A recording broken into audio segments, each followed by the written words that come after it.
Hmm. Mm-hmm. Mm-hmm. Mm-hmm. All right. Ish. と、okay. Is this? Wait. Where did? Ah, ah, ah.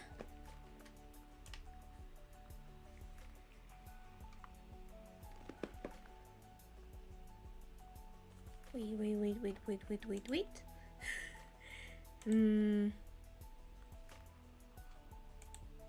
Okay. Osh.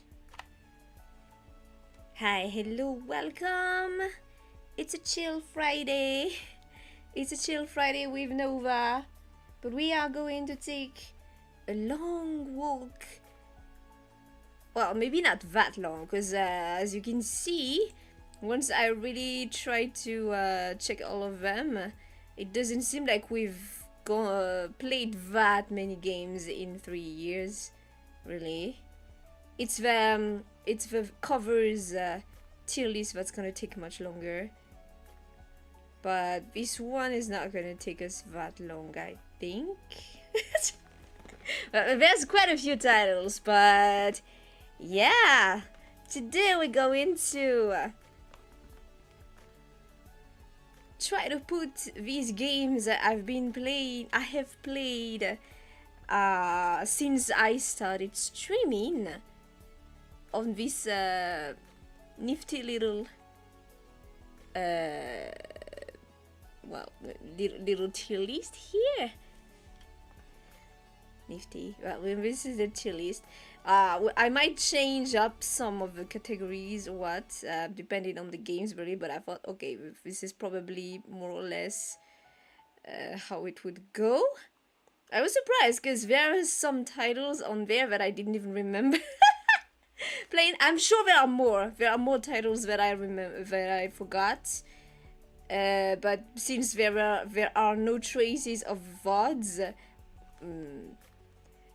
well, it's but it's forgotten. It's completely forgotten. But yeah, quite a few titles, and we're just gonna. I think we're gonna go by chronological order. Chronological order, I think, is the good way to go. Hello, Neil. Welcome. Thank you very much for dropping by. Chronological order, I think, is the better way to do this.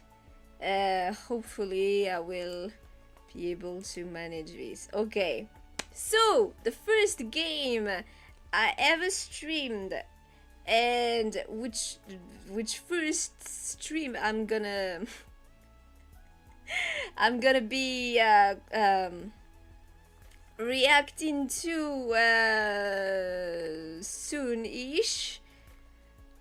Soon-ish. Well, probably for February, something like that. Yeah, probably for the anniversary date of the stream, maybe probably. Was Doki Doki Literature Club. So it went like this. I published my very first video on the 24th of January, and then the 7th of February I published my very first cover, and I also streamed for the very first time. I remember I just did it like, okay, we have to start somewhere, so we might as well just start. I didn't make any announcement of whatsoever, I just started streaming just for the sake of training. And so I started playing this game. Why this game?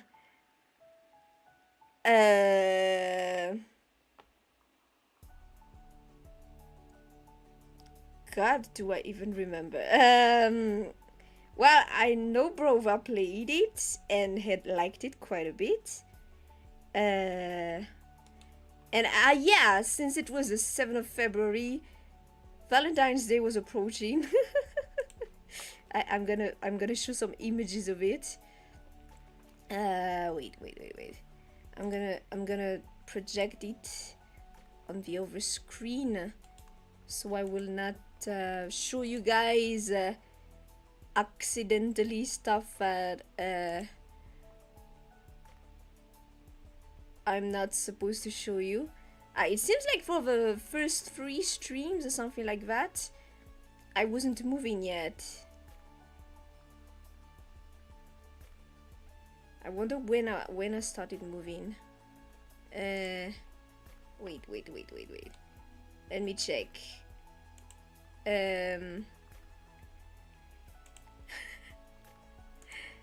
It's a funny thing. But at the same time, I don't want to. Wait. Had I started moving? Yes, I had started moving. Okay, so around this time I had started moving. This is okay. Just to have something to to show, I guess. There was this game back in the day. I became alive by the something like the 4th stream, something like that. It's a very romantic game after all. Yeah! Also, welcome, Choking. Thank you very much for dropping by. Yeah, so I think it was just basically that Brova had played it and had really liked it. And, well, I was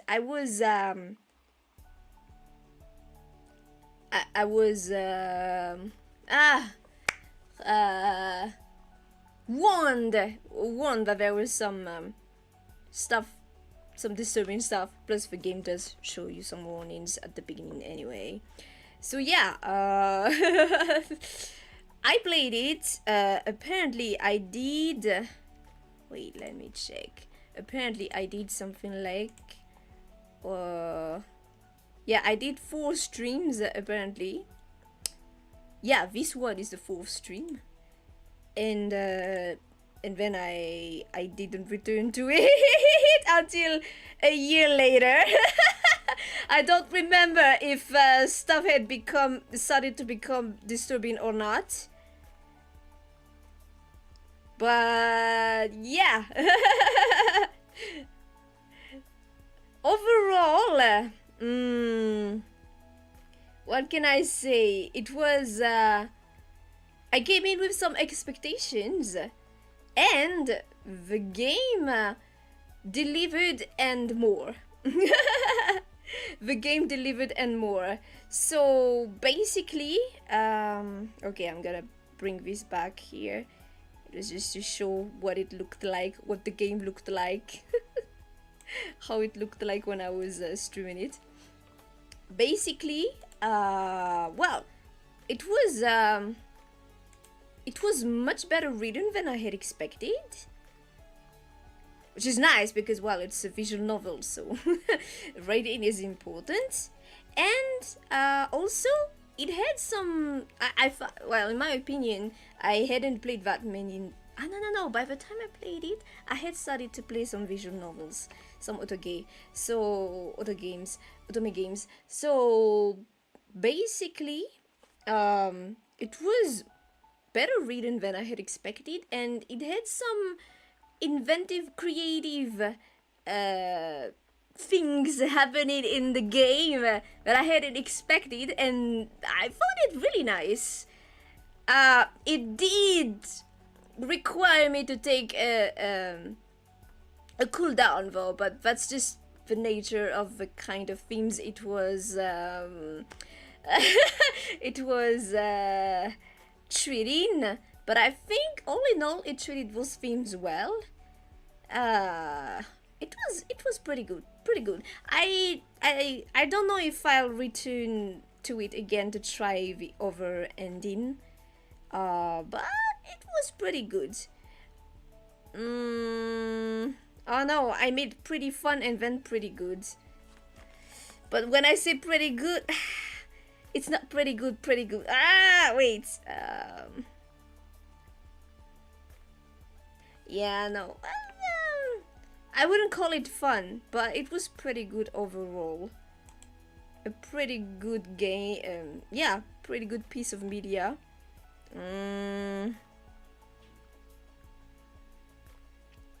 Although I don't know if I'd put it that high, because it's not a favorite or what. I found it really well done, well crafted. Maybe maybe we're gonna add a row below and call it well crafted. This means that I have a high opinion of the game, but it's not a favorite. It's not competing as a favorite. So yeah, we'll put it here. Well crafted. It was a very nice one.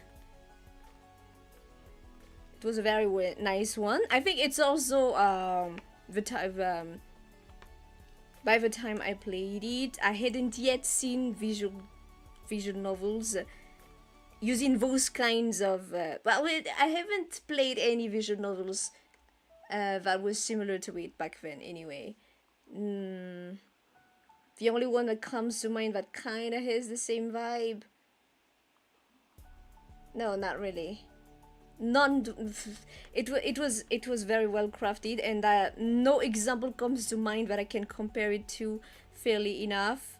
So yeah, no, well crafted. Not a favorite, but definitely well crafted. I have a good opinion of the game, and I do not regret playing it.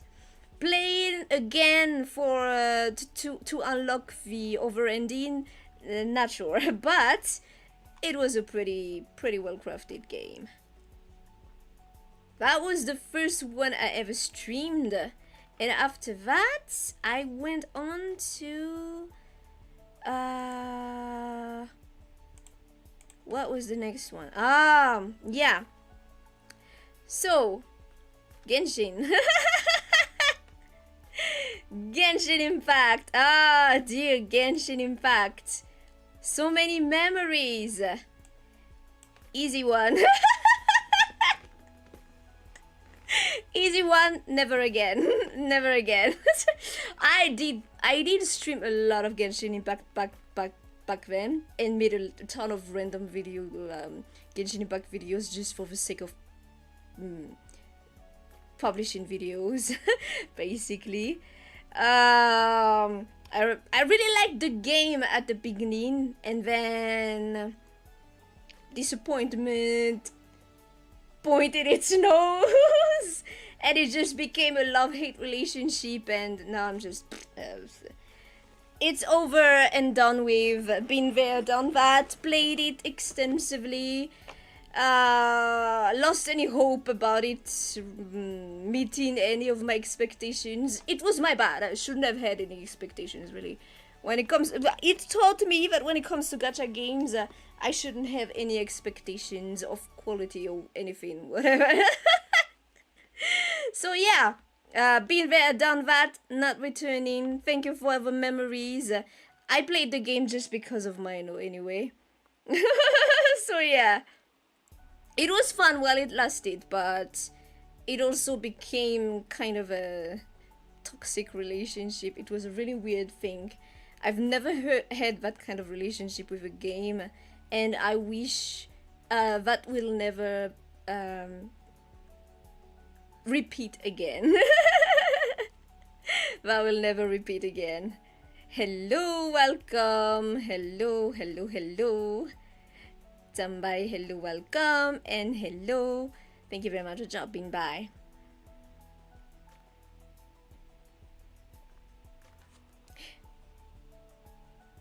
Gacha games, fun for a day. It feels almost abusive. Yeah, no, it's exactly that. It's exactly that. The thing with gacha games is, it's you don't make a gacha game because you like making games or you want to produce a quality product. You do gacha games to make a fuck ton of money. That's it. You won't be going into gacha games if you weren't looking to make a fuck ton of money. So that means quality is gonna be quality, and anything that is actually meant to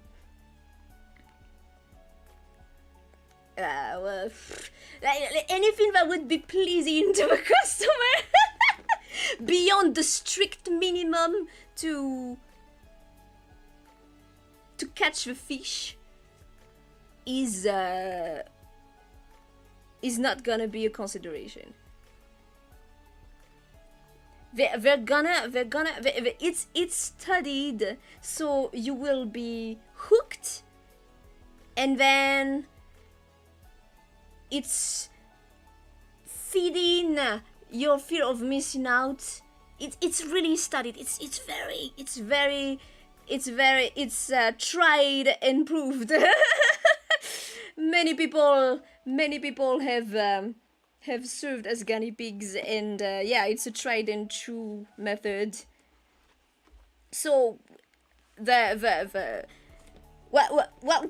sure a lot of people discovered gacha games with Genshin just like I did, and the problem is if you go in expecting it to be just like any other game you've played, plus I really hate it when they go like, oh, open world RPG, like no, you gacha, for better or worse, you gacha, that's the first thing. And it doesn't matter, like technically you are an open world RPG, but the thing, it's never gonna live up to what potential it could have had it been a normal AAA game. And that's true for any other gacha. So as long as you go in just expecting, okay, a bit of fun for as long as it lasts, and then when it stops being fun you can let go, it's fine. But a lot of people are just you get sucked in by the sunken cost fallacy. It's really impressive because the amount of money that goes in it, and it's just casually, like people just casually pay hundreds of dollars, thousands of dollars just to grab one item in the game that it's not even merch or what, it's virtual. It's a virtual thing that will disappear once the game reaches end of service. But well, it's mind-boggling to me. But I don't have that kind of what do you call it? Yeah, disposable income. So I can't wrap my mind around it. But yeah, it's become something very casual to pay a disturbing amount of money to me for nothing really. Well, then again, you do what needs your money. You do what you want. If it makes you happy, that's your business. But yeah, normalizing that kind of thing is what's making those games rather predatory. And that'll never change. That won't change. The market has been established, and you just grab what you can in the most healthiest way you can. Is all, I think. All right. Next game I played. Aha. Next game I streamed after that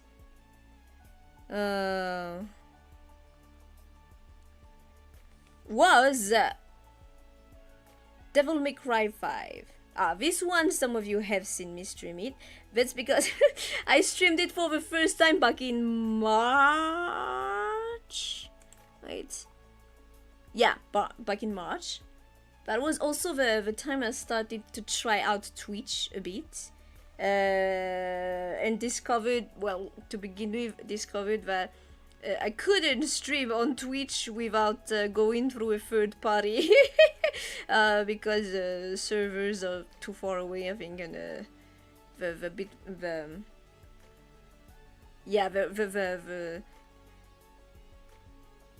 what's it called? The bitrate was congestionated quite a lot. But nevertheless, I streamed it, like I made like 2 episodes back then, and then I finally finished it last year. Yeah, no, but Devil May Cry 5 is just a great time. I suck at the game. I will always suck at this kind of game. Action character games. Well, there are action character games, and there's Devil May Cry. Devil May Cry 5 is just the pinnacle of everything. It requires a lot of mastery if you want to achieve. Like, the amount of mastery it requires is huge, but without having mastery, you can also have a great time just having fun. So yeah, no, it's a great time. I love the series. It was a great time. Even though I suck at it, it was a great time. No regrets whatsoever there. Alright, next game I played. Yeah, okay, so after that, oh, okay, so this is one of the forgotten ones. Apparently I played Tears of Themis. Was it how it's called? Tears of Themis. I had completely forgotten that, actually, but apparently I did play it. Let me just show some images if it will show on screen. But okay, that happened. It was a single episode. It was a pain trying to make it work too, cause I had to use an emulator because it's only on mobile. But the only reason I tried it is because of the voice actors. There was Suabe-san and Kaji-kun and Hirokawa-san, and who was the last one? Was it Kujon? Or whatever. There are 4 dudes in the game, and the 4 of them I know the voice actors of, so as always, I came to check it out. I don't remember anything about it. It didn't really leave an impression, that much of an impression. So honestly, it's this is the reason why I have this tier. It's the forgotten tier. Where did it go? I'm pretty sure. Yeah, there it is. Forgot about it. I didn't return to play it. In any case, I don't really like playing on mobile, and going through an emulator is a pain. I do not find worth it for much anything. It was a pain, and yeah, not really worth it. All in all, the forgotten tier. I guess what's it called? I guess yeah, because it's a MiHoYo game too. They were trying to tap into that market, but I believe they were half-assed about it, since it didn't keep my attention. So yeah, that happened. That's all I can say. That happened. Yeah, voice actors really did take me on a lot of journeys. So many games and so many animes I checked out just because of the voice actors. Alright, that's one. Okay. After that, I started to really just stream my games on Twitch. And since back then Twitch was not allowing for multi-streaming, all the games were streamed on Twitch, and then I put the VODs on my channel. So the next one I started playing back in August 2022 was Lords of EverQuest. You know where this one is going, no question. Honestly, when I decided to stream it, it was why I decided to stream it really just because I love the game. I still played it even 20 years later. I really just loved the game. And I was never really, well,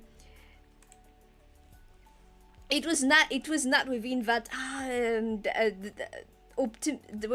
I was not in that mindset of optimizing what content you stream or publish.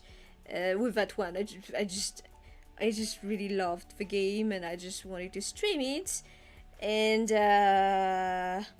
who knows? Maybe if one person happened to see me play it, maybe they'd discover the game through me. But then again, it's kind of, well, people discover the game, but the game is not available, so it's kind of sad. But we keep it alive. But what was really nice was I discovered that more than just me and my brother actually played the game. So that was really, really nice. That VOD has gotten 800 views now. So yeah, quite a lot of people checked it out. All of that is coming from searches. So people are actually searching it up on YouTube.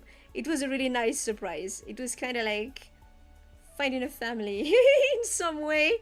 It was really nice. It was really nice. A great time. I did mild as I do on any game. Like it's not something exclusive to a game I like or a game I do not like. I tend to just lose patience from time to time, get a bit angry a tiny bit. I did mild a bit from time to time, but it was still a great time. Man, it was still a great time. Honestly, I'd redo the full campaigns again with a different lord.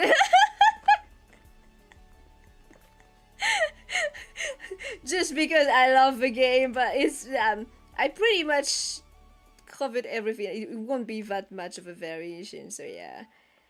But yeah, still playing it to this day. Well, not as much because Brova's PC doesn't. His problem is it doesn't show the colors of the units, so it's chaotic to try to figure out which units are his and which are the enemies, stuff like that.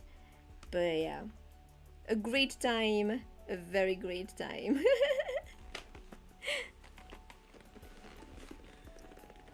Oh, you never did get it to work. Oh, yeah. I'm so sad. It's so sad because like I said during the tier list stream, it's not like it's a very revolutionary game or what, but I think it means something that so many people will still remembered it, had fond memories of it. It was not bad either. It was not revolutionary, but it was not bad either. So yeah. No, but I'm glad. Even if you couldn't get it to work, at least you discovered its existence. That also means something. Yep. Okay. So after loads of other quests, the next game I went and started playing. Well, I did loads Genshin. Ah, yeah, okay. And after that, I played this game for a whooping 30 minutes, less than 30 minutes. Dark Deception.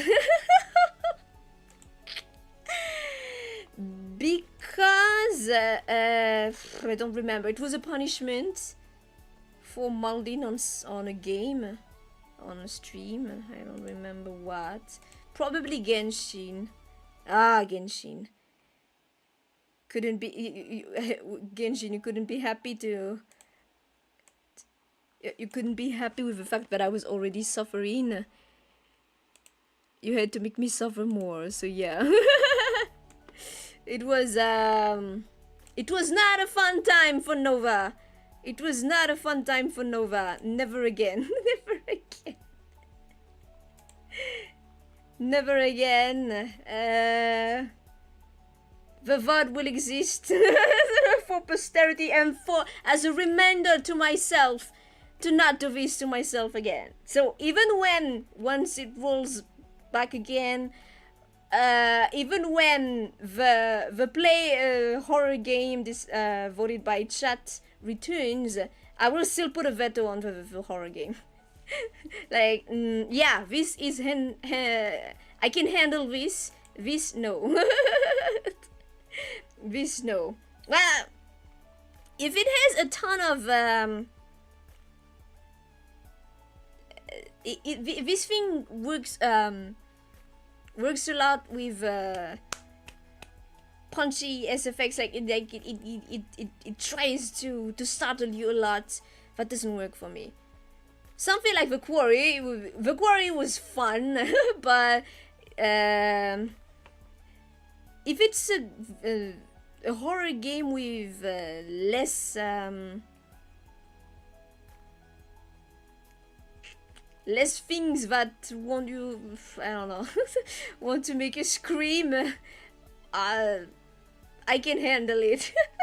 Then again, what is it even a horror game if I can't? But whatever. But yeah, a reminder to us. Look at that! Where is that camera even going?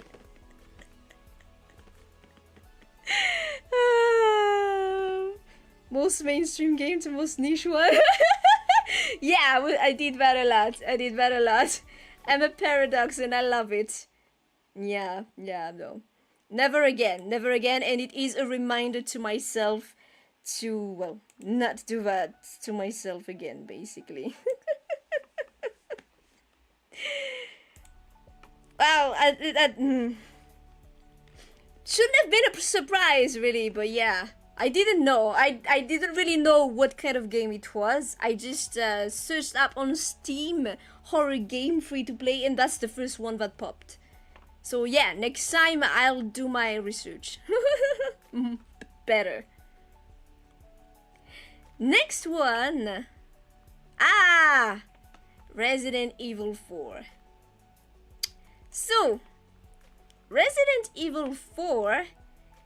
Yeah, this one also I started back in October 2022, and I only finished it this last year too.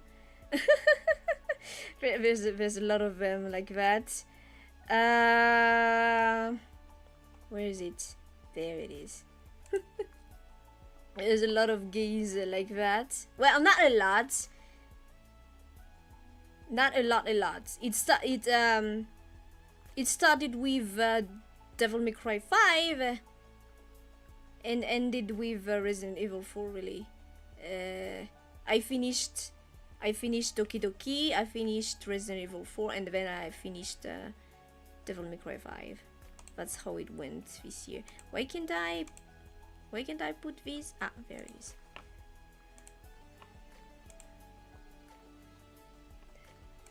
Resident Evil 4. Yeah, just a really great time. I think I saw, you know, the Paul Anderson movies back in the day on TV. That's how I first heard the name Resident Evil, and then I happened upon this game, Resident Evil 4.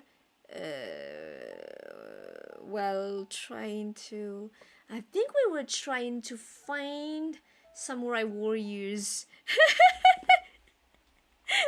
at a little video games shop. What passed for video games shop here in my country back in the day, and I happened upon it. It was in the display case. And I said, oh!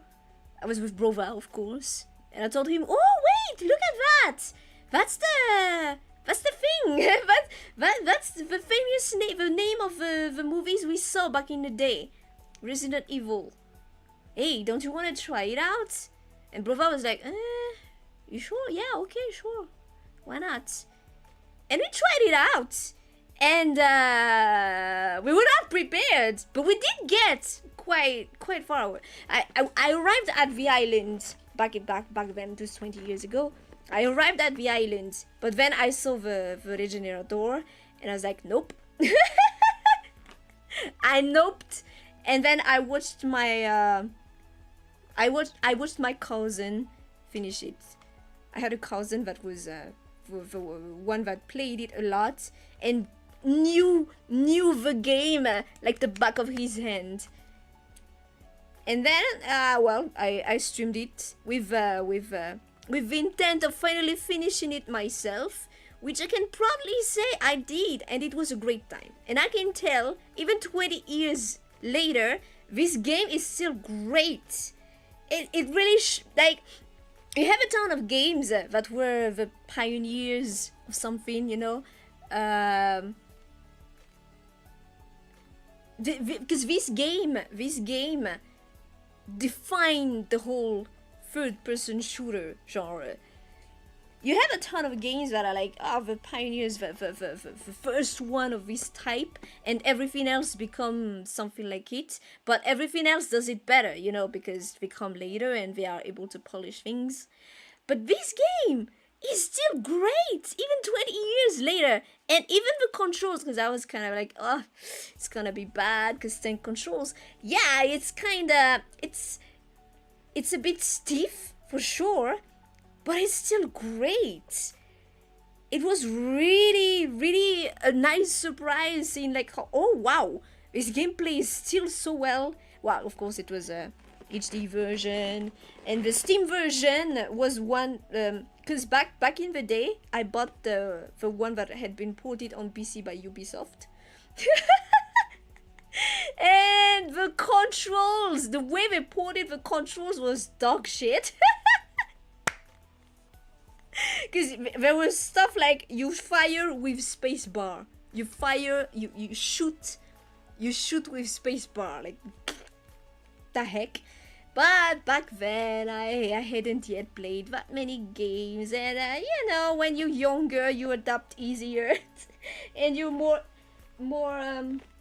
likely to accept anything and everything.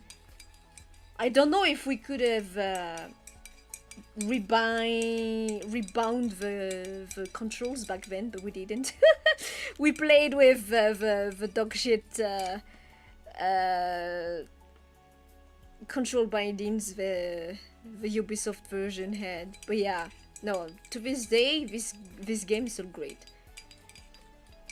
This game is still great to this day, and it was a very nice surprise. It's great when you go back to games like that. But really, I think the games that released in that in the 2000s, a lot of them, you can still play them today, and it doesn't feel as dog shit as you would expect. Like games before that, probably still very rough, and still suffering from that. It's super difficult because there's not a lot of content, because we had games on cartridges that were barely able to hold an image, you know. So the difficulty is insane, because that's the only way the game has a bit of lifetime to it. But starting from the time when the CD was available, it starts to get a nice balance between, okay, technologically we're advancing, but we're not just relying on the having really great graphics or what, because yeah, great graphics in the 2000s, but there's also something really solid with the gameplay. This really hits it. It's really nice. It's really great. Great. I can't sing its praises enough. It's great. It's just great. Okay. All right.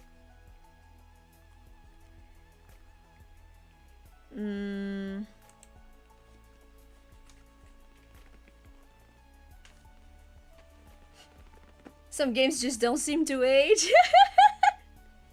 This one really was a very nice surprise.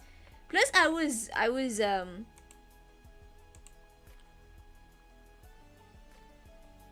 was kind of fearing that nostalgia goggles had kind of infected my views and everyone else's, because everyone else is also singing the praises of this game. But no, it was really solid.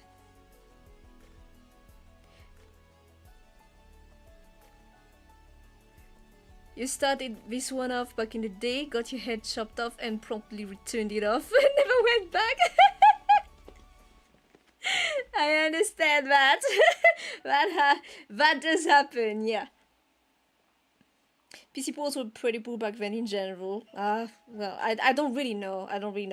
We didn't have a console with brother, so either we went to our cousins to watch them play, or we tried to scramble with what little the choices we had in PC games available to us. That's why I really loved those PC game magazines, because it allowed us to actually try out PC games.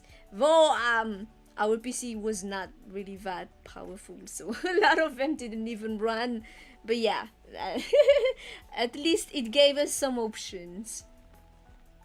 Video games kind of had a renaissance around 2008.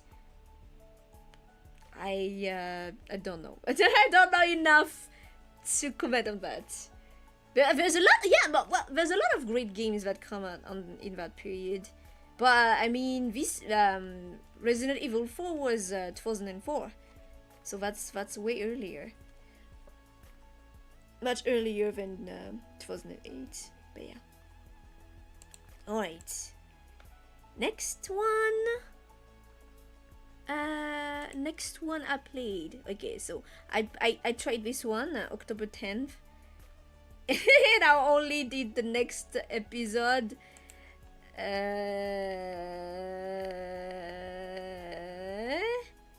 January the 30th, 2024. there's a few of them that I started and never got around to actually finish until last year. Last year was great for me to finish things off for. Alright. Next one I streamed. This is regrettably I do not have a full series in VOD. Only this last one. But we did play Left 4 Dead, the first one, with my ever so reliable who kindly accepted my invitation, music producer Ryans. We did this one. We finished the campaigns. Left 4 Dead. Oh, it was a really nice time. It was really fun. It was pretty fun. It was pretty fun. Pretty fun or pretty good? It was pretty fun. I don't know if I'd place it higher. I have a good it left a good impression on me, but I don't know if I'd place it higher. I'd say pretty fun. It was pretty fun. Pretty fun is not bad. Pretty fun is not bad. It was pretty fun. It was but I do regret that I don't have a full series on VOD. But I had a ton of audio issues back then. I had a ton of streaming issues when I started, and even to this day, really, to be honest. But yeah, it was pretty nice. It was pretty nice. I'm not really a big fan of zombie game. Like, I'm not particularly a big fan of zombie games. It just so happens that, yeah, I really discovered Resident Evil with Resident Evil 4, and then we played the 5, the 6, and then later on the remakes. I really like the series, but I wasn't a fan of the OG ones. I like this because it's really just good fun, honestly. I really like this. It was really good fun.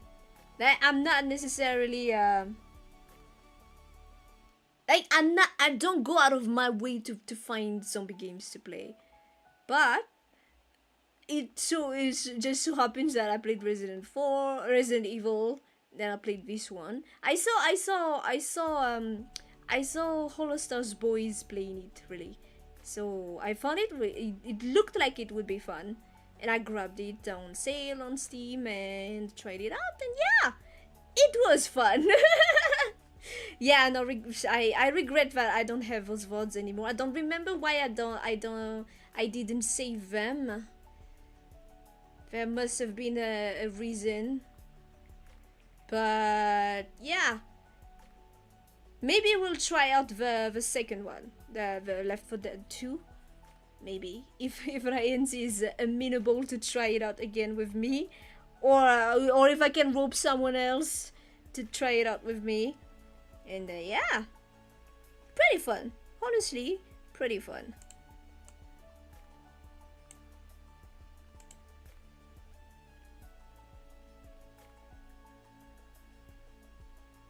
Fun with friends. Yeah, definitely. I have tried the 2 a bit with friends off stream. It seems to be a lot tougher than the first one, or I don't know, or maybe I don't know.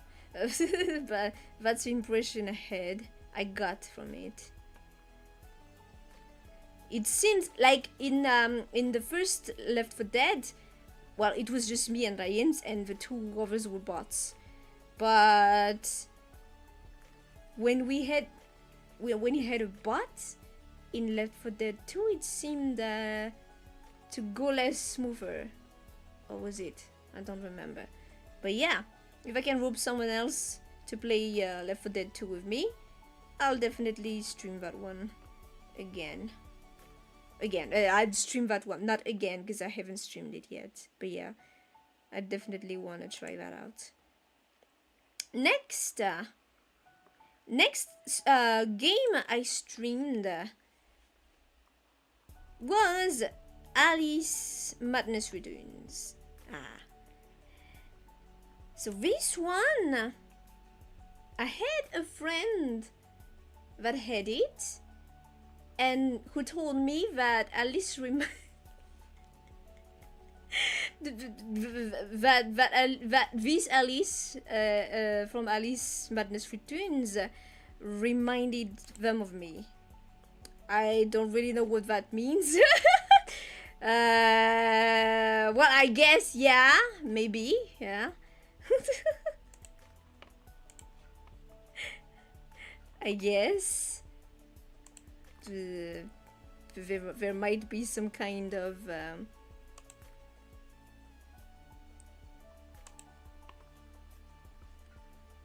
resemblance. I don't know. So at least this one I finished. Yeah, like it was really only what was it? Doki Doki, Resident Evil 4, and Devil May Cry 5 that I started back then but never finished. But the other ones I finished. I played them consistently until I finished them.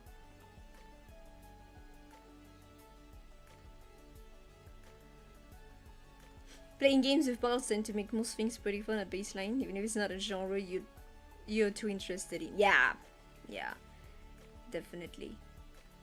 It's nice having friends. But adult life tends to make you have less time to plan gaming nights. At least that's what's been happening to me. No! I spilled my water. No.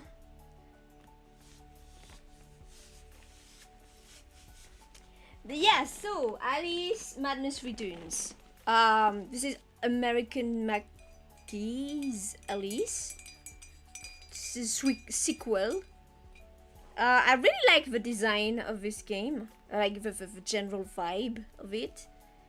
it was very interesting too, because it seems like Alice has schizophrenia, and since she is the POV you follow, her POV is the one you follow, it has a nice, like, the transition between Wonderland and reality happens in a disturbing way that is kind of cool, and by the end you're like, wait, by the end you kind of left wondering, well, that's what happened, at least that's how I interpreted it. I was left wondering, like, oh, okay, so what's great is I can't be sure if any of that was real or not, and I think that pretty nice. I find that pretty nice.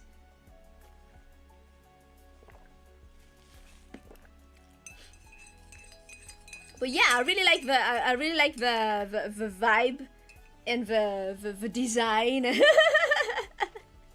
I love Gothelies. I saw there's the new gacha game for little girls. I call it that, like the one where you pull for dresses, I think. It's kind of like that, because Alice does change dresses. So if it was an Alice Madness Returns in gacha, I would have played it just to try it out, just because I really like the aesthetics in general. So Alice, pretty fun. Alice was pretty fun.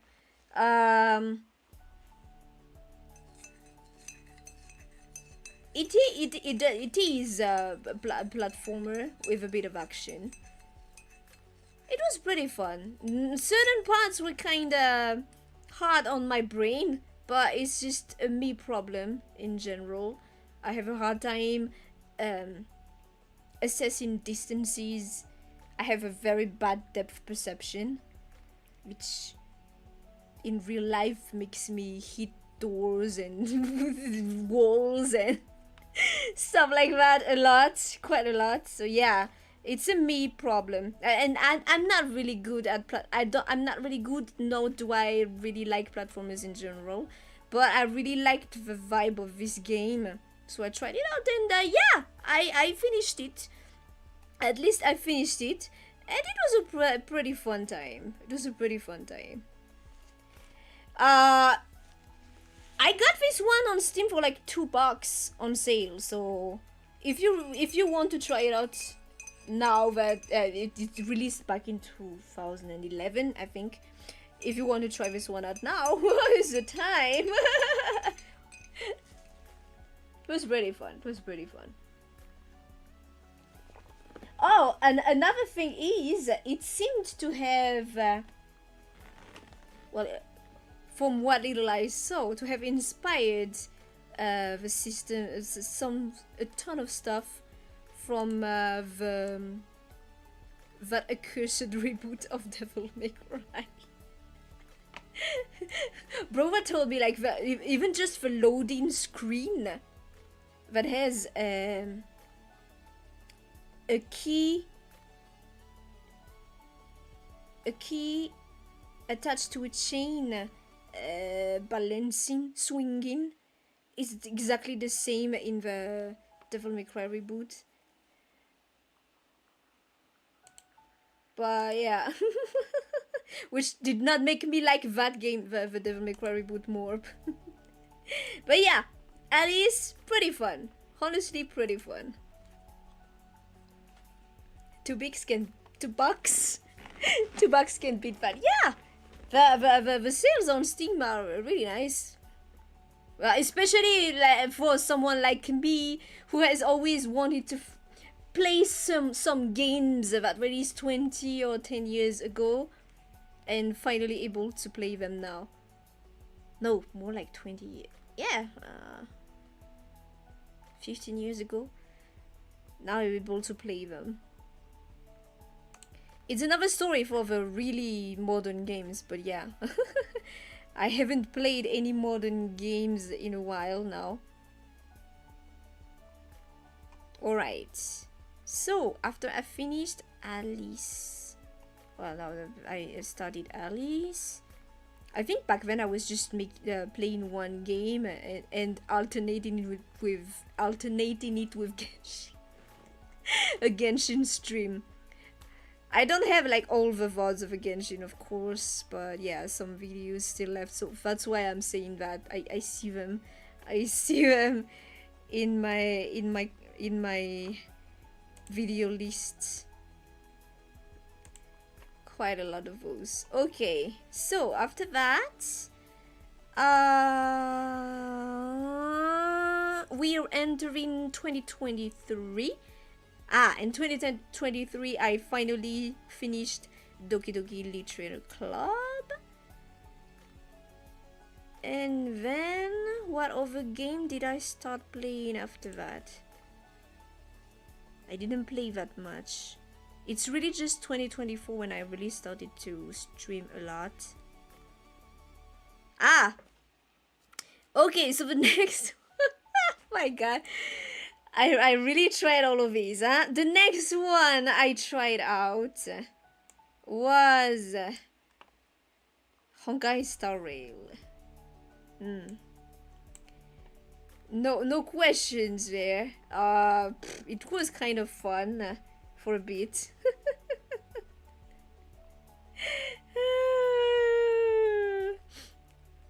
Like having chicken pox as a kid, your girl still has the Genshin scars. Were you guys there when I told this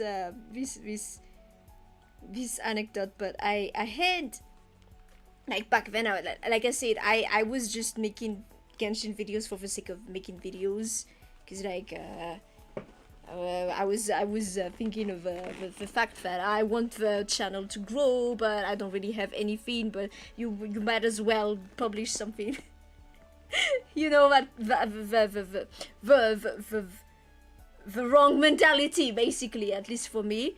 But I made random Genshin videos of just me doing some abyss runs and some random shorts, and I had that one short of it was back when the Dendro element just released, so just in Sumeru, and I was playing Toma for Virgin. Yeah, it was a short of 22 seconds. It took me that amount of time to record it and to post it, and that thing made something like 20k views. I was kind of mad. Because I was putting efforts, a ton of effort in my little covers, you know, and then I post a random Genshin short I didn't give a fuck about. I literally took the same amount of time that video lasted. Like, ton of people searched the Toma Virgin thing, and that thing got 22k views. And I was kind of mad. I deleted it. I deleted it because really beyond the fact that I was kind of mad that the videos I actually put effort into didn't get even a fraction of attention, that kind of attention. Really, it's just that it was kind of misrepresented. After a while, like in 2023, I started to really just to really start to have a better idea. Like in 2023, I started okay, let's have at least one cover every month, and then I started to do that. I was starting to have a clearer idea of where I wanted to go, what I wanted to do on the channel, and that random Toma Virgin short wasn't really fitting into it, and yeah, I deleted it because that thing was adding data that was irrelevant to me, so yeah. Don't want a lot of people to come to the channel expecting that content. Exactly. And that's why all the Genshin content is gone, basically. If you guys look at my channel now, you won't see anything apart from my 2 reviews. Because back then it was like I was a Genshin content creator, which is not it's not what I want to do. It's not the goal. So yeah, I deleted those, but yeah, it's a funny thing. To this day, I haven't had a single video reach the amount of views that single short got. God, but yeah, well, people will be interested in what they're interested in, and well, I had already made my peace with the fact that I'm not chasing after the what's it called? Like when I decide on a cover to make, for example, I decided based on my interest. Like, is it a song that I want to cover to begin with? And then I try to search up like if it has some potential to it, you know. there are times when I do search up like popular songs, and then I listen to them to see if some of them I vibe with, and then some of them I might be covering. I've discovered some of the covers songs I covered like that. But yeah, it starts with, am I interested in it? I'm not chasing after the optimum how to get clicks kind of plan. And I've made my peace with the fact that, yeah, because I'm not trying to optimize it, I'm not trying to chase that, how to get 1,000 subscribers in today's kind of plan. Obviously, I'm gonna have a much slower progress. But at least it's a progress that I made, and it's based on stuff that I actually love. And that means whatever you see on the channel is the genuine Nova. You know, the okay, this is what I have to offer. If you like it, great. If not, but it's fine. And so that's how it went. But yeah, back in 2022, 2023, I was still kind of lost in that limbo of the Genshin do be making clicks. But I was starting to really get sick of it. I'm so glad I deleted those random shorts. Well, I had to anyway. I had to, because it was very misrepresenting. I'm pretty sure I lost a ton of subscribers from that too, but it's not like I had a ton to begin with, so it's whatever. But yeah, back to the star rail. I did try all of them. Balance of not grinding out soulless stuff and not starving. Yeah, that's exactly the balance I am trying to reach. Just a moment.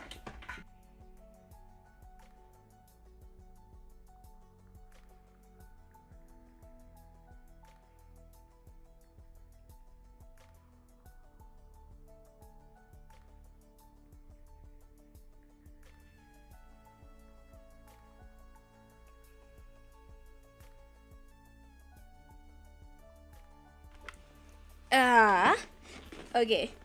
So I was saying, Nova could have been the Genshin queen. No, please no. I don't really want to be associated with that.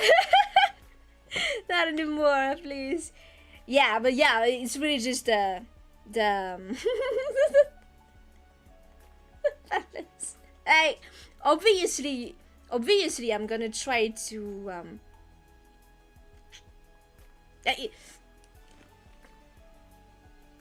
try to make something appealing to a reasonable amount of people,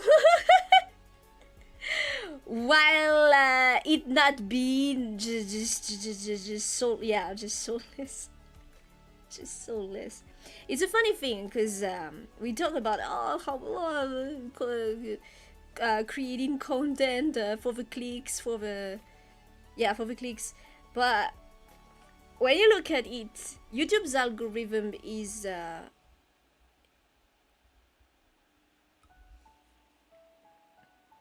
just trying to push in front of someone what it had deduced from the data it has of your history, watch history. Okay, this is probably something this person might want to watch. If you spend 3 hours watching Nova, you are likely to be recommended Nova again, and creators that are similar to Nova. If you watch 5 hours of a video about a red screen and nothing else, well, you give the signal. Oh, okay, such content is appreciated, and this person has stayed here 5 hours watching this thing, you know. Stuff like that. So really, we recreate the environment of this makes clicks. Yeah, this makes this because people are making clicks, are clicking on it. So yeah, but yeah, as I said earlier, I made my peace with the fact that yeah, I'm not. To begin with, it seems that stuff I'm interested in, rather a much more limited amount of person are also interested in it. So starting from there, you know, it's a much smaller pool for me, but it's fine because I don't need 1 million subscribers or what, 1 million views. I just my goal is just to be able to feed myself, keep the roof over my head, pay my internet bills so I can continue do this. Honestly, it's just that. And I don't need a lot because I live in a very poor country. So the other day I checked, apparently like something like the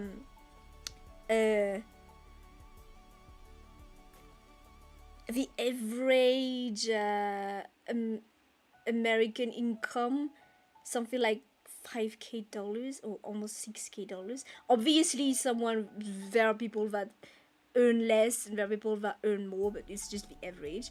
And I checked in my country, you have barely like a tenth of that. No, not even a tenth. Expect something like even 200. I think is more than the average. I need so little, so it's fine. It's fine that my pool is very limited because I don't need a lot. So it's just like investing in being an entrepreneur, you know, and just starting your own little company. For the first few years, you're not gonna make any profit whatsoever. It's fine. I'm not here to profit. I'm just here to eventually be able to feed myself and also to prove that it's possible. Hopefully. I'm at that point where I'm just, yeah. I know, I always knew that I wasn't really fit for them to be a corpse slave. Been there, done that. I can't sustain that for too long. If it really comes to it, I'll pick up a job that's something to add when my savings are running out. But yeah, no, I finally found what I like to do. I'm gonna stick to it. What's nice is I don't need a lot. Well, maybe I need to save for my health bills down the road, but aside from that, we're fine. We're good. I'm fine. I think the rhythm we're going is nice enough. We can do this. We can do this. Definitely.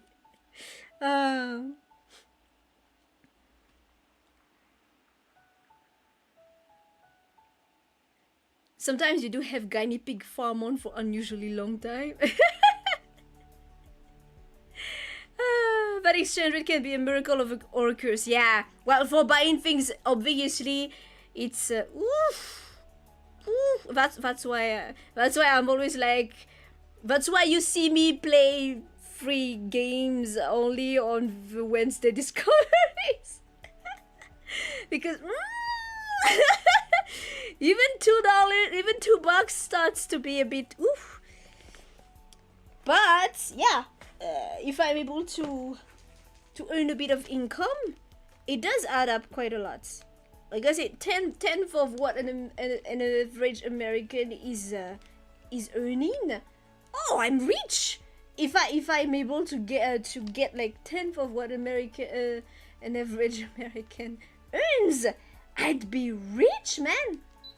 That's why we have it's quite common. We have retired Europeans, well, mostly French, coming to live here because it's from what their meager retirement earnings, or what's it called, I don't know, that would make them suffer in their country. Here they're fine. It's just a plane ticket that is very expensive. But once you arrive here, you chill. Well, if you're fine with living in a third world country, but you chill. You chill. Okay. So back to the Star Rail. Wow, it was fun for a time, but it's just the same problem as the other MiHoYo game. I discover how empty it is real fast, and it's just, yeah, thanks for the fun for a bit. What I really don't like about it is they seem to me to be pretty pretentious. Like, it seems to me like they should be able to do so much better, but yeah, no. Still the bare minimum. If say I have the bare minimum on a game like what's it called? Ash Echo is the one I've been playing lately. I'm fine because that's what I expect, and it's clearly not promising me more, so I'm fine with it. But in a MiHoYo game with the amount of money they're making and the amount of money they use on marketing and stuff like that, I'm like, bleh. It becomes a disappointment much faster. So yeah, it's fun for a bit, but what I really don't like about Star Rail is it becomes boring so fast. Plus the fights last forever. The autoplay is just too slow. There should be at least the times 4 speed, I think. I haven't played it for a while. I don't even know what's on for now. But that and the fact that you can skip anything. Even when I try to skip the current dialogue to skip to the next line, it takes forever because you have to wait for the same emotes over and over. Like, oh, stop! You should have a skip. You should have that should be a skip. Should be an option in any gacha game. Like, that should be the norm. Why is it not the norm? If I discover another gacha game in the future and it doesn't have a skip, I skip it immediately. Oh my god. You changed your monthly HSR subscription to Nova 1 and you've had 1,000% increase in entitlement. Oh!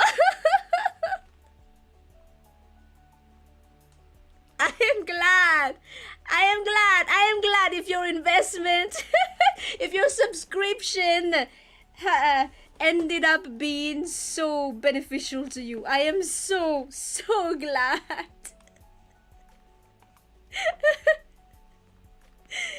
Skip, yeah, skip. If only Star Rail had a skip, it would become so much less boring. Cause I I don't remember when it was. It was a few months back.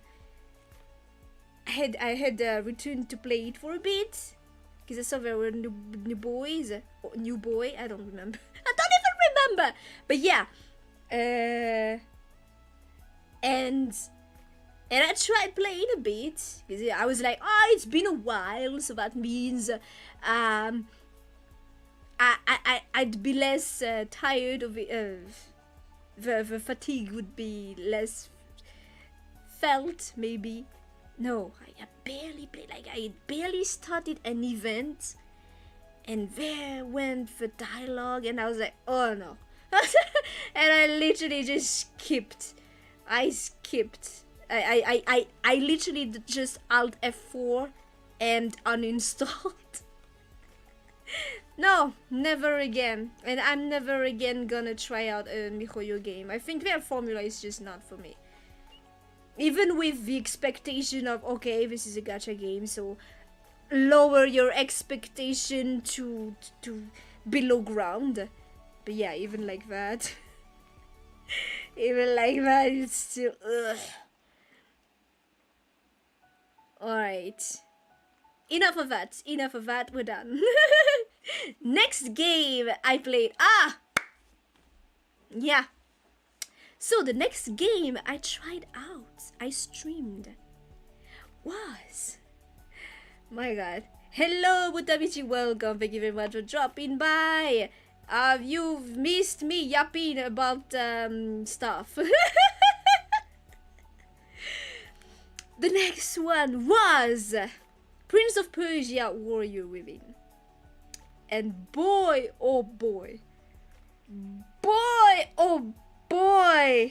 I've never regretted playing and buying a game this much. Buying and playing a game this much. Like, yeah, you heard me yapping a lot about the MiHoYo gacha games, but God almighty, this was a purge. This was a purge. Prince of Persia Warrior Within was a purge for me. And I'm really, really sad about it. I bought this game for $2 because it was on sale. $2, and I regretted it. And I've been yapping every time. I've been yapping about it. Like, yeah, no, I'm. This taught me to be even more careful about games I buy. Cause my god, this was a purge.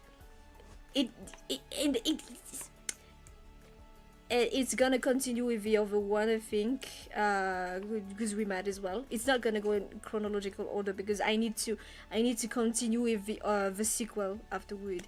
But yeah, I played the sequel back in the day, back 2000, and I don't know when it released, but back then. The sequel, Prince of Persia, The Two Thrones, and well, we had a hard time with Brova, but we finished it and it was really fun. And so I was like, hey, this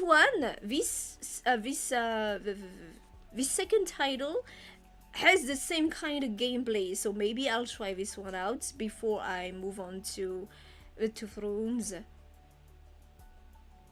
And I don't know, because while I played the Two Thrones, it did happen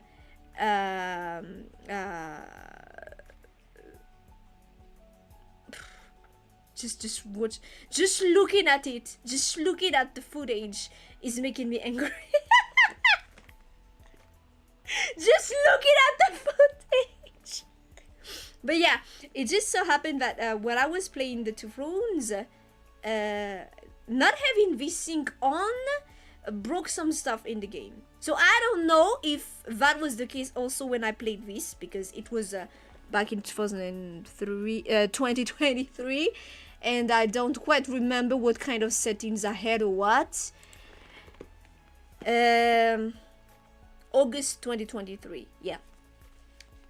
I streamed this in August 2023 on Twitch. and well, when I arrived at my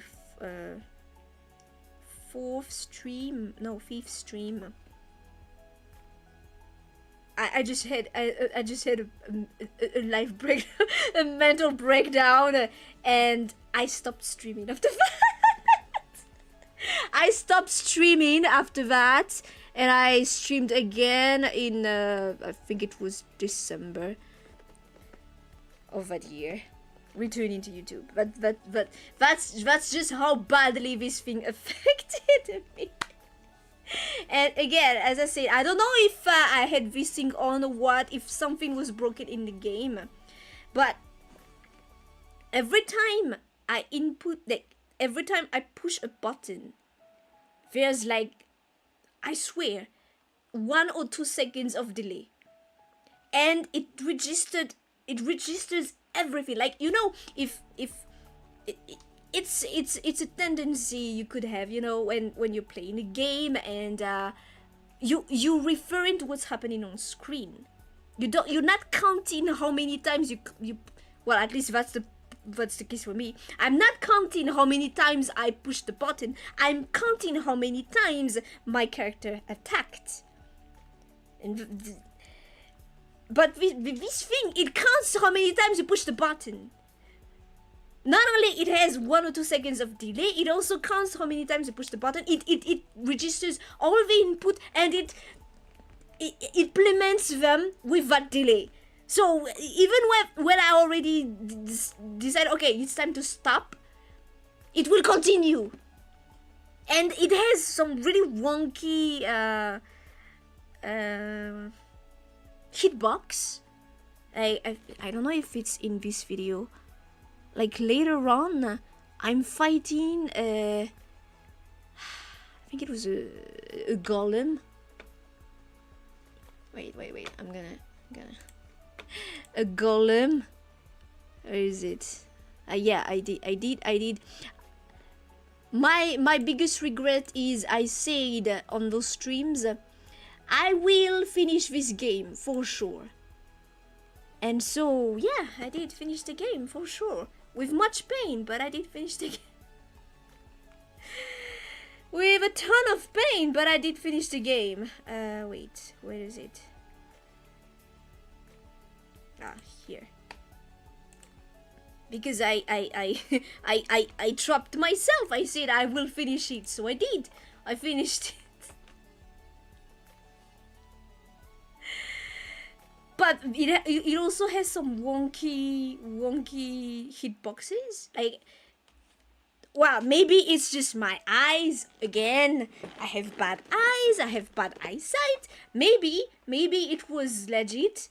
But it looked to me like there were times when I got hit when I shouldn't at all. Like, so many. I did give I did ask Brova to play a bit. And Brova said no, it's dog shit. The controls are dog shit. So I trust Brova. Brova wouldn't say that just to make me feel better. Brova doesn't do that. Brova gives it to me straight.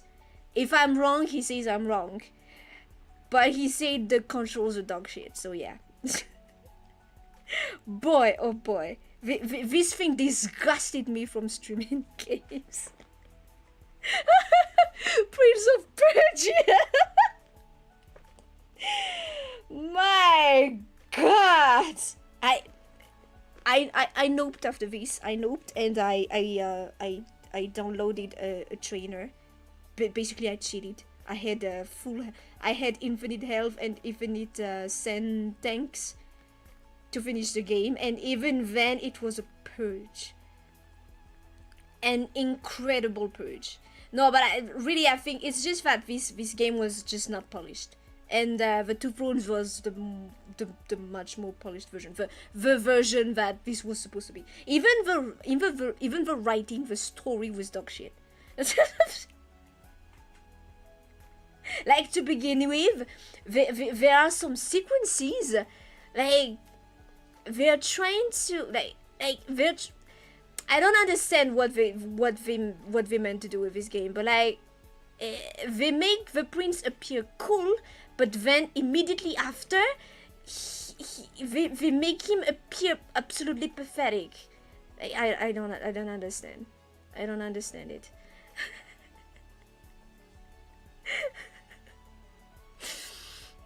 You need to check those votes. Okay, so I really turned toxic on those ones. So you are warned. I really have to warn you. It's not. I was not having fun. Like you know there are times when Maldin, while playing a game, but it's still fine because it's a little sequence, and then after that I move on. I was really toxic on this one.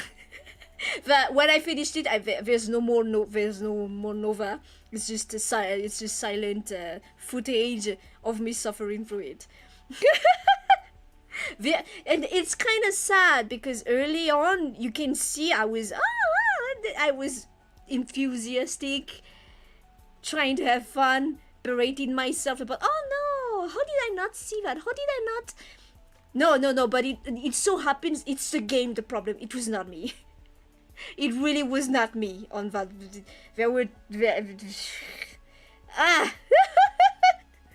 But yeah, if you're interested, the thoughts are there. Because I did it to myself. I never regretted buying a game so much. And it literally just cost me $2. But God, did I regret buying it for $2? Even the original creator of the Prince of Persia didn't like this game anyway, so the story was whatever, and it makes me laugh because I read reviews where I was saying, oh, people who don't like this don't like metal. No, dude, no. It has nothing to do with that. Because this is a bit darker and it has some metal soundtrack. I love metal. I'm a metalhead. But I'm sorry, but the soundtrack of this is just generic 2000 metal. I'm sorry, but there's nothing interesting about it. The story is, like I said, it's like they're trying to make him appear cool, but then immediately after, like, there's a sequence when he's like, okay, we're good, I'm good on time, and then he gets hit, he gets knocked out, and pathetically, it really looks like, oh my God, and then the true ending, because I didn't get the true ending, of course, because I wasn't gonna suffer through getting the extra health thing.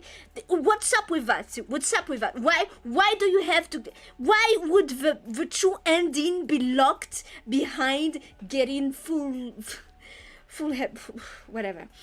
But the true ending is also him going. I'm gonna spoil because who cares? It's also him. Convincing the Empress of Time, Kailina, to not fight him.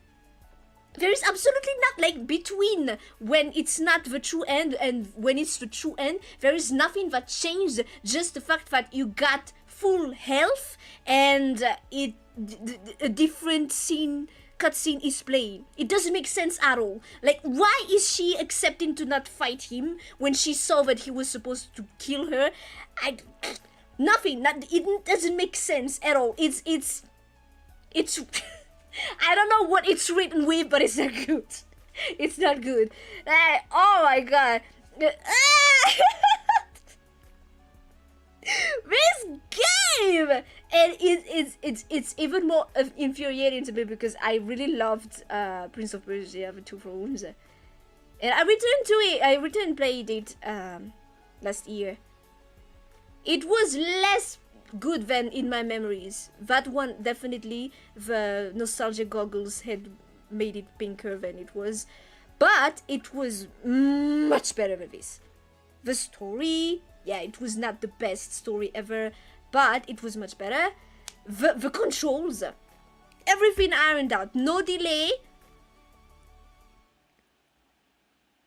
The combat is flows much smoother. Like everything in the Two Thrones was everything that should have been done in this. And it's no wonder, because I think the two released within like a year of each other. So yeah, basically the Two Thrones is just the more polished version of this.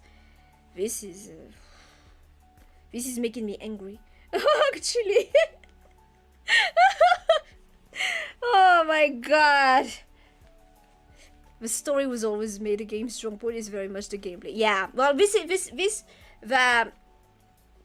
Prince of Persia was the precursor of the Assassin's Creed formula anyway. Like I played Middle of Shadow of Mordor. It's pretty much just that is the modern version of a Prince of Persia. Beyond the fact that the story was the story in this one was really just, it was dog shit. Yeah. So to return with that, when the true end, it ends with him just fucking with Kaelina out of nowhere. There was no chemistry whatsoever. There was no tension whatsoever building up between the two. It just happens. Like, we're in the 2000s. I have a penis, you have a vagina, we fuck. Ah! Basically, it was just that. Well, I watched the true end on YouTube. What did it end with? It ended like that. I was so pissed, man. And even Brova got pissed with me watching, but she went like, really? The Two Thrones was not a masterpiece, but at least it was much better written. Although I will say the French dub is superior. The French dub is just superior, and honestly, in general, French dub is just superior to English, because they just have more experience in it. The French dub was superior. Because I played it in French back in the day, and I didn't remember it being cheesy or what. When I listened to the English dub, it was kind of meh. And especially there's a narration in the Two Thrones, which I'm really not a fan of, because most of the time it tells what doesn't need to be told. Like it was already shown. There was no need to tell it. But also the way it's voiced is kind of meh. The French dub is superior. So yeah, this is just a better version of it. But definitely playing it in 2024 is okay. It's not like a Resident Evil 4 that still stands pretty solid. I'd put it at okay. Like, yeah, it's not bad. It's not bad. It's definitely the precursor of so many a lot of games with it. The Assassin's Creed formula. Like I said, the Middle of Shadow of Mordor was pretty much a modern Prince of Persia, but doesn't have much to offer today. It's really just if you're curious to check out what was done back then, but I wouldn't really recommend going back to play it unless you just are nostalgic like me. But I personally felt like it was better in my memories. Oh my god, most heated you've seen me. Yeah. look at that Nova's face. Look at that Nova's face. This is literally how it ended. My model doesn't have a lot of expression, but look at how. Look at that Nova's face. My god. I never regretted it so much. I never regretted playing a game so much, but yeah. Well, at least I played it through. So I can tell really what I'm telling you guys is really because I played it the full of it, and yeah, it was painful. It was painful. I do not recommend. I definitely do not recommend. I don't want to shit on people's nostalgia, but I think it really just the people that are saying that this was good are really just nostalgic. My god. Jiro, hi, hello, welcome. Thank you very much for dropping by.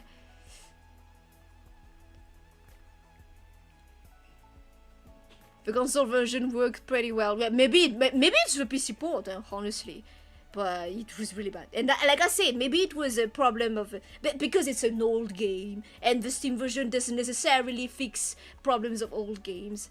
So yeah, if you deconstruct romance enough, it gets to that point. Nah. But it's not even a matter of being deconstructed. There was nothing. Nothing! Nothing! My god!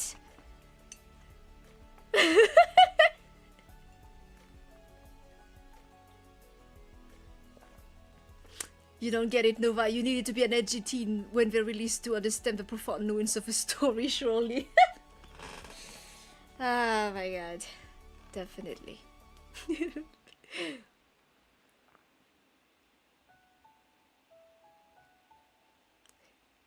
It has faked failed takes of the characters as a secret. Oh yeah.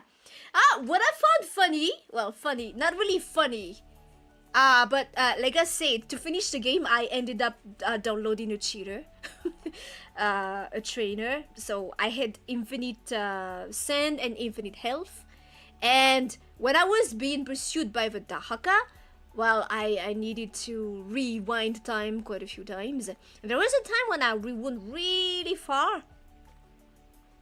And he ended up glitching. Like, the game is not supposed to, is not meant to handle you rewinding that far. So he ended up glitching through the whole map and endlessly falling. And I don't remember if I had to Alt F4 or what, but it was pretty funny.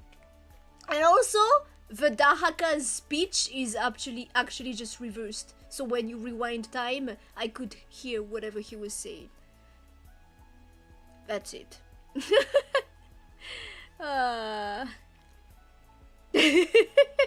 Pasnova looks so down with it. Yeah, I was so down. And that was not even, I was not even done yet.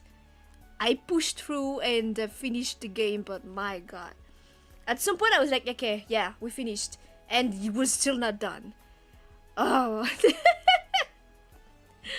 My god. Okay. So after that one, I took a long break from streaming games. Only just released covers. And then after that, I went back to streaming on YouTube, tried again. I was also kind of sick of... I was never a big fan of Twitch as a platform. Like, to watching on Twitch, I don't really like the UI. And I have a worse time trying to watch stuff on Twitch in general anyway. Probably, like I said, because the servers are more farther away, so I really feel that ping.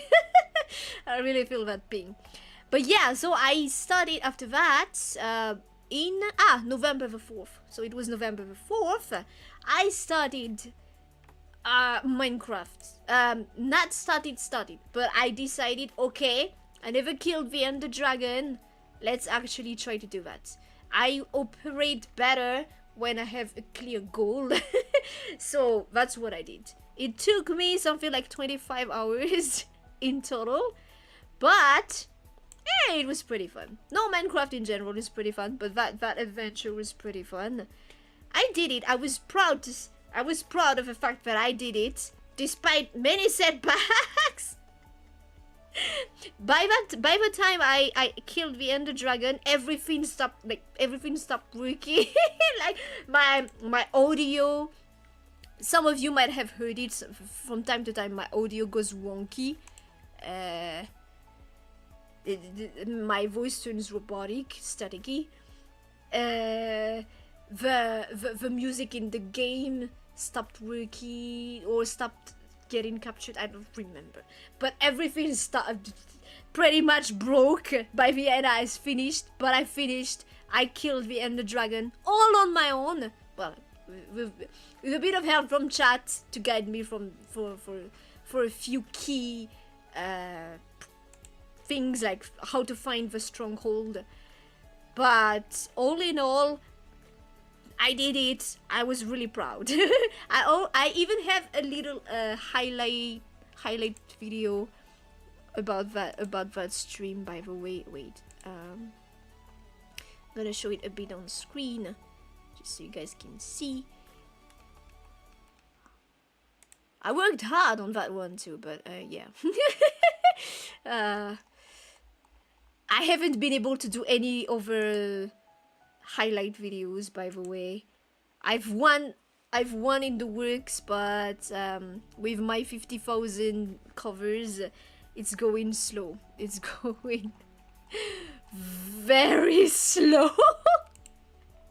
But I'll finish it one of these days. It's the other Minecraft stream, the one we played on hardcore with Brover. I think the Minecraft streams do work well in highlights like that. I don't know how I'd be doing the other videos, the other streams, if I'll have the time to. But yeah, it also is a nice exercise. But this was it. It's a 31 minutes video. If you'd like to check it out. I think it captures the spirit of my adventure pretty well. Captures the the spirit of my adventures pretty well.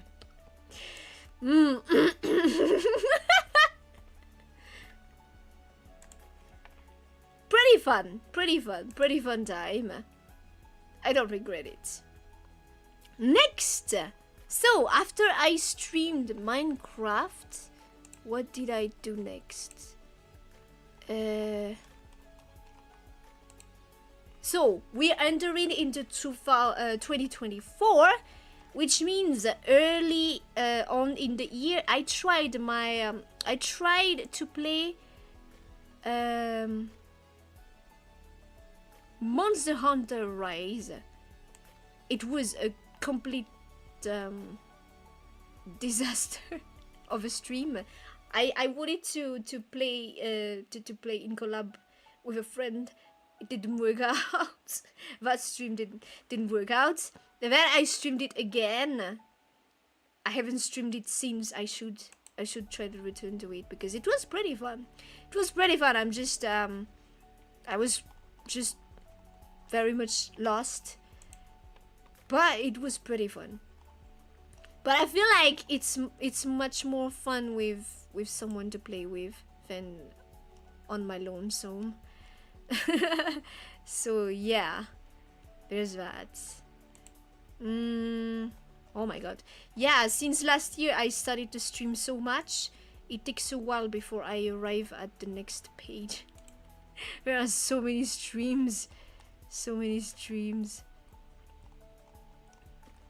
Okay, so after I played Monster Hunter Rise, we're entering into February. I tried this one out. It's a visual novel. A dating sim, a date with death. I did like a full one route, and I arrived at an ending. It was pretty fun. I wasn't expecting it.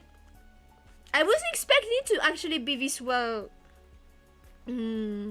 the dialogues, the way the chemistry was built up was pretty convincing.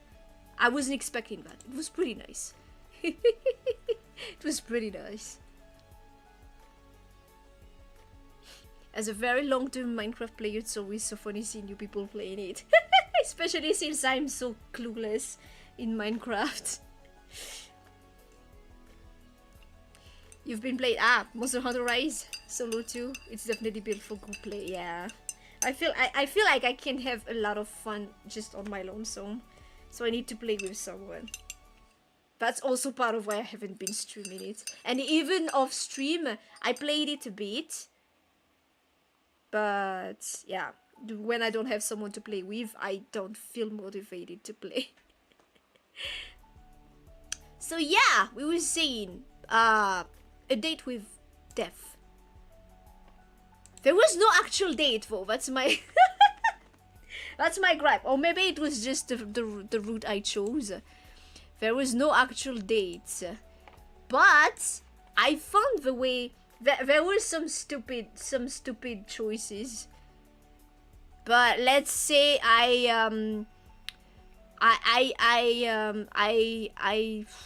presume the character is just a bit of an airhead, maybe. But the way the chemistry between, well, the MC and this dude was pretty convincing. I wasn't expecting it. Plus, he has some smooth lines I wasn't expecting either. I kind of blushed a bit. I admit, I kind of blushed a bit at some point. And this is the reason why, when I played the next game, I did not name my character Nova. Because it made me blush to read the lines saying Nova. It was kind of too much for me to handle. Basically, I wasn't expecting it. It was pretty fun. I don't know how many routes there are. Thankfully, I didn't end on a bad ending. But it was really pretty fun. It was pretty fun.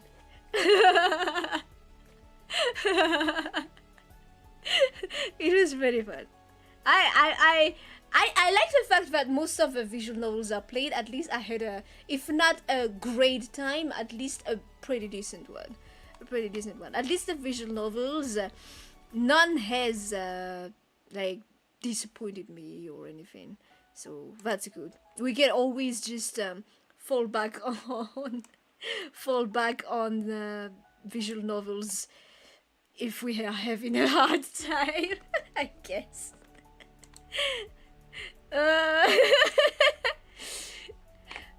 Yeah. Okay, so after that, I went back to continue Resident Evil 4 and went on to finish it.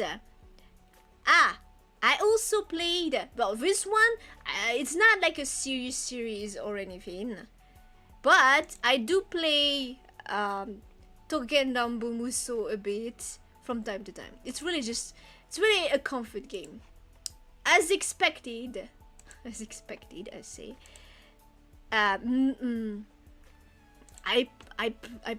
picked this one up because of Maino, of course. Because he voices a character in there, and of course, and plus it's a Muso game. Well, it's not a main Muso game, it's a crossover, obviously, because Token Rambo is I think it's a card.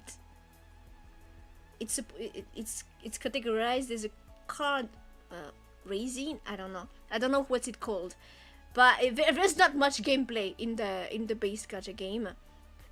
But it's a Muso. It's a crossover Muso. Apparently, it got quite, like, when they made a poll about what series to make the next crossover Muso, this one got the most votes. So yeah, it was made. And it's not as expensive as a Muso, as a normal Muso, because the like I said, the base Token Rambo game doesn't really have much gameplay to it. It's not action based to begin with, so it's made with while thinking about how people that might not be necessarily very familiar with action games, basically. But I did not expect much from it. I really just bought this game because of my favorite Seiyu. That's it. I just wanted to hear his voice, as always. And that's it. But it was good fun. I consider this more like a comfort game. Like, you will probably see me play it from time to time. I don't play it very often or what. But when I feel like, I want to chill, I want to stream something chill, I'll just stream it. So I place it at pretty fun, honestly. I find it pretty fun. It's not super expensive as far as action goes. Well, it's pretty fun. You even have an option to just push whatever button and it will do combos. It's really looking out for people who are not used for action games. But yeah, it's not challenging. It's just chill. I like how chill it is. Sometimes you like having that kind of game, really. Oh, why did I make this smaller? Okay. So yeah. Pretty fun. The next game, I do be taking some time on this one. Okay, the next one, The Sims 4. Honestly, I did play. The one I played the most was Sims 3. I played it long hours of Sims 3. And that one I prefer that. I prefer the Sims 3. Honestly, I prefer the Sims 3 to this one. I'd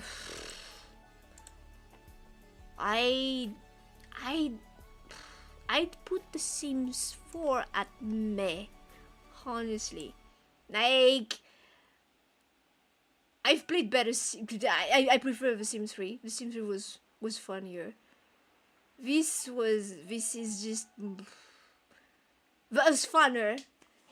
I had more possibilities because you can go around with your sim, which you don't here. But I don't feel like the trade-off was worth it. I don't really know what they added in here. It didn't look that. It didn't seem to me to be that interesting, honestly. So yeah, meh. And you won't see me stream it again because I did play it a bit and tried to start another series, but I just feel like I guess the truth would be but the truth would be gave up. But I'd put that.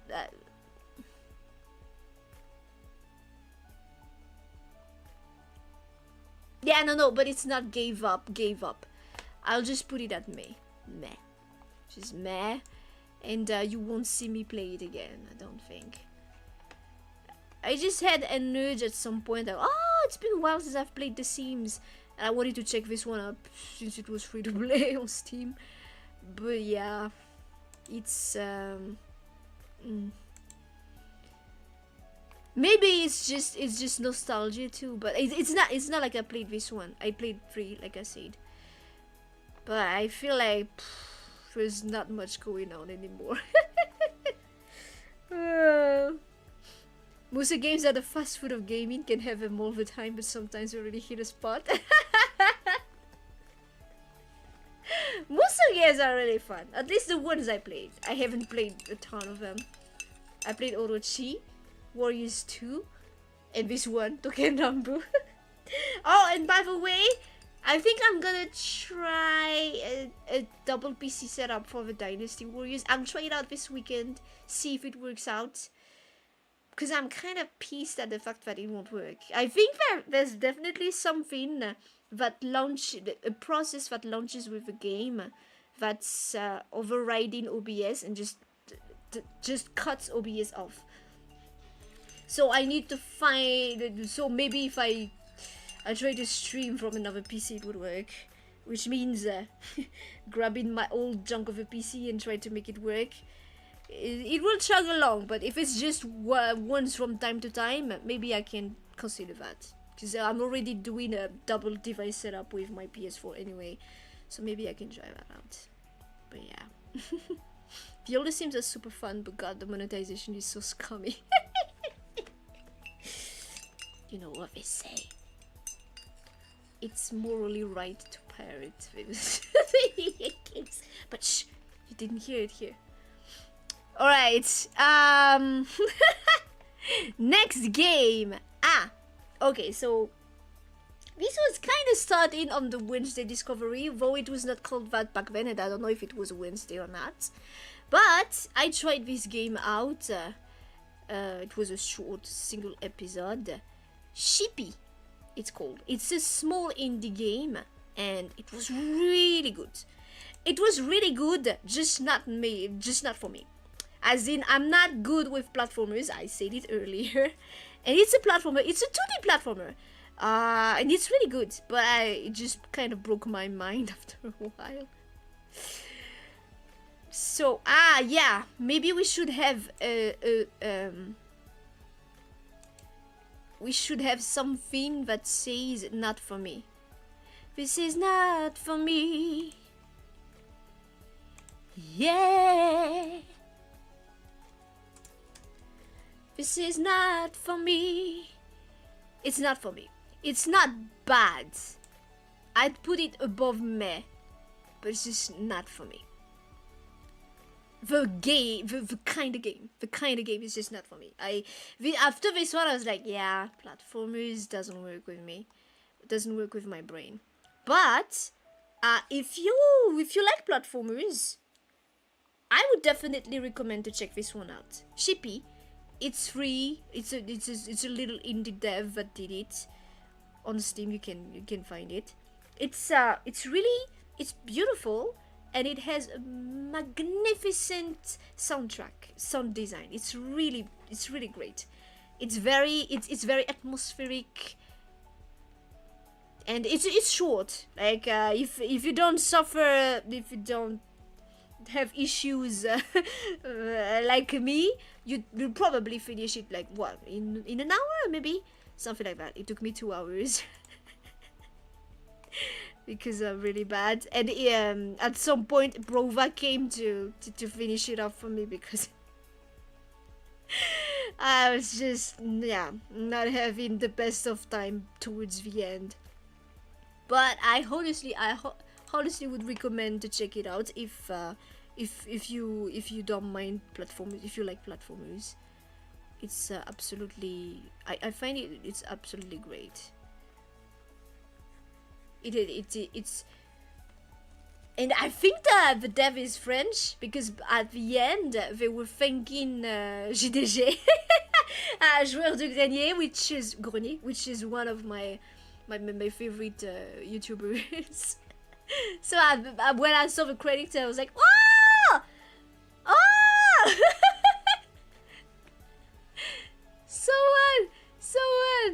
Someone who is mentioning. I know that. It's funny because Joueur du Grenier is not a small creator, but they're French, and it's pretty much just for French-speaking people, which is a smaller niche than, say, just English-speaking. So it's always fun when I'm like, someone else. It's kind of like finding people who actually played loads of EverQuest, but on a different scale. Yeah, it has a really nice look to it. It's really beautiful, and really what I really loved about it was the sound design. It breathes. It's built around music. It's really beautiful. It's really beautiful. I recommend checking it out, honestly, especially if, unlike me, you're not suffering from platformers. you don't suffer from with platformers. But yeah, all right. But one after that, after Shippy, after Shippy, I played... Ah! Okay, so the next one was Doppelganger. Yeah, Doppelganger. So this is really just... I grabbed it just because it was made by Holostars. So... I need to give you a bit of a backstory. I discovered VTubers because of Brova, because he was watching Hololive, and he told me, hey, they have a branch of dudes if you want to check them out. And I tried checking them out. I tried, I tapped Holostars and I watched a random clip, and it didn't really click with me back then. So it's like, well, maybe it's just not my type of jam. And then, because I searched them up, some clips of Kuzuha, Niji-sanji's Kuzuha appeared. And I checked him out, and that one clicked. I found it really fun, and I tried to check out other Holostars clip, and then it finally clicked. And I started watching Tenma back then, Kishido Tenma, because he was the one who had the least, he was the underdog numbers wise, so of course I checked him out, and I really liked him. He was really fun to watch. And then I discovered the history of Holostars, of how much they struggled at the beginning, and it really resonated with me. And so they became like, they'll always have a special place in my heart, because it's kind of I kind of quote unquote identified with them, with their journey, and so they'll always have a soft spot. I'll always have a soft spot for them. I haven't been watching them as much because watching VTubers kind of equals to working to me now. I can't really relax anymore when I watch a VTuber. Now it's like more this, I'm in full work mode, like what are they doing, what are they playing, oh that thing they're doing right now, it could be interesting, or what. I can't relax anymore, so I haven't really watched them as much as I used to. But they'll always have a soft. I'll always have a soft spot. They'll always have a special spot in my heart. And so when I saw that they released a visual novel, it's by the EN Holostars team, I was like, oh yeah, I'm gonna grab it. And I tried it out. I haven't even finished it. I just tried one route. It's a very short one, and Actually, I can't judge it because I didn't even finish it. So maybe I should add a pending, a pending raw. Rather, no, not two, just one. Maybe I should add a pending raw. I don't know if I'll ever finish it or what, but I can't give an accurate rating of this one. I grabbed it because of fangirling, basically. What little I saw, honestly, doesn't give me much. I don't know where this is going, because it seems there are several routes, but the story is interconnected. Like, you have a full, I think you can only really judge it by having the full picture. But I really just didn't have the time to check it out in full yet. And I decided that I didn't really have any plans to continue streaming it. But we'll see. We'll see. Right now I'd put it at pending, as in I have no idea. I don't really have a bad opinion, but not a great opinion of it. What little I saw was, I don't know. Plus it's on the short side, so I should be able to finish it, but I haven't had the time nor the opportunity yet. But yeah. Hello, Gonzo, welcome. Thank you very much for dropping by. Yeah, we made a visual novel. It was, I don't know when it was, but I grabbed it because I was like, oh, if you did something, it's something like 13 bucks or something like that. So I was like, yeah, no, I can at least do that much because I can't buy tickets for their shows or buy over merch. So I was like, yeah, but I can at least do this. If I can show a bit of support, it's also a sign of my appreciation because like I said, they mean quite a bit to me. So yeah. But I haven't I think it's decent for a price tag too, because yeah, I think visual novels are like, at least the Japanese ones are priced at something like 40 bucks. And I was always like, what, really, that much? But then again, it's a different kind of game, it's a different kind of resources. There's a ton of very high res images. You gotta pay those voice actors too, I guess. So yeah, but this one is 13 bucks. I think it's on Steam. I grabbed this one on itch.io, but it's also released on Steam. So you can check it out if you're interested. But yeah, I'll place that one on pending. Cause I don't know. I don't know. I didn't see enough for me to really make an opinion. I'm neither I'm neither on the positive nor the negative side. I'm just on and it's not meh because I haven't seen enough of it to really make an opinion. So yeah, we'll just leave it there. Wait, I just now noticed that this is not showing. It got cut. It's not showing. Love to see the boys get in love. Yeah, I'm really that. I think with the launch of the EN boys, the Hollow Stars in its entirety has thrived more, and I'm really happy to see it. But like I said, I haven't been watching them much. I don't know much. I haven't been following news either. I don't know if they're doing well or not right now. But yeah, I've seen news of Gamma leaving. But I think that's the last news I saw. Honestly, I haven't been following as much. But yeah. Now that I'm talking about it, maybe I'll try to check out what they've been up to lately. But yeah.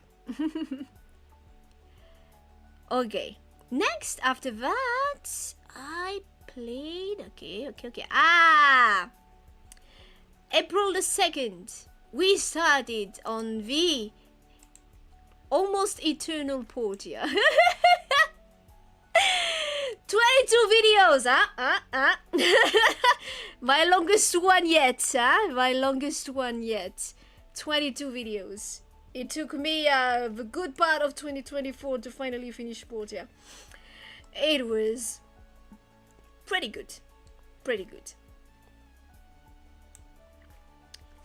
It was much more than I expected. I bought it for like $5 on Steam on sale. And I was kind of apprehensive because I remembered that whole debacle with Prince of Persia, Warrior Within. But it turned out great. I so much more than I had anticipated. I do not regret buying it at all. I do not regret buying it at all. It's not. I wouldn't call it a masterpiece or what. That's why I'm not putting it too high, higher than that. But damn, was it a good time. It's chill too.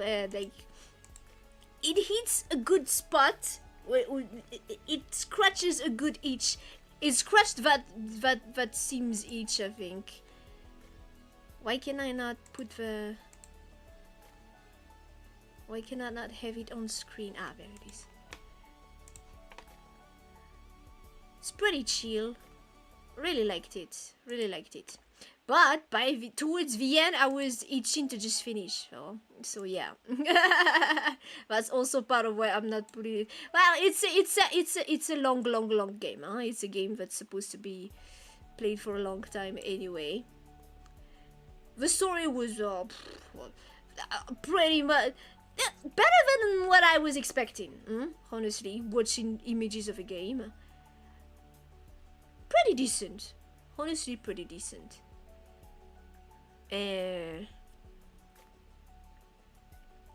Even had some heartwarming moments. So yeah, pretty good. I do not regret buying it at all, and I am looking forward to the next My Time game. Honestly, the next My Time game who's gonna have models more to my liking too. So yeah. But I don't know. It shouldn't be too demanding on the PC, because they said on their Kickstarter that it should be, if your PC is able to run the second game, which I don't know if I'm gonna pick that one up, but if your PC is able to run the second game, it will be able to run the third.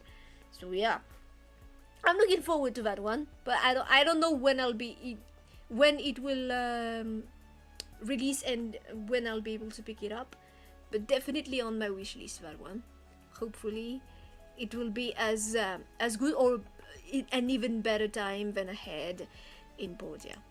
Honestly, pretty good. All right.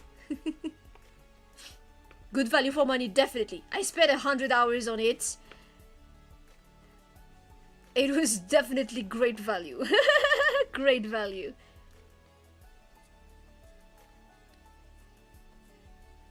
There's a third in the work. They made a Kickstarter for it. The desert one was the latest. The third one hasn't yet released. They showed wait. Let me find the trailer, the Kickstarter trailer, to show you guys. When I was playing, what's it called? When I was playing My Time at Portia, I was joking about how Genshin should have just been something like that. Because they weren't doing anything with the combat anyway.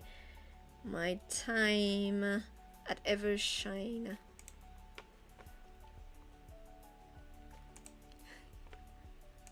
So we have. I'm gonna show you guys the trailer so you can see. I'm looking forward to it. The models are more to my taste. So yeah. So I was joking about how Genshin should have just been like this, and now, well, the third My Time game is kind of looking like a Genshin, graphics wise. But no, but definitely, obviously not really, but you know.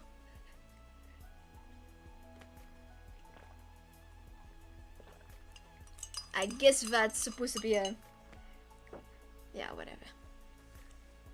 But apparently the stories do continue. Like, the stories of the world are continuing. So that's why I'm kind of thinking of maybe I should try to pick up the second game still.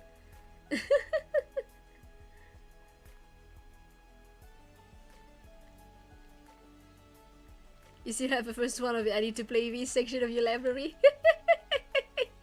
You have time. Plus, if you look at this, it's Genshin but better. In the sense that I'm sure I'm gonna have a ton of fun, and I won't feel like I've been scammed, even though I paid no money. Well, I'd be buying this one, you know, but yeah. I'm looking forward to it. Oh, plus look at that dude. He's totally my type. I I already see a dude who's totally my type. That is a my type game. Well, no, you need to play yours. Yeah, no, but the others don't look like this. This one is different. They really decided to change up the models. But the other my games are just like what I've shown earlier. But yeah, I'm looking forward to it. I don't know when it will release, but I'm really looking forward to it. Definitely on my wish list. We're gonna spend a ton of time on that one again. Yeah, the story is continuous, so that's an excuse to play. Yeah, exactly. That's why I'm kind of considering.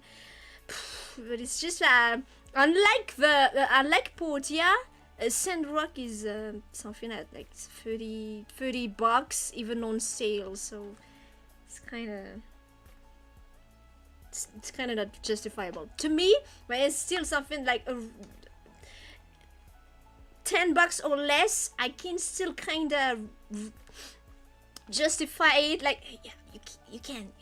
It's okay. It's okay. You can. It's okay. We can afford that. But beyond that, it's starting to be a hard sell, man. Yeah, I need to be careful about the stuff that I buy. Yeah, but yeah, pretty good. Definitely. So way above my expectations. Way above. So that also works in his favor, because I had low expectations. I was like, oh, it's probably gonna be a fun little game. At worst, it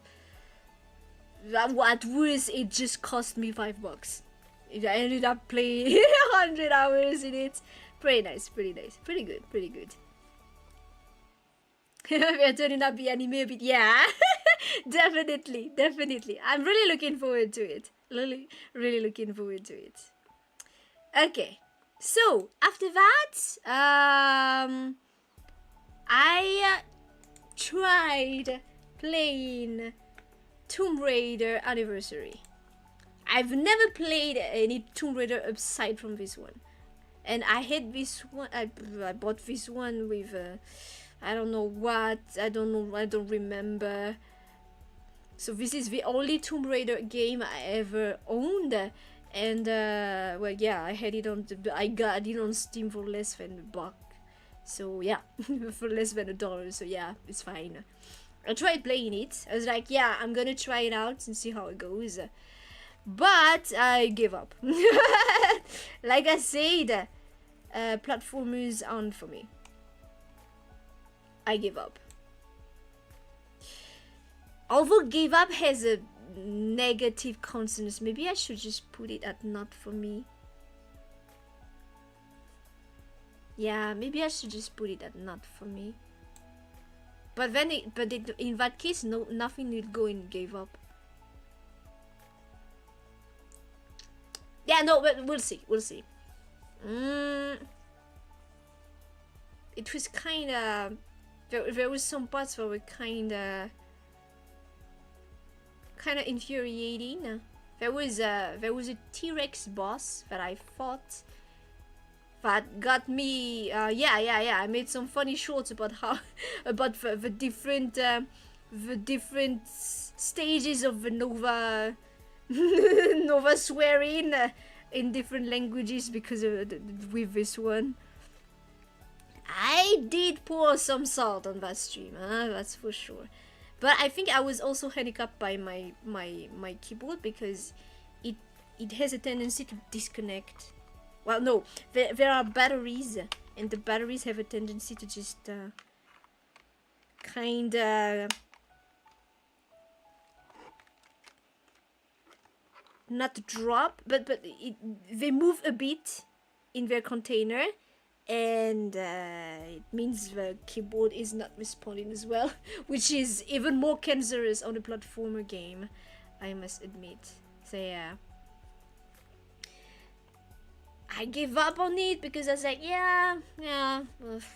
well, yeah, no, I think gave up would be more accurate, because I have I find shipping really great. Tomb Raider Anniversary was like, it's not for me, but more on the negative side. More on the negative side. It was more of a negative experience than a positive one, so I'll put it on gave up.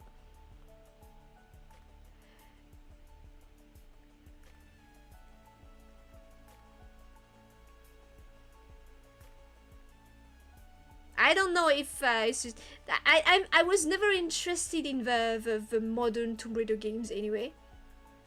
If I played Uncharted, which I liked, but I was never very interested in the modern Tomb Raiders, so it's not for me. But it's more of a negative. It's more of a negative, so that's why I'm putting it on give up. Yeah. Should try Tomb Raider at some point. You only played a PS1 for very little time, like 17 years ago. Yeah. Well, this Tomb Raider anniversary is like a remake of the very first Tomb Raider. So it's a very faithful remake. But it's a remake. Yeah. Next. Yeah, well, wait, I didn't show the images, so this is what it looks like. It's a very faithful remake, apparently. It released in something like 2000 and, what? Towards the end of 2008, 7, 9, something like that. I don't remember. Only emotion you remember from playing the old Tomb Raider is frustrations of his tracks. Aha! Okay. Yeah, I was kind of like... I did pour a ton of salt on that T-Rex boss. I was... by the way, I wasn't expecting there to be a T-Rex. Like, I didn't know that Tomb Raider was... Like, I thought it was pretty grounded. But there was literally a T-Rex. So I was like, ah, okay. I thought that wolves and bears were the only creatures we're gonna... Like, animals we were gonna fight. But no. There was literally a T-Rex. So yeah. Well, a big dinosaur. In any case, there was a big dino. There was a big dino. I did last for almost 4 hours on that stream. But yeah. By the end, I was like, yeah, no, you know what, I'll stop here. I'm not continuing this. So yeah, it went into the tried to play pile, basically.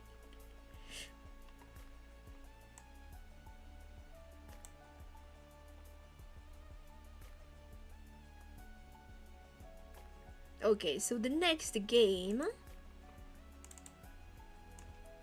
It was the 90s, there's always a T-Rex. Next game. So after Tomb Raider Anniversary, this one is also nostalgia coded, very much. I played Dink Smallwood. So Dink Smallwood is also one of those obscure old games. Plus Dink Smallwood is actually really much older. Like the ones like the ones like Lords of EverQuest at least were 2003, but Dink Smallwood was 97 if I'm not mistaken.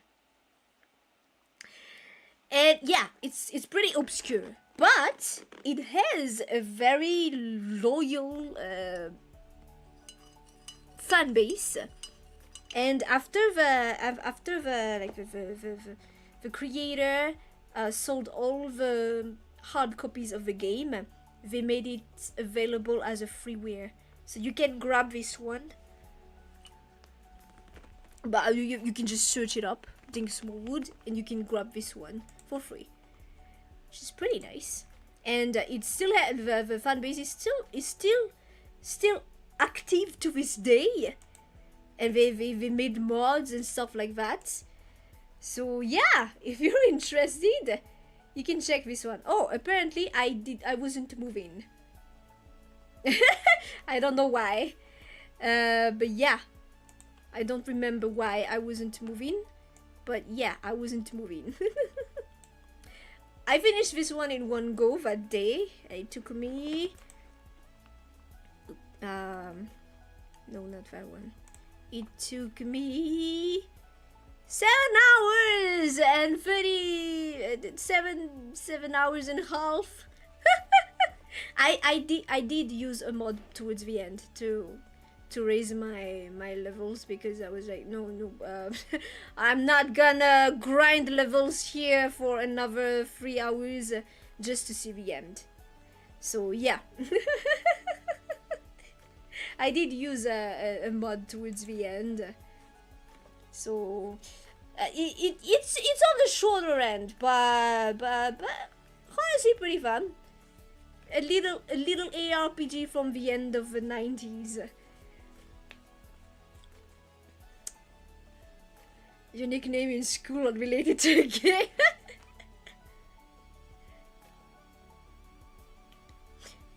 I really don't need to say the game is old and then mention a year after your birth. You really didn't need that. Ah, if you're still at the age where mentioning a date after your birth is old feels painful to you, it means you're still very young. In your head, you're still very young, which is what matters anyway. When you still have time ahead of you if you feel like, oh, if you're getting triggered by that. Maybe triggered is not the correct expression, but I think you understand. So yeah, Dink Smallwood. I think it was an uncle who gave this game to me, to us, back in the day, and well, back then we didn't understand English, as always. I only really started to work on my English 10 years ago, I think, and even then I was just reading novels and not talking. So yeah, my English speaking, I really started to practice it while streaming. So what you guys are hearing is streaming was my first experience really speaking English. Wait, just a moment.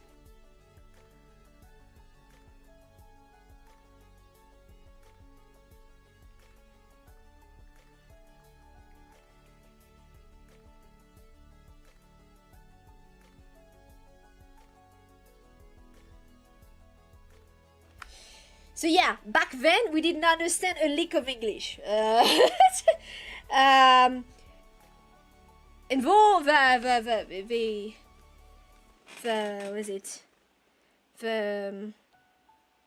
everything was written because it was not voiced. But even when we were trying to look up a word in the dictionary, we also weren't very good at looking that up.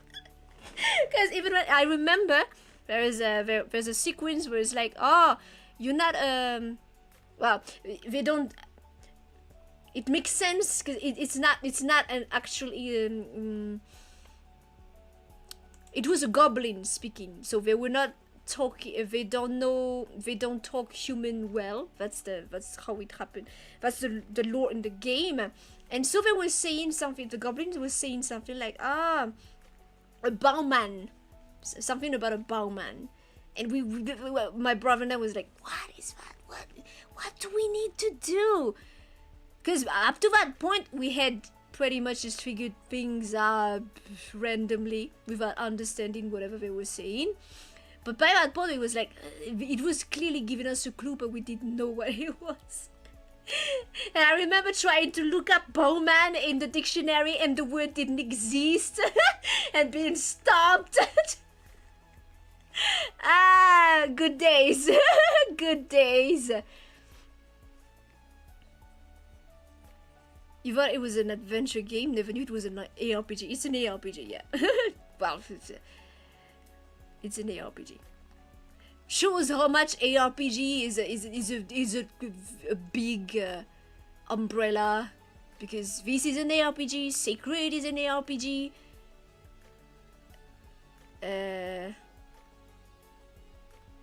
later Final Fantasy ARPGs, you know.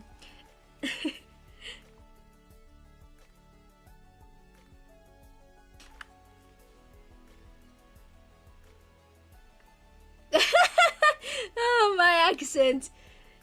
Every time people are coming in the stream, I'm sure they're like, what kind of accent is that? I don't know, man. I don't have an accent at base. So like, yeah, people. But I have a fun time asking people, what do you what nationality do you think I am? What kind of accent do you think that is? Because I don't even even if you listen to people of the same nationality as me, they wouldn't have the same accent as me. I don't have this. I don't have a typical accent, a typical Malagasy accent.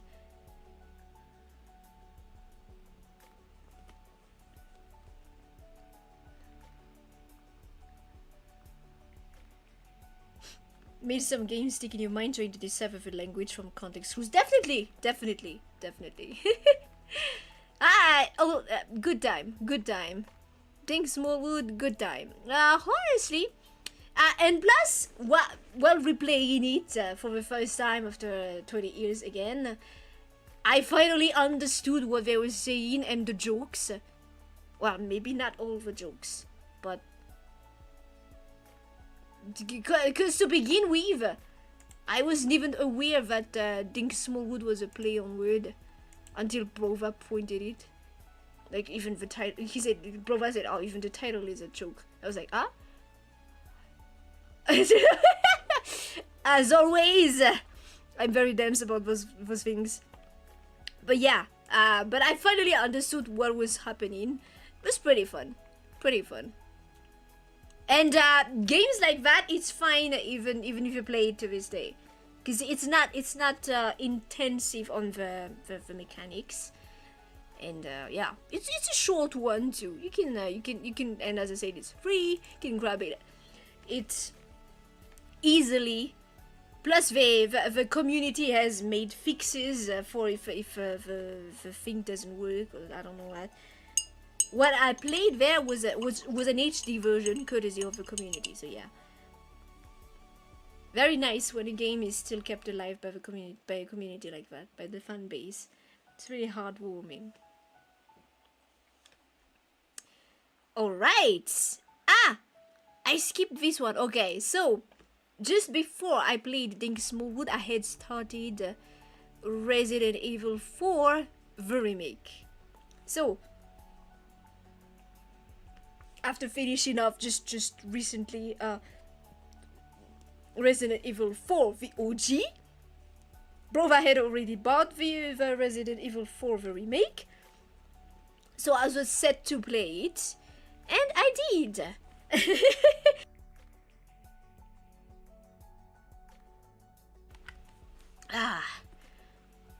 I thought you thought it was just French, to be honest. Yeah, I think most people think I have a French accent, which makes sense, I guess. That's the closest, since French is my second language. I suppose I revert to having some kind of French accent because I learned French first.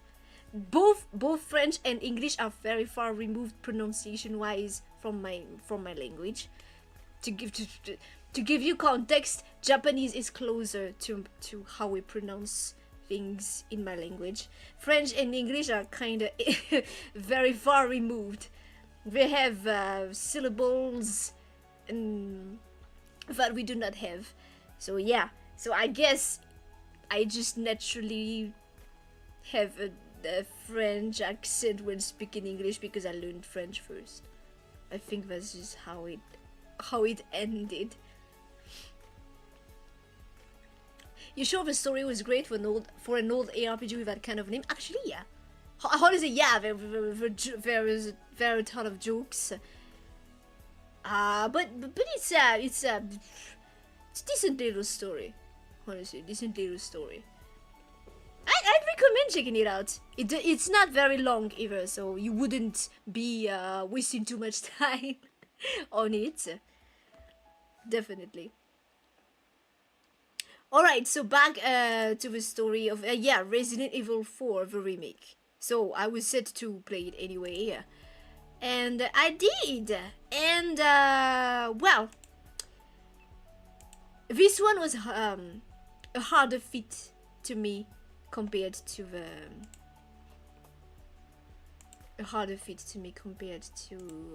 the OG. Honestly, between the two, the OG was just right for me. But the remake was actually a bit harder to adapt to, to take in hand. It's definitely still a great game, a great remake, incredible work. Especially since it had big shoes to fill. But it was a harder fit for me. I had there were parts that were really fun and parts that were really painful, especially the parts with insects. But beyond that, there were parts that were rather infuriating to me. But it's pretty fun. It's pretty fun. It's a really great entry. Just less of a good fit with me, but it's great. It's great. What I think I'm missing is some dodges, like in 6. But Brova pointed out to me that adding dodges would mean adding even more aggressiveness to the enemies, because in OG your movements are pretty stiff and limited, so that means the enemies are also slow and easy to dodge. In here, you're much more, your controls are more snappier, and you have a counter with a knife. So it means that the enemies, to compensate for that, are gonna be much more aggressive. There was a ton of reflexes that I learned from OG that I had to unlearn while playing this game, which means it was not a good idea actually to play immediately after I played OG, but whatever. But I feel like mechanically there was something like this game was constantly, I was constantly having some reflexes that were counterintuitive to what the game demanded. So it was a harder time. But it's definitely a great game. Definitely. And I watched Brova play the Separate Ways DLC. Really great. Even affirmed my love for Ada even more. Ada, Ada, definitely one of my favorite characters. I really like Ada. But then again, I like most of the characters in Resident. Like I like Leon. I like Chris. I'm so with Claire and Jill. I guess I haven't had the occasion to play with them much, but I don't dislike them. But Ada, I really like. What am I even doing? I think I was still having a hard time with I don't know what. Looking at whatever's happening on the screen, I'm like, what am I doing? What is happening to me? Well, it was 24 minutes in. Apparently, I was still having a very hard time apprehending the controls. But yeah, you can judge from that I was having a much harder time with the game. I liked the way the thing. I liked most of the things they changed, the little things they changed in the story. Though I didn't like, Krauser was the part I didn't like. Krauser was the part I was most disappointed in. But Leon and Ada's respective arcs, personality, I really liked. They went with a more serious tone with these remakes, but you can still feel it. That little aftertaste of camp Resident Evil has. So to me, the series it's still very much within the spirit of a series. So yeah.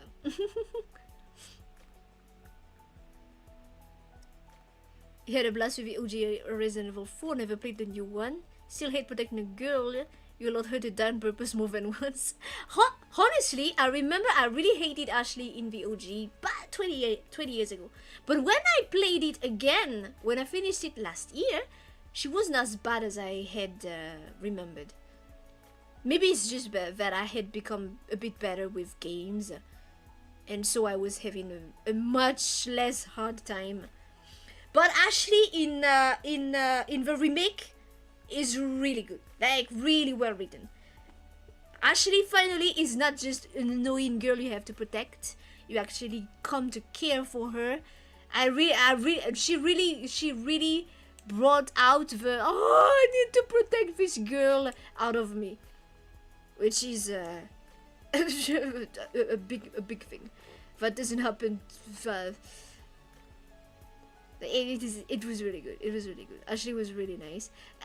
Louis also is great. Like everyone is much more, like, given more depth, more time, so you have more time to get attached to them and actually feel the tension when someone is in danger, stuff like that.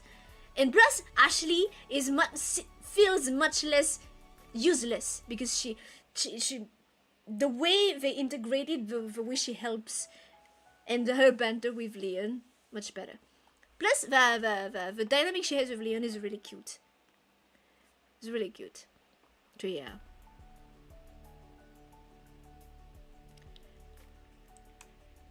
Ashley in OG, when I played it last year, was whatever. Less worse than I had remembered, but whatever. But Ashley in the remake, definitely would protect again. Yeah, when from you're forced to protect to you want to protect, and that's the kind of character progression you love to see.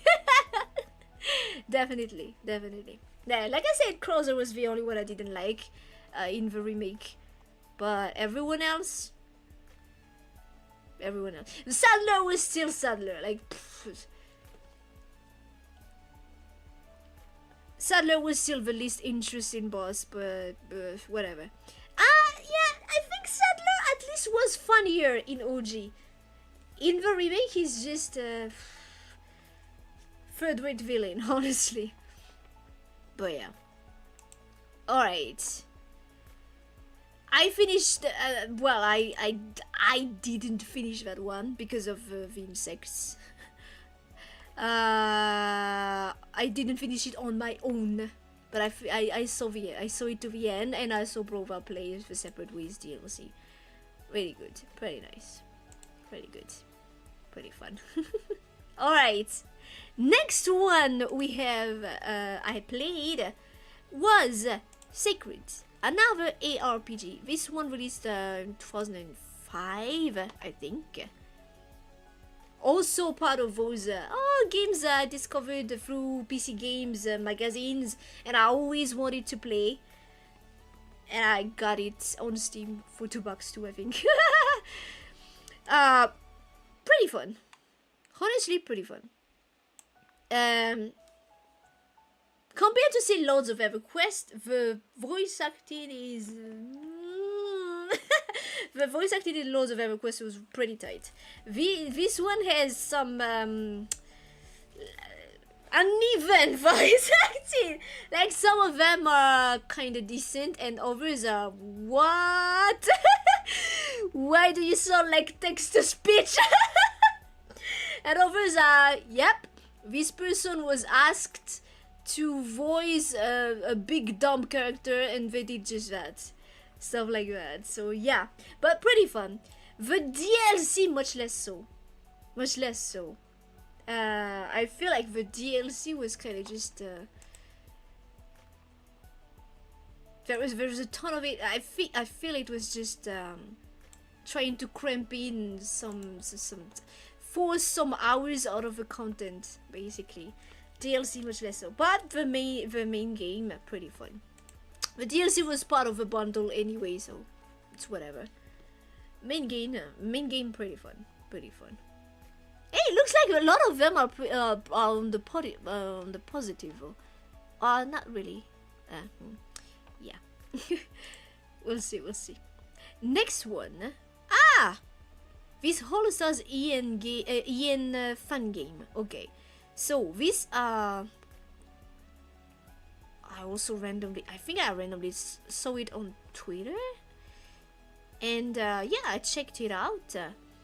I had never played what's it called? Never played Fire Emblem games before, because I never had a Nintendo console, nor do I plan on having one.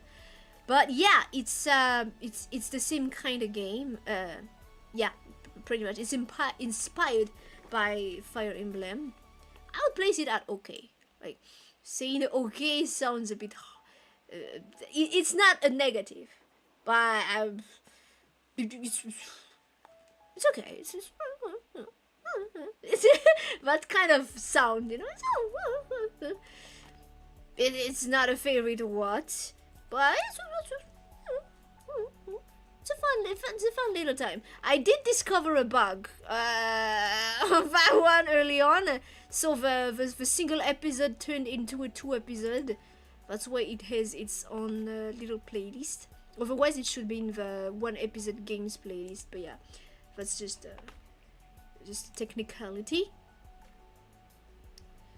But it was pretty nice. It was very nice. Not a favorite or what, but for a fun game, the work was phenomenal. I think the writing was, yeah, fanfic, which is not bad fanfic. Just there are some things I could nitpick, several things I could nitpick. But honestly, for a fun game, pretty solid little time. It's not very long, so yeah. Okay. Plus it's free, so definitely you can check it out. It was the occasion for me to try out what kind of gameplay a Fire Emblem game has, since yeah. Alright, so after that came, okay, Sacred Portia, Sacred. Minecraft Hardcore, yeah. Well, we already talked about Minecraft anyway. I just returned with Brova to try a hardcore Minecraft. We killed the dragon. It was pretty fun. Though I died, but yeah, it was pretty fun. Basically. Next.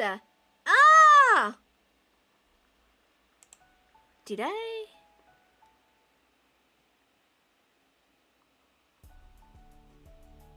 Wait, it looks like I'm missing this one. I didn't put this one in. Where is it? I skipped it by accident. Well, it didn't appear when I was looking up my playlists, maybe.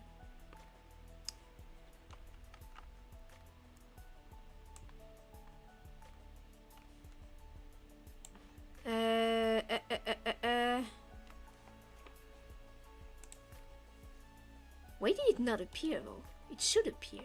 There's no reason it shouldn't have appeared. just a minute, please, so I can add it to the tier list. If it would. It doesn't wanna. Here it is. So a quick screenshot.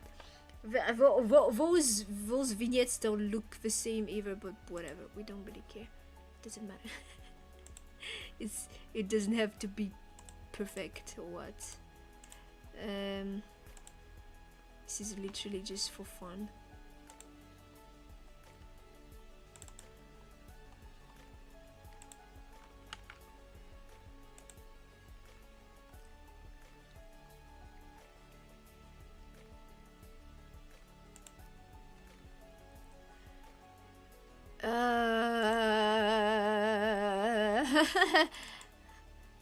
Where did it go? Ah.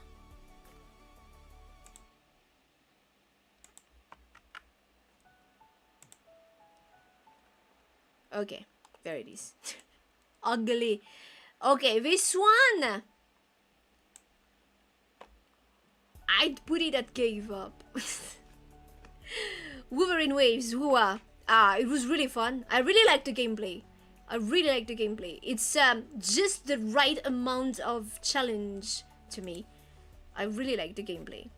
It just so happens that, well, they have stopped releasing characters I have interest in, so yeah, I stopped playing basically, and I gave up on the hope that they would eventually. Wait. Okay, so woo-ah here. I gave up on the hope that they would eventually have new characters I would be interested in. It just doesn't seem like it's going that way, so whatever. It was fun, but a gacha has to have the gameplay and the characters I want to play with. Otherwise, it can show it. It can show it. It's really good gameplay, and the sound effects are really very satisfying sound effects. Everything in this game is sticking it right.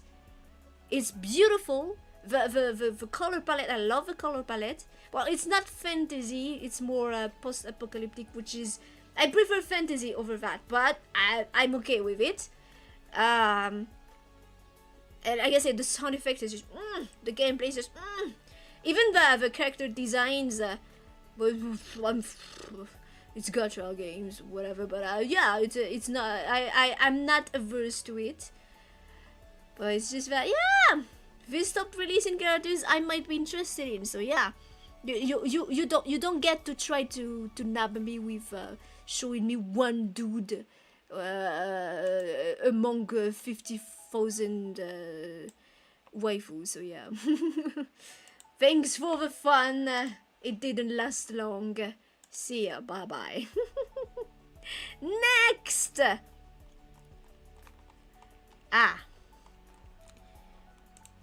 We're advancing. We're changing page finally. Out of the 50 videos, we're finally changing page.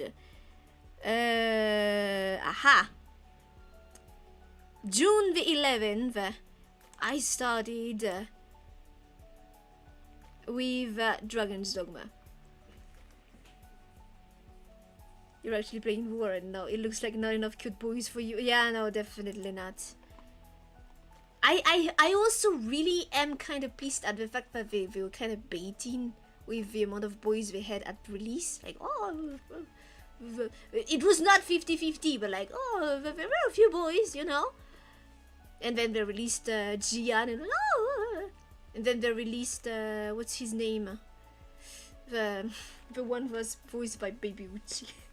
I call him Baby Uchi because I think it's Kobayashi. I forgot his name. That's the problem. When I give Seiyu a nickname, I call them in my heart, in my brain. I stop remembering their names. Oh my god, I'm so sorry. But yeah, he kind of sounds like Uchiyama Koki because he's a big fan of Uchiyama Koki. So yeah, no. I'm kind of if at least they announced the color from the beginning with just, but they were kind of baiting, like, oh look, we're gonna release some dudes too, and then they stop.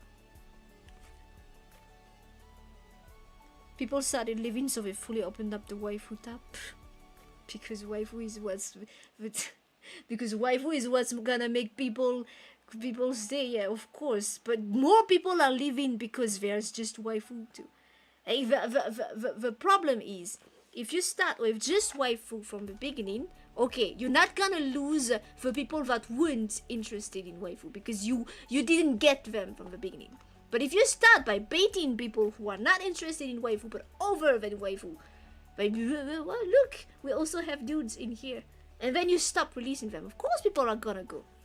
It's a good thing in Ashiko's they learned that lesson, because apparently they lost like over... They dropped in revenue like over... I don't remember. I remember reading something like that. Someone on Reddit said something like how they lost like maybe up to 90% of their revenue. They tried to open the waifu tab and they lost even more. So after that they returned to okay. We bring in dudes and waifus. So that please stop leaving. Like, so stupid. It's so stupid. Half of the market is just really like. Why do you think everyone is just playing that? What's the name of that little girl? Well, I call it little girl. I'm not saying it in a negative way, but it's just it's just my way of calling it. The one with the different dresses, and the one with the one who panders to women. the dating sim. Why do you think those make so much money? The market exists. You're just too dumb. You're just too stupid to try to actually work a tiny bit to conquer it. Stupid ass. Honestly. When launch was rough, waifu or not, you actually stopped playing and just got back. Now when people say 2.0 is good. What? Well, I personally hadn't encountered any issues at all until that one little point. They released a fix and the music stopped playing. That's it. But I had absolutely no issue. But I understand perfectly that people had technical issues. So yeah. But I was of the rare few that didn't encounter any issue and was fully enjoying the game from the beginning. Which makes me even more... that thing had everything crossed right, checked right, but... You shouldn't have released any dude to begin with if it's gonna be like this.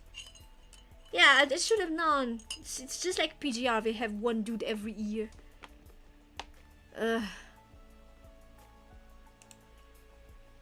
So yeah, I just give up. I don't care if it's better now. There's nobody I want to play with. Ah, no, wait! There it is!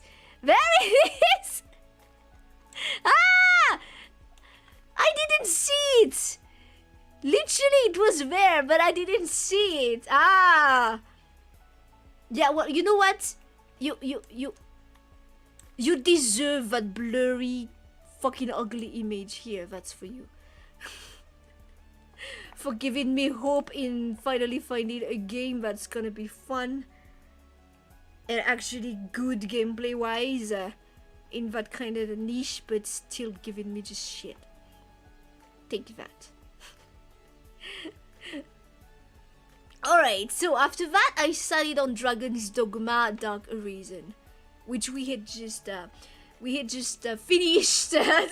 not really finished, but yeah, we reached the end of the stream series last Tuesday. I set out to become a dragon slayer. I became one, and yeah. Honestly, the curveball the game threw me at towards the end was kind of it's kind of dropping its rate a bit for me. Plus that whole beloved thing, just randomly selecting the one NPC I didn't want to get involved with was kind of pissed me off too. So yeah. I think Dragon's Dogma is gonna go. It's fun. It's pretty fun. But I also didn't feel like continuing playing it. At least last Tuesday. I don't know, maybe I will change my mind later on. Honestly, that what it threw me towards the end kind of drops it to me. But it was pretty fun. And the puns were much better than I was expecting. And yeah, they did cross towards endearing territory towards the end too, so... Okay seems a bit harsh. I would definitely place it above Prince of Persia, the Two Thrones, so yeah, pretty fun. Pretty fun, but I'm taking away some points for that beloved thing, and the fact that it threw me a curveball when I was expecting were done. But when you think about it, there were some things that would just not answer it, so yeah, whatever. But yeah, I was in that I'm done kind of mindset, so yeah. But pretty fun, honestly pretty fun. Maybe if I have the occasion I would grab the second game, but we don't have $70 to spare for that, and I haven't even finished the first game, so yeah, I don't know. We'll see about that. Still pretty fun, still pretty fun. The blurry image of shame. Yeah, exactly. That's what you deserve. That's what you deserve for being such a baity bitch to me. It's not a must work, and you can't go wrong in the end. Yeah. No, it was pretty fun. Like, I had fun playing it. It was pretty fun. It just reached that end, like, But I think it's above Prince of Persia, the Two Thrones, and but Protestant Twilight. So yeah, I'm putting it in that tier still. Could have been better, but yeah, we'll keep it there. Niche way for good reason. Yeah, well, I think I wasn't expecting to take exception to how the quest would end and stuff like that. I wasn't expecting that because I was really in there just for the fun gameplay. And I felt like when I read reviews, the negative ones were really about the gameplay. Well, some did talk about the story, but I was like, I'm not here for the story, so I don't really care. I wasn't expecting it to throw me a curveball like that, and I was... yeah. If it didn't shoehorn that whole beloved thing, if the beloved stuff was really that important, I feel like it should have been more organically presented to me, cause and they should have just put an option where you don't have a beloved, cause maybe someone is not interested. I was interested in nobody, as N said. I think it was N. Literally, there would have been more emotional investment if one of my pawns had been in the balance. But yeah. It was still pretty fun. Honestly, it was still pretty fun. The gameplay is more fun than I was expecting and hoping for. So that's what kept me going, moving. But yeah, I didn't finish the story to the end, so I can't really talk on that. But what I saw was kind of that Mercedes beat was actually pretty good.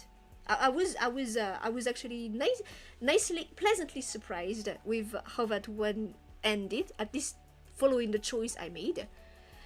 And that's also like you were kind of showing me that you were respecting my choices, game. So why throw me that beloved out of nowhere?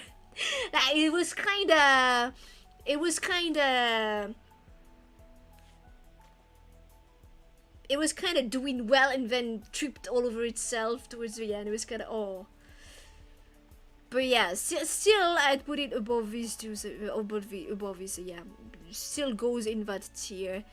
But yeah.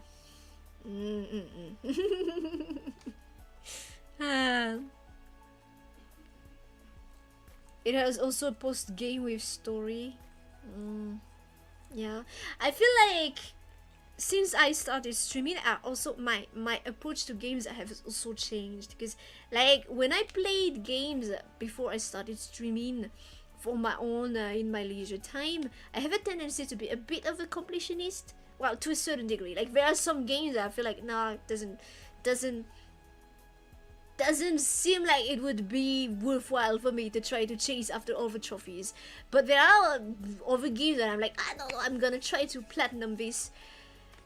And when I started streaming, I'm less in that kind of mindset of trying to like do everything the game has to offer. I'm more in the mindset of, okay, we're going on a journey, and however this journey goes and ends will be it. See, so that's why I like. That's why I also ask you guys to not spoil me or tell me what to do, because it adds to experience for me.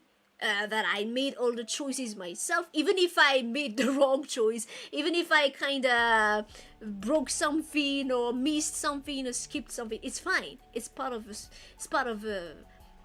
journey. It's part of the fun of it. It's part of the adventure of that adventure. So I like the fact that certain of those games are actually really respecting my choices. And it looked like Dragon's Dogma was, but then kinda not. Yeah, well, still a pretty fun time, but yeah. But forcing myself to do the DLC, I feel like I don't feel like doing the DLC on streams. And then again, like I said, I don't really have that much leisure time. When I'm done streaming, I either work on other content, or I play a random game with Brova, or I watch funny stuff with him. But I'm not that much into plunging myself for hours on end in one game anymore. Like my mindset has shifted, and it's fine. So that's why I'm like, see, even though I really loved Portia, at some point I just really wanted it to end, because I wanted to move on, you know. I wanted to move on. I feel in the streaming mindset I have, the way I go into a game when with the intent of streaming it, I want it to end. I want the adventure to end at some point, especially if there is a set end, because stuff like Minecraft, there's not really. Unless we that's why I did the okay, we're gonna kill the dragon, because that's the only end I see. But yeah, at some point I just want it to end, and I don't necessarily want to spend 50 streams on the same game, you know. So yeah, we'll see. But for now, I want to take a good cool down. After that beat Dragon's Dogma Dark Arisen flew at me. I didn't even finish it, but yeah. And it kind of leaves a small bitter taste in my mouth, because I was starting to like finish all these games, and then this one comes in, and oh no, we're not done. Yeah, but I'm done. Mentally, I'm done. At least not to the point of like that image we had of me with Prince of Persia Warrior Within. But yeah, I was done. I was like, yeah, we're killing the dragon. That's what I set out to do. And okay, after that, my mind was like, nope. I did not have this in mind. So yeah.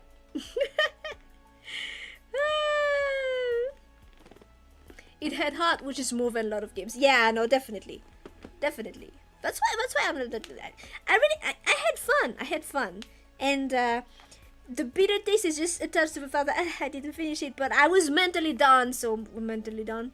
We're mentally done. Who knows, maybe down the line I might want to pick it up again, but for now, we move on. We move on. Most people say the OG DG is the best one, but honestly the gameplay of the second one felt so much better, and the same with questing. Elf waifu, best waifu.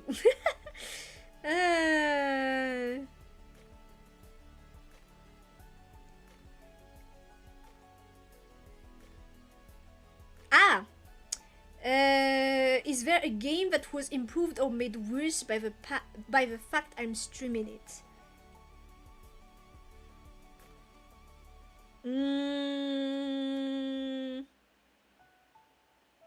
You know what? I'll pin this so I remember it, and I'll return to that question once we have checked all the games. Okay? Because I feel like I'm in the middle of it right now, and I'd rather we talk about all the games first, then I will answer the question. But it's a very interesting question, yeah. Okay. So, after Dragon's Dogma, okay, so there was a bit of Token Dambu Muso, Sacred, Dragon's Dogma, yeah, okay. All of these were just some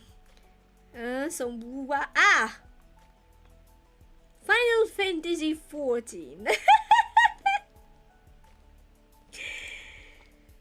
Final Fantasy 14. Apparently I had already tried it out at some point, but I must have skipped that stream. But yeah, Final Fantasy 14, the critically acclaimed MMORPG. By the way, I had started with a male character, but then I don't remember. I restarted, and I made a Nova ish character in the end because I'm like, whoa, it's fine. So some of you might have seen me stream this. FF14 not stoically. But yeah. Oh, it was pretty fun! It was pretty fun up until the point where I came to the realization to have the chocobo, the mount, I had to do dailies. And by then I was like, nope. I picked it up because I was told the solo experience is very good. Like, it's really an RPG before it's an MMO. So I was like, yeah, in that case, I might as well try it out. And it was pretty fun up until that point. It's really just dragged down by the point that it's an MMORPG. It's an online game for me. So I'm hesitating. I think it's just not for me. What little I saw, the story didn't really grab me much. But there were some sequences where I was watching the cutscene and the emotion did reach me. So I think their cutscenes are pretty good, making a decent work of making a decent work of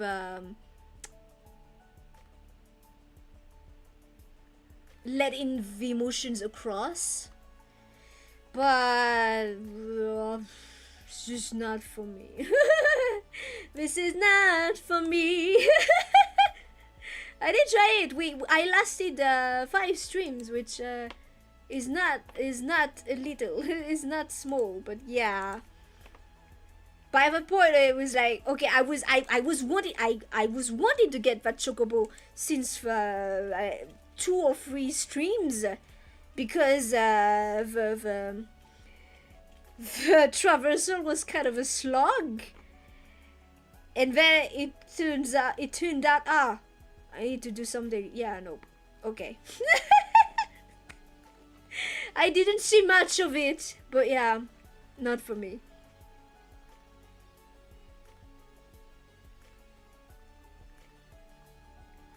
more than 3,000 hours on both console and PC. It's tedious as none other. Is that so? Yeah, well, all I can say is it's not for me. Like, the gameplay seemed to be fun. Plus, I didn't have that much experience with MMORPGs. I did try out WoW a bit on the free trial on a free trial account, obviously, because I was not gonna pay a subscription for that. But yeah, just to see how it was. And it felt to me like I could have liked the gameplay, but I don't really like subscription-based games because it makes me feel like if I don't play it a lot, I'm wasting my money. And it means it becomes an obligation, and the moment a game which is supposed to be for fun becomes an obligation, it's dead. So yeah. I feel like FF14 is the quintessential example of a story gets good after 100 hours. Ah, there's that too. Yeah, no. I'm not gonna wait 100 hours for the story to get good. So yeah, not for me. Wasn't able to grab me in the end, so yeah.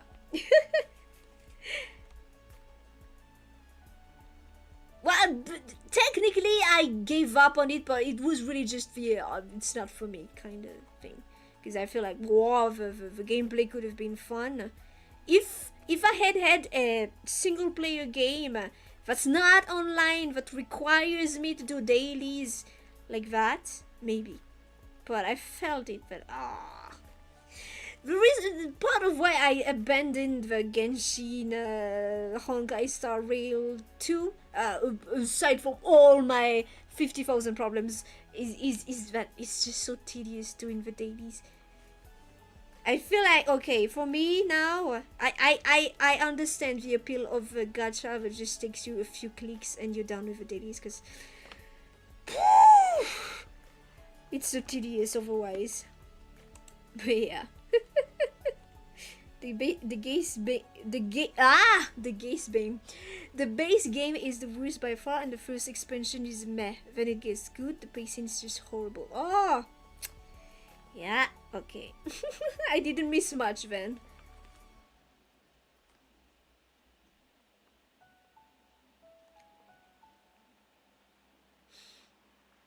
Okay, so the next one. It takes forever for the chat to appear. One could argue that it's not a good story if it takes that long to get decent, but MMOs are weird living things. Yeah, no matter the media, I believe that if it takes you 100 hours, if you have to be by the 10th book, or the 10th episode, or the 10th season, or the 10th tome, volume of... before it gets good, that's not good. That's not good. It should be, at the very least, decent from the beginning. At the very least. Because there are stories like that, okay, the hook is not the best, but the climax are really good. At the very least, it should be decent. Not it's bad, but I promise by the 5th season it gets better. No. Nobody should be subjected to something meh or bad with the hope, the promise of the hope that it would eventually get better later. No. Well, maybe some people are fine with that, but I'm not. Like, dude, time is precious, and I don't have time to waste on that. So yeah, why would I waste time on that when other things that would waste less time would give me much more satisfaction in a much shorter time? No. Doesn't work. Doesn't compute. Yeah, I believe that's just objectively, that's just bad. That's just bad execution, bad writing, bad whatever, but yeah. Problem with FF14 story review was it felt like watching One Piece. One Piece? Too much filler to little important stuff. That is why we all love this mention Shadowbringers. It had minimal filler. Well, One Piece doesn't even have that much filler. The problem with One Piece's pacing is the more the manga progressed, the more it became, well, as far as I know, the more the chapters became denser and denser. So the anime was kind of left with, what do we do? We can't cram 2 chapters in 1 episode, but 1 chapter is not enough. So they started to make a 10 minutes recap with 3 minutes opening and ending. Whatever. I personally haven't seen One Piece for a while now. I don't know if I'll be able to get back to it. But yeah, I probably I would like to I'd be curious to know how it ends at least. But yeah, that one is a hard one because it's probably, with how long it's been running, it's probably not gonna be able to satisfy anyone. That's my fear. That's what I fear is gonna happen. That's what I fear is most likely gonna happen. Okay. Next! We spent enough time here. Next! Another of the Final Fantasy series, but yeah. You heard it, probably. My favorite one. Even to this day. And it does not have the rose-tinted glasses of nostalgia to it, because I didn't play it when I was younger. I played it 10 years ago as a grown-ass adult who was already working for the first time. Yeah, so yeah. Just, it's flawed, definitely, but God, do I love this game. I love the game. I love the gameplay for some reason. I love the characters. The story is a bit convoluted in some parts, and some things just don't make sense. But it made the exploit of capturing my heart, despite being a game that released back in '99, being pretty rough around the edges. I've nothing more to say. I think I talked a lot about it on stream when towards the end when I finished. It will always have a special spot in my heart. I will always regret that Square Enix seems very unlikely to remake it. Because I'd probably buy it in a heartbeat if they remade it. I'd probably be we're not gonna eat this month or stuff like that, but I'd buy it.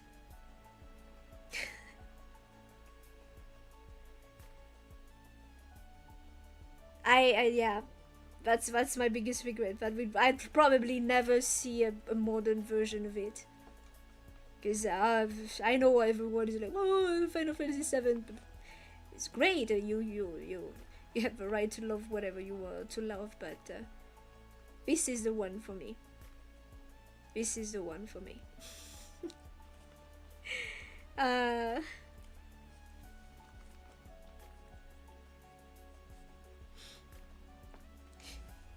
It's tough because a lot of people just get invested over years of playing a thing. You had that with Genshin, so it was pretty disappointing after all the hype. Yeah. No, I understand. But like I said, it was the first time in my life I ever had that kind of weird relationship with a game. And I do hope it will never come back again.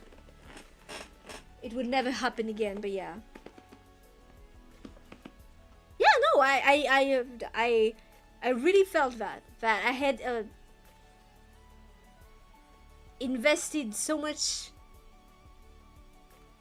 It couldn't possibly just stay like that, you know.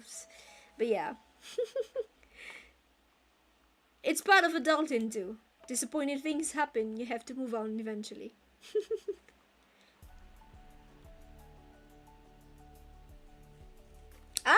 12 is your favorite. 12 was the first Final Fantasy I played.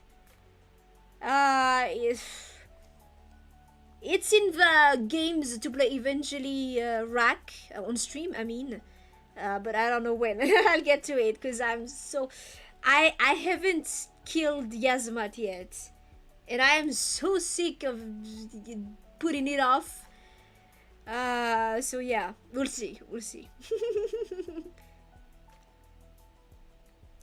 Some could ever argue it's the best game ever made. I would. It's not.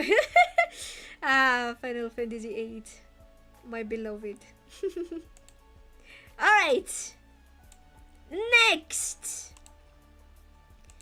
After Final Fantasy VIII, what did I play? Okay. After Final Fantasy VIII, this also is one of the one episode games. Before we started the Wednesday discoveries, but it's pretty much a Wednesday discovery in most of its aspects. I played We Were Here with the kind participation of Ryan's whom I seem to be dragging in my game collabs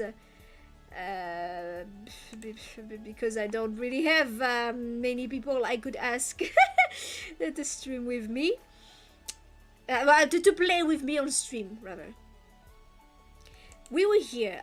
It was a pretty nice little experience, honestly. It was my first time playing a game of this kind, and I liked how it was. I think, you know what, I think I'm gonna put well crafted below, and I'm gonna put it into well crafted. There. Yeah, I think this feels better. This feels more accurate. A pretty well crafted game. Honestly, pretty good. I would definitely love to try another game of this kind again one of these days. If I can secure someone to play with me again.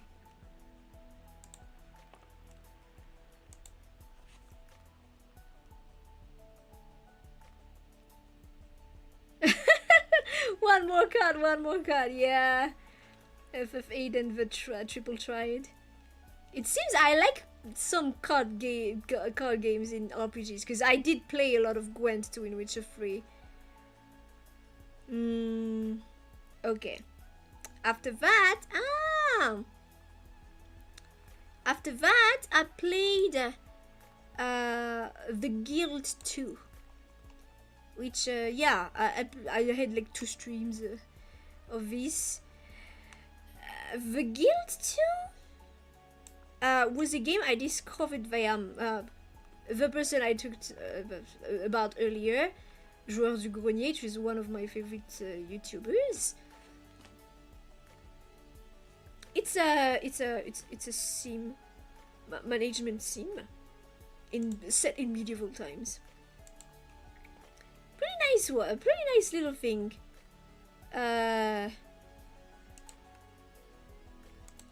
Haven't been able to like play that much of it, and I've been debating about continuing streaming it, because since mostly I'm just sitting there and blankly sitting there and watching it. Basically, I don't really know what I'm doing in that game, basically. So I was like, I don't know. I feel like I'm just blanking and just watching it.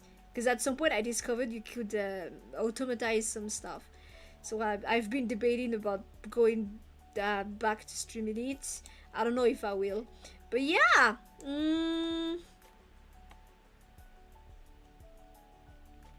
I'd put it in okay tier.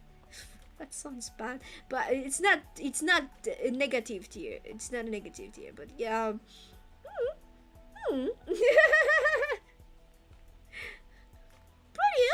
Pretty nice. You can spend a few hours on it, I think. Fine, but yeah, it seems a bit. It looks. it looks well crafted, but at the same time, I don't know. Seemed fun, also a little bit complicated. Yeah, for every game. Yeah. It's the kind of thing like you could spend hours on it, but if it's not really might not really be an end. The type where you restart a lot too because you started to finally understand. I feel like. So yeah. Okay. Okay. I don't know if I'll restream it again. But yeah. Okay. Something to keep your hands warm. Kinda. I really feel like at some point I just blanked out. Just you know, just watching the game there. And just blanked out for a while on stream. So I feel like that's not very suited for stream. But yeah. A game I'd play in my leisure time. Like, because it doesn't demand that much. Could just stay there and... pretty neat. Okay. After that, okay, some more token number. Portia, Resident Evil, Final Fantasy. Aha! August the 1st, I started Hellblade Senua's Sacrifice. And then it's a small nitpick of mine, but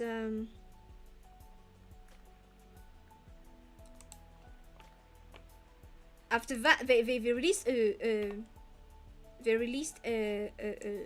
sequel. The first game was called Hellblade Senua's Sacrifice, and then the sequel they titled it Senua's Saga Hellblade 2. Why? Just why? Why?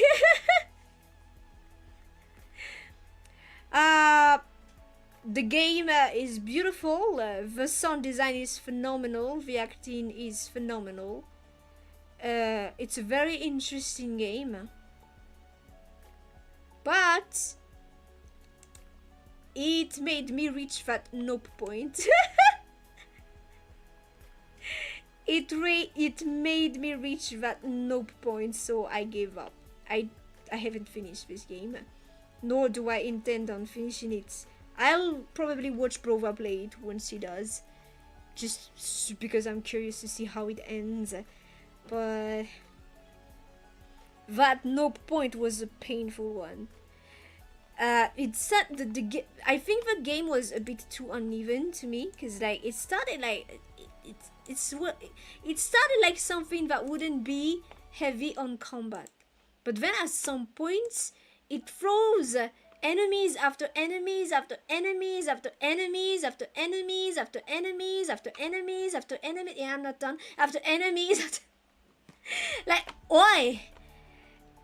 I feel like no, there is something uneven in the rhythm of it, and that threw me off, and ultimately that's what made me abandon it. So it made me give up. Very well crafted game, but that point, I take it as a big negative. There is something wrong with the rhythm, and oop. Seemed too scary for you. Well, it does have a very creepy ambience to it. Yeah, the super tanky. Yeah, because the way she fights, the way the combat is, she it's not like she's clunky or what. The controls are fine, but the way the combat went, it didn't feel to me like something, the kind of combat that should last too long or for many waves of enemies. So that was really weird to me. But yeah, I guess it was to mark the evolution in the story. But yeah, it made me drop it, which I find really a pity, because it was a really interesting, beautiful game with incredible sound design and great acting. So yeah, I deeply regret that it threw me such a wrench. It was a worse wrench than the Dragon's Dogma thingy. Absolutely felt like the devs made the game realize it was too short and then made some poor decisions. I don't know, but yeah. Well, at least I'm not the only one that felt like it. But yeah, because you were there, you saw it. Maybe, I don't know, but yeah, I feel like it was not well. There was a balance there that kind of turned askew and wasn't fixed, basically. So yeah, a short 3 streams it lasted. Was it 3? I think it was 3. And yeah, we moved on. We moved on after that. After that, this one too. I shortly started 23rd of August. I started on Stardew Valley. This one, well, I heard of it quite a lot. I discovered it the same as the Guild 2 through one of my favorite VTubers, Le Joueur du Grenier, and well, it seemed to be like it was gonna be something I would really like, you know. I was hesitant of starting it then because I was still playing Portia. I was like, it's the same kind of vibe. So do I really want to play those 2 games at the same time? But I ended up starting it nevertheless. It's not the game the problem. To begin with, I had a hard time streaming it because I don't know what's the problem with the audio. But every time I'm trying to start streaming it on OBS, the audio goes like it slows and becomes very staticky, like you know, like when it seems like your PC is overloading and not able to run a game, and everything just goes. It did stuff like that. I don't know what the problem was, and I had to restart my PC every time. I streamed this twice so far, and I had to restart my PC every time. And that kind of technical issue kind of makes me not want to stream it. Besides, I personally prefer Portia over it. Portia was really, really fun, just from the beginning. This was chill and all, but I feel like maybe it was an unfortunate turn of event that I tried Portia before it. But I felt like Portia was much more fun to me, while still being chill. And I didn't get into it as much, and I don't know, maybe it's just the fact that it's been so hyped, so I had really high expectations, maybe, which is the downfall of so many games. But yeah, I kind of feel bad because this means this thing cost me something like $2 per hour. I do not like that. I will probably try to force myself to stream it a bit more. Maybe it will feel better. But this has not been very convincing from what little I played it, which I find very unfortunate.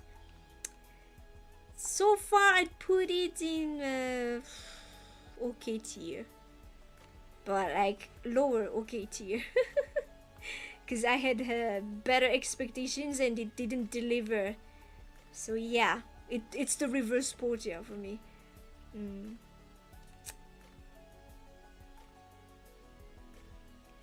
You also think Portia was superior? love Stardew, especially with expansion mods. Just wish you could try to be less efficient on it and just chill. Aha, I see. Any content hype can ruin it. Yeah, gotta keep expectations low. I felt like it should have been. I feel like my expectations weren't even that high, but yeah, it it it it kind of performed poorly after I played Portia. So yeah. Best value for money versus worst value for money, exactly. So I'm probably gonna try to force myself to stream it a bit down the line. Because there is one of the things I hate is feeling like I've wasted either my time or my money. And yeah, I don't want to feel like I've wasted my money on this. Because I'm way past the point of being able to what's it called? To refund it, so yeah. Like the worst part of it is it's not I can tell it's not a bad game. I can tell it's not a bad game, but I feel it's just it was stuck in some negative things. The fact that I had to restart my PC every time I was trying to stream it, and the fact that the music, like there was like one music or something like that, and I installed a mod for it to play because the music was really nice, but it stopped after a while, kind of like in Minecraft, which is why. And yeah, it just did not hook me as Porter did. But maybe we'll try again. My thought was at least let's try to reach the end of the year in game. But yeah, I haven't even been able to return to it. So yeah, okay tier. Definitely objectively not a bad game, but kinda not it for me. But it's not that not it for me, not for me, you know. I feel like I could enjoy it, but there was just so many things stacking up against it at the time. Maybe we'll try again.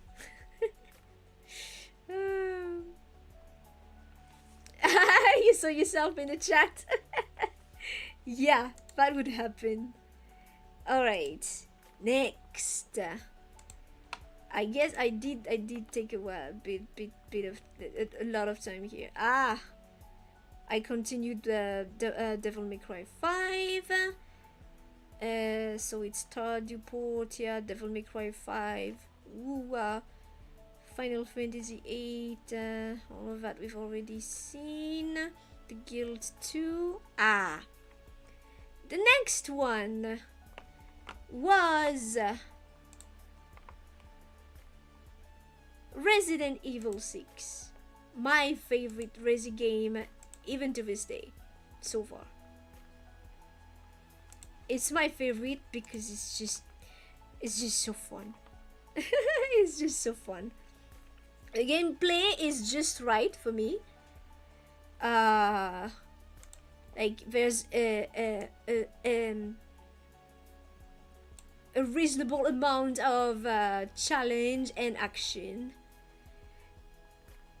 I'm not good with horror anyway, so the minimal horror is fine with me.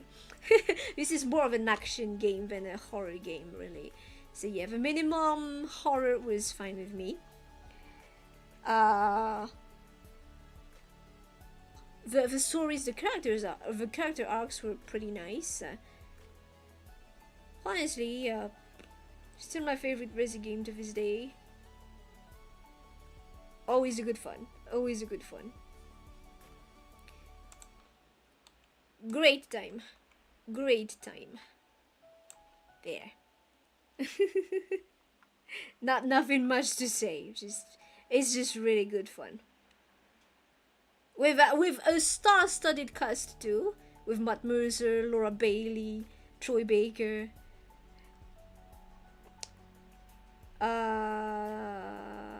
Craig Davis. Yeah, pretty good.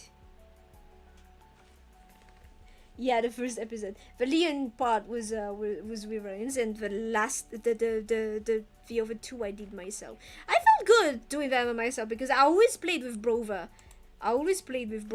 This time I played with Ryan's, which was a change of pace, but not really because I was still playing with someone else.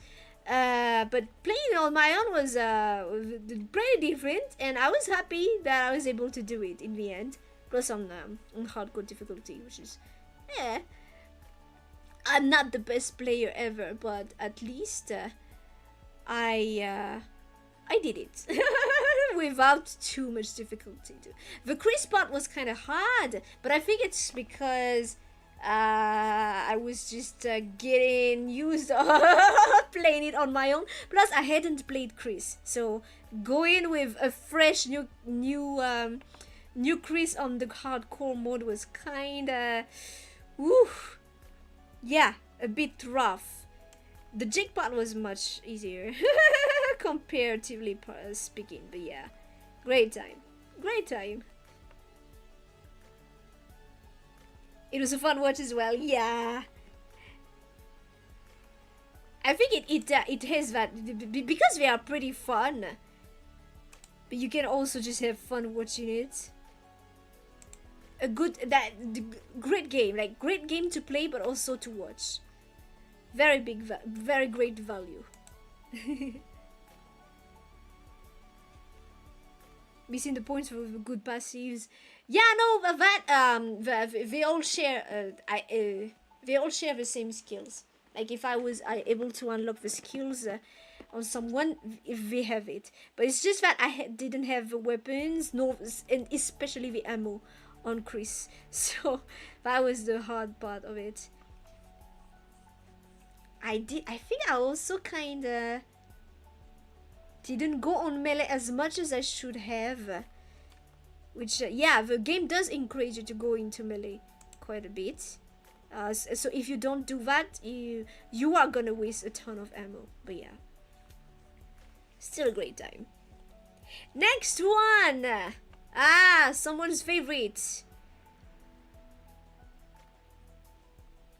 On the 3rd of October, Nova tried playing Bloodborne. I think this was a fun watch for some of you. No, this is not for me.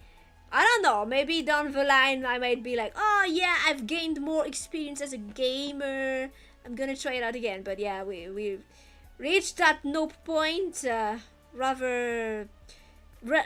not early, but yeah, we reached that nope point. It was funny too because I did that first stream and I was like, and then the next day I was like, hey, I kind of want to play again, and then I reached the nope point. So yeah, not for me, just not for me, which is the same for the next game.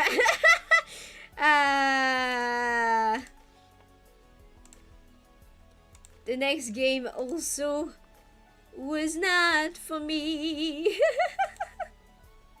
But I did last and was able to dispatch the first boss, I would say, in a reasonable enough amount of time. Honestly, especially for someone who had just played Bloodborne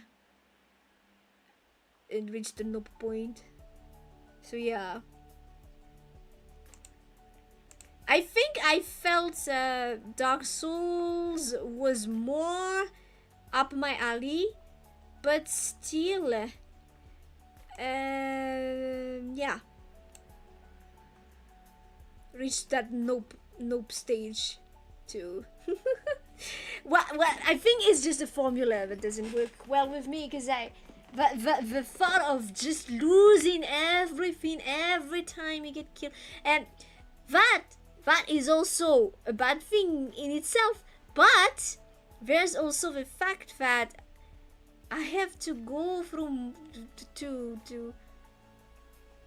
go through mobs every time, when in the end what I really want is just get to the boss and kill the boss. It's kind of it's I think it's very tiring mentally to me, so it's really, I think this is just a formula in general that's not for me. We'll see when I reach my no point in Sekiro, which is still pending. Sekiro is still pending. I think I can say more or less with confidence that it's probably not for me. But I feel like Sekiro is more action RPG than the lot of them, than the other Souls games. So actually, maybe I could be able to get to the end of it. Maybe. But we'll see.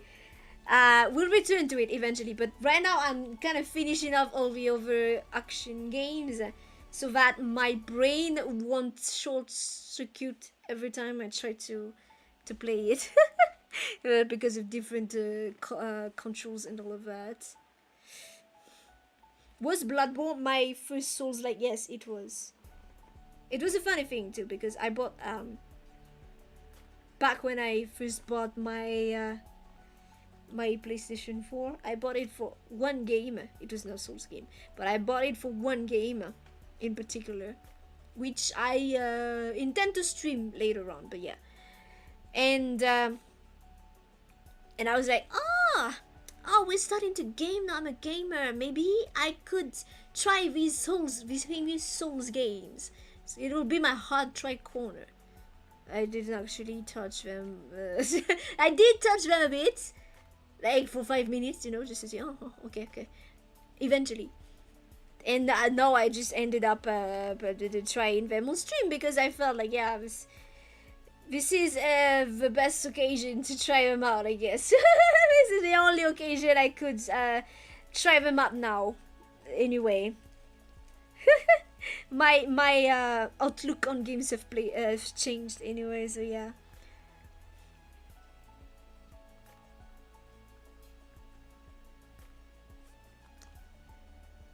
You lost the bet? No, you didn't lose the bet. You won, but you paid. But which I'm very grateful for. But I think you said something like, yeah, no, I do what I want with my winnings. So yeah. And you definitely did not win. You definitely did not win. But yeah, no point is spending on on Sekiro. But I feel like Sekiro is more the kind of game I could be able to play through. But we'll see. We'll see. Like mechanically, it seemed more. Yeah, okay. It's kind of like a Ghost of Tsushima, but more punishing is all. So if that's that, I could be able to go through it, but we'll see. What I remember about this game is that Brova played it, and he actually kind of broke down a bit and didn't return to it. Like, I think there was a boss that kind of broke him, and he beat the boss, and then he closed the game and never played it again. So I don't know what to think about it. But the thing is, Brova is a much better gamer than I am. Always has been. And stuff it would take me forever to get a hold on, he'd get it immediately, you know. He's like, and he has standards, you know, for himself. Like, if he's not doing well in a game, he doesn't like it. So I think he was just suffering from his own success, I think it was just he was too good for his own good, and he hit a hard rock and didn't feel very good about it. I think he's probably not watching the stream, so yeah, I'm I'm kind of talking smack about him, but well, you saw him play. You saw him play. He's very good. He's very good. Too good for his own good.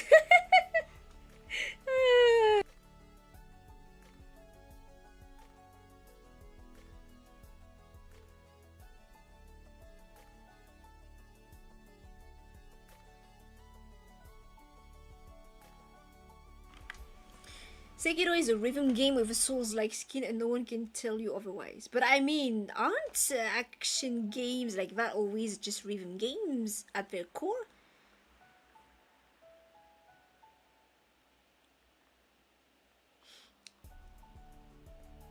I gave you a honest shot. Yeah, you cannot fault me for not giving it a honest shot. And like I said, who knows? Maybe down the line, when I feel like, oh, I'm a better gamer right now, I might try to suffer again for it. But it's not like I thought that I would suffer from the Souls games because I'm mechanically challenged. But it's not the case. Mechanically, I feel like, yeah, no, I could do it. It's just the mental grind that's not for me. It's just very tiring mentally. So yeah. Professionals have standards, yeah, exactly. He has standards and I cannot fault him for that. But yeah, that's why I say, yeah, I think it's just that he was too good for his own good.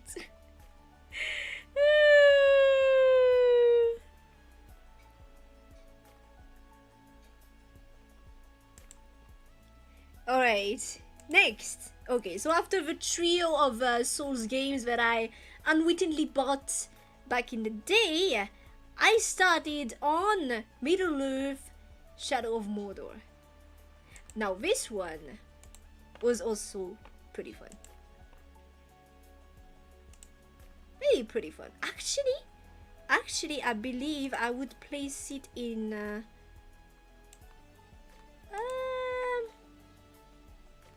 probably would place it in pretty good.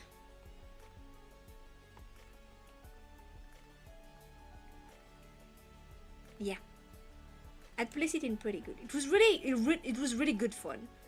And I feel this was just the right amount. Like challenge wise, story length wise, just the right amount. Molding wise. There was a bit of molding too, but just the right amount. So yeah, pretty good. Pretty good. I am looking forward to the sequel. We'll play the sequel once I'm finished with Gridfall. So yeah, pretty good. Honestly, pretty good.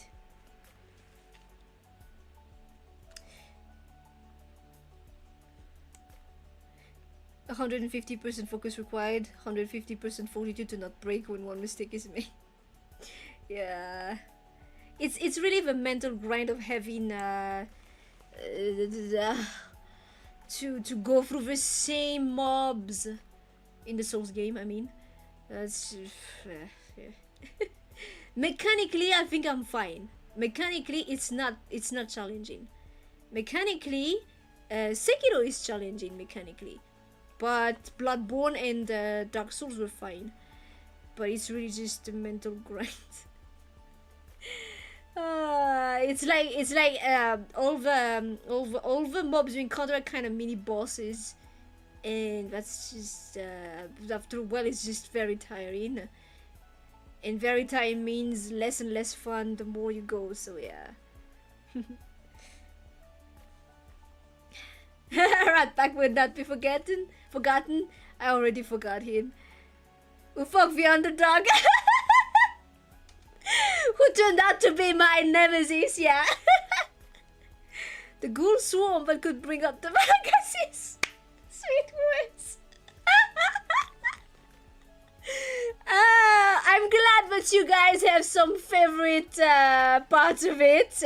and that it will not be forgotten in general. We'll see how it goes. We'll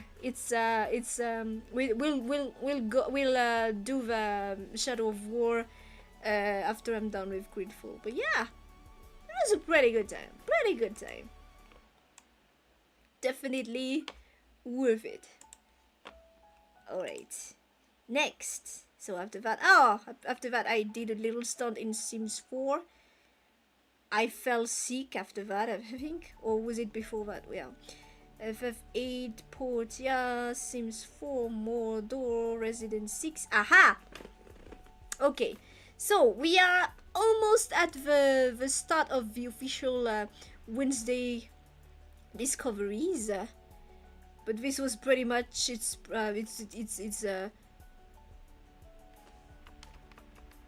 I think after this I started to call them Wednesday discoveries. After this one I started calling them Wednesday discoveries. With the Wednesday discoveries we're gonna have a lot more games to go, so I'm guessing, but it's a good thing that I'm doing this now. So that means next time it will be just of the year, every time of the year, because we'd already have done the last 3 years. So yeah. So the next one was this TCG card game shop. It's a very long name. TCG card shop, yeah. TCG card shop. Honestly, well, it okay. I'd put it at okay tier. I spent okay tier, but I did spend a good 4.5 hours on this game. So yeah, okay tier, but solid okay tier. You know, able to keep you there for a long while, but a good gameplay loop. And it was just a prologue, so I don't know what it adds in the full game, but yeah, a pretty solid gameplay hook. Good to chill and waste a bit of time. Waste a bit of time, but pretty solid okay tier. Plus, I didn't know anything about TCG, so it was like, oh, okay. I don't think it really taught me much of TCG, but like, I don't think it taught me much of TCG. Like, okay, it seemed like I didn't learn anything new, but yeah, a good 4 hours wasted, a good waste of 4 hours.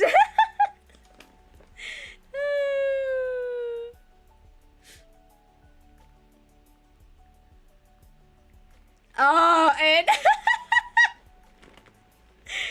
left you wanted more door. Oh,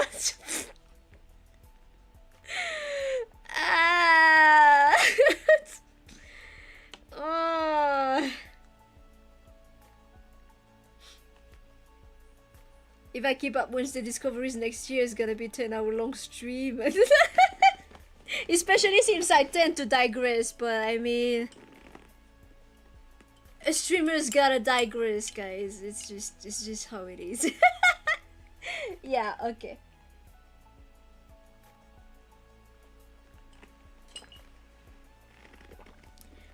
I wouldn't use the spray when I thought it could be sold. Yeah. Oh, why would I waste my merchandise? But yeah. Okay. After that one, after that one, on the 31st of October, just in theme,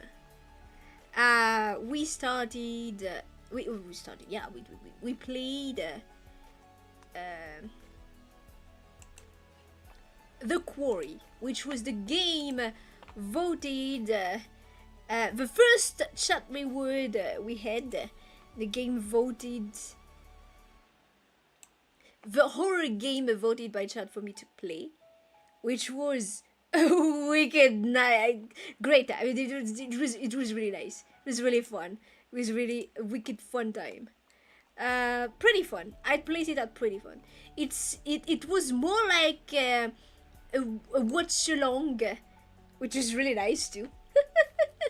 It was very nice. The fact is that we sometimes had some really funny faces, which added to the bizarreness of it all.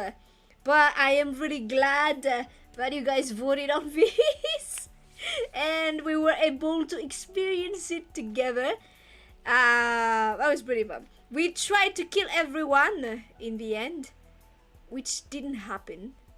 We missed someone. But yeah, it was pretty nice. It was pretty nice. I hope we can have another fun time like that again.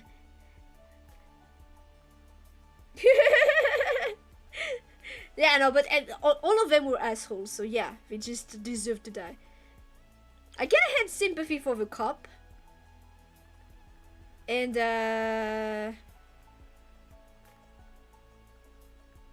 I think, what was her name? There was that one girl and that one boy that were kinda okay-ish. But the rest were just assholes. Yeah, definitely a great streaming game. Definitely. I hope you guys are gonna keep up the great suggestions, but it was really really a pretty fun time. And it also has a ton of variations, which is really nice. The game has very good replay value, which is really great. I am so glad. I'm so glad. Plus, it was on sale. I got it for less than $10, I think, back then. So yeah, thank you so much for that suggestion. It felt like a good purchase. Yeah, not too spooky either. Like I feel like even if you're kind of afraid of horror games, it was manageable.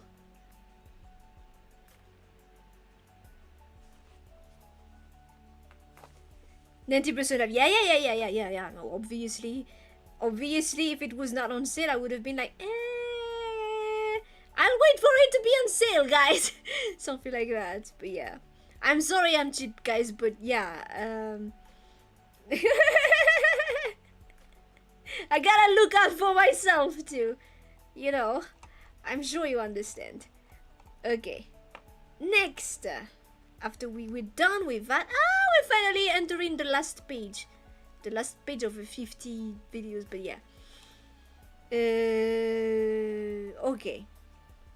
So the next time we tried a visual, we checked out a visual novel. Hello, Kuro Gamer. Welcome, thank you very much for dropping by. I'm not a Kuro though. I'm just Nova. I'm not Kuro. But yeah, welcome.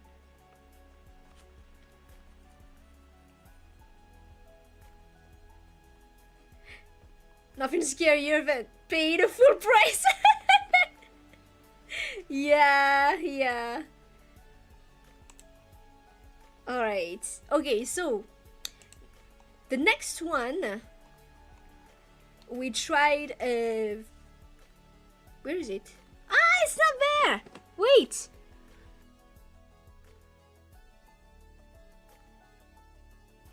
Looks like I missed it too. La la! How did I miss it? Was it not part of Wednesday Discoveries yet? Wait. I should have... I feel like I should have it somewhere. Because I made a thumbnail, so it should be... somewhere. There you are. There you are. Just a minute, guys. I'm gonna upload this. Does that mean that I missed other games? It's a good thing that I went by stream and not by playlist, because we might have missed stuff.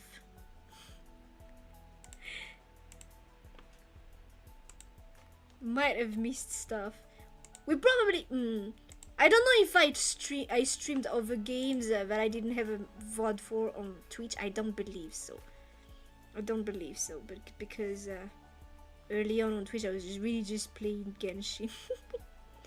not much going on there. So I believe it was probably fine. Okay, so back in, who is it? November the 6th. Okay, November the 6th, we tried out Bloody Painter. Huh? Bloody Painter dating sim. Which was something I found randomly on Steam, probably because it was Halloween. Hey! This one was also a nice little time, honestly. A nice little time. Like I said, I feel like the visual novels at least are able to... where did I put it? I grabbed it, did I not? Ah, no, it's here. I didn't put it yet. I feel like the visual novels at least are able to deliver at least a decent time.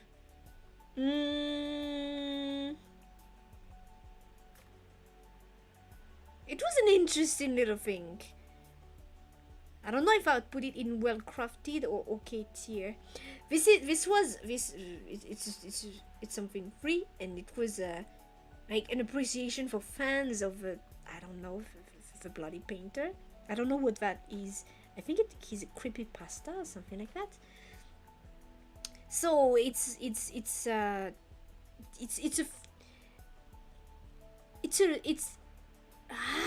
do you call it? A labor of love. It was nice. It was pretty nice. It had funny stuff going on, but it was pretty nice. I put it in okay. Okay sounds really... should I just call it nice? Yeah, let's call it nice. Okay sounds so... okay here, you know? It was pretty nice. It was pretty nice.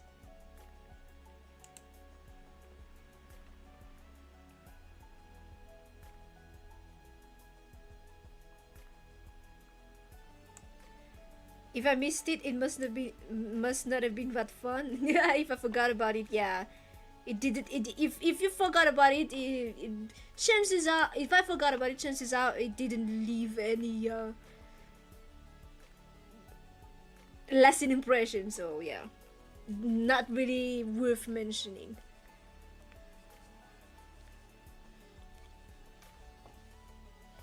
Yeah, visual novels are really great fun. Alright. Yeah, we were already in that, well, it's a Wednesday Discovery vibe.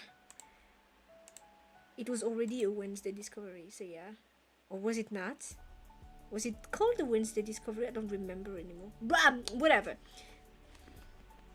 A precursor of a Wednesday Discovery, if it was not it yet. Okay. Next! Yeah, we're in the thick of the Wednesday Discoveries now. The next one!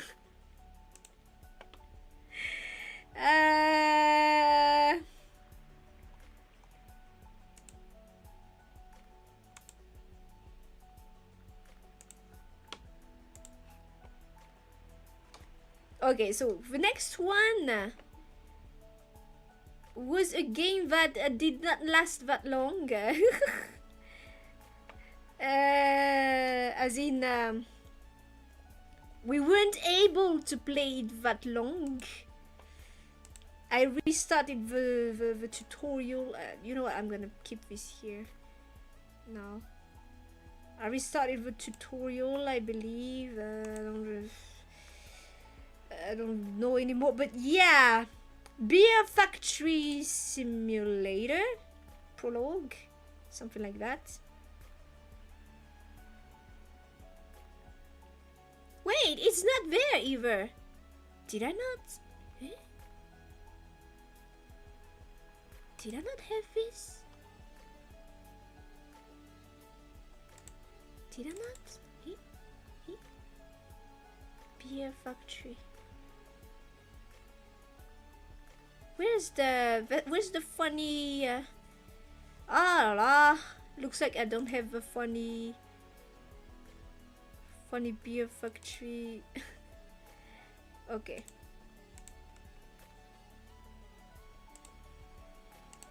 The funny Beer Factory thumbnail. But it's fine. Here it is. Okay. Beer Factory. Couldn't even play because it's too bugged. It's the one where we ended up in the trash bin. And in an hour, less than an hour of tutorial, we chased away a homeless person. We screwed bolts. We cleaned up trash. There was no beer in view. There was no beer brewing. I ended up in the trash bin because I swear the way that thing was handling, there was this what is it? This thing that was supposed to help me get the pallets of goods out.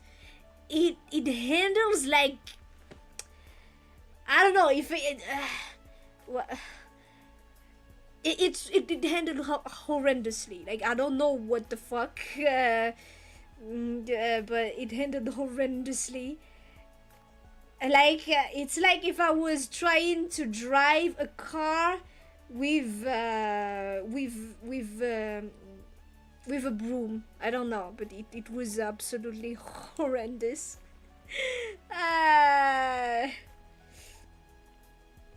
Made the new standards for this kind of games. Can you make the thing the game is based on before it completely falls apart? Yeah, that was absolutely bullshit. Yeah, and then after that we tried out Supermarket Simulator. That one, however, I think was the best sim I played among the Wednesday discoveries. I'd say it was well crafted because it's free to play. You can play it in co-op. There's a ton of produce. It's pretty fun. We spent how many hours on this one? 4 hours. Just fun. I actually played it again off stream on my leisure time, just because I feel like, oh, you know what? I kind of want to like play something chill, kind of mindless, repetitive. Really, really good. Pretty good. Well crafted. Well crafted. It was a good way to end up the stream after the the interesting time we spent with Beer Factory Simulator. Pretty nice, pretty nice. Okay. Next one.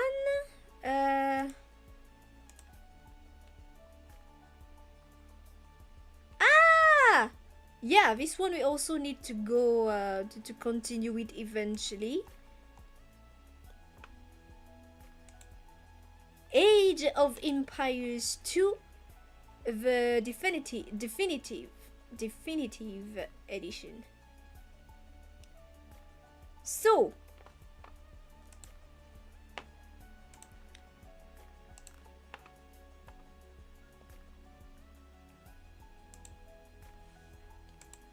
I did say it a bit when I started that stream. Age of Empires Gold Edition was the over RTS my brother and I had the opportunity to play back then. We received it through the through the PC Games magazines, and yeah, it was really fun. And there's this definitive edition that I could grab for less than $10. I don't remember. But I really liked the Age of Empires 2, and we have barely started the Dracula campaign, but I think I don't even need to put it in pending. It's a pretty fun, kind of game. I'd put it in well crafted. Put it in well crafted, as in you the quality is really good. Let's see if we can spot Griever. We hadn't encountered a lion yet. Yeah, I think. Oh god, we hadn't encountered the lion yet, but yeah. We'll eventually continue it. Like I said, I want to try to like slowly but surely work my way through the campaigns, or at least one. Let's at least finish one, because I never finished a single campaign. No, I think I finished the William Wallace campaign, which is the tutorial. There's nothing. It doesn't count.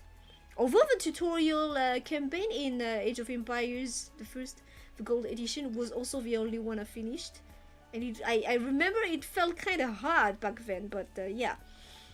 Now that I've gained a bit of experience with games in general, I believe we should be able to at least finish one campaign, just one. If only just this Dracula campaign. Okay. Next one. Okay, another session of Wednesday Discovery. So we had 3 games.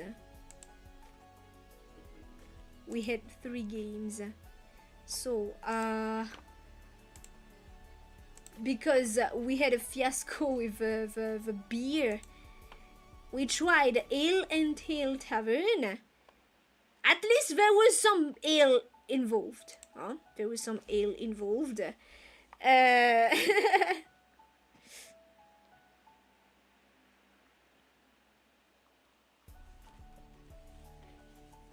You heard a lot of good things about the campaigns. Good. You saw a little vampire like with secret. No. Little. Yeah. The broomstick. A powerful weapon. Yeah. So Ale and Tail Tavern. Honestly, I'd put Ale and Tail Tavern at meh. Cause wait, where is it? Did I not bring out those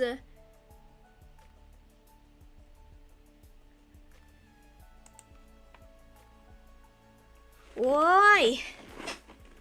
I'm pretty sure I had these things. Where is it? Ah la. Where is it? I'm pretty sure I brought out the thumbnails of these games. Why is it not in the...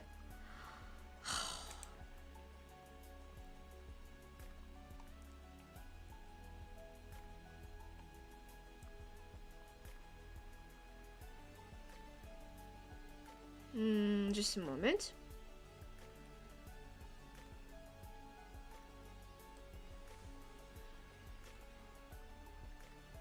Did I not?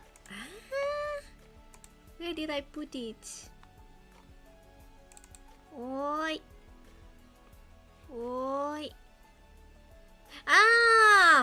Okay, there they are. There they are. Okay. Yeah, I was pretty sure I had already grabbed the Sphinx. Yeah. Alright. Grabbed a screenshot or the thumbnail for the Sphinx. So yeah.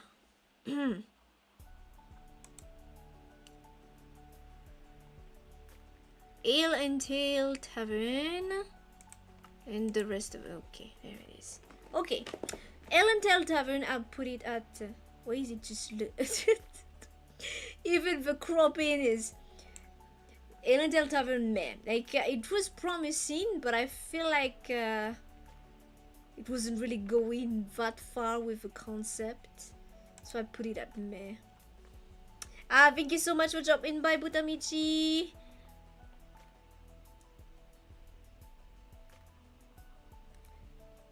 Ale was involved, Tavern was involved. Yeah. At least the title did not lie. These things were there. But I feel like as far... like, the concept is interesting, but it didn't do much with it. So... meh. Meh. Definitely a big meh. Not very satisfying as far as the games we tried out. And then the next one, in the same stream, we also tried...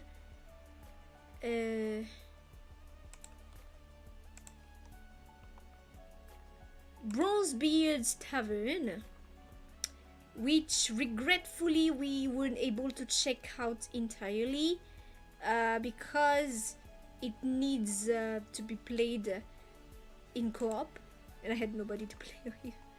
So I'd say this one is pending. If we have the opportunity to play it again, actually, extensively. But this one seemed more interesting than Alien Tavern, for sure. So yeah, maybe if we do a game with chat, something like that, we can try it out. After that, in the same stream, wait, we're not even able to check much of it. But yeah, we did try the tutorial. It seems to be promising quite a bit of chaos, but we'd need to really check it out with someone. The next one, some people. The next one was this. What was it called? Cooking Live. Funnily enough, this one was nice. Yeah, definitely a mobile game, but I was able to play it without hitting any paywall for a good was it what, 2 hours? Yeah, for a good 2 hours we were able to play it infinitely without hitting paywalls. So I'd say that was pretty nice, huh? Plus pretty chill, pretty brain relaxing. I was expecting crap. I was expecting, and it did manage to give me something to play for 2 hours. So yeah, definitely not something I would be going back to, but for what it was, for what it offered for those little 2 hours, worked out. Feeding the clones. Yeah, exactly. Plus, they were all very enthusiastic about coming to order at our. It was called Italian cooking. There was no Italian cooking whatsoever. No Italian cooking though. Yeah, maybe let's put it. Maybe. But it's better. No, but I'd place it better than Alien Tavern. Honestly. Yeah, no. Let's leave it there. Let's leave it there. Let's leave it there. For what it was, for what it offered, it was pretty nice. Okay. Next. After that, the next one was a visual novel. So those ones, you know those ones, how those ones are going. The next one was a visual novel. A pretty nice, a pleasant, nice surprise to this one. And I'm looking forward to see how the final product ends up. It was a demo, it has not yet released. Enjoy 144p Nova background. It does really show, whatever. Shattered Souls. This one was pretty nice. Honestly, this one was pretty nice. I feel like it can go into the well-crafted tier, and I'm looking forward to see how the final product ends up. I don't know if I'll be able to like grab it immediately the moment it drops or what, but I'd definitely be interested in checking it out to see how it ends up. The love options were varied.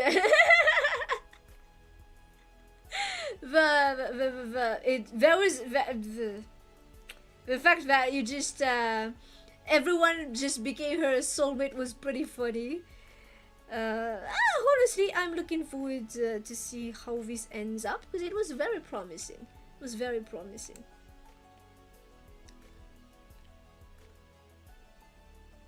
Next!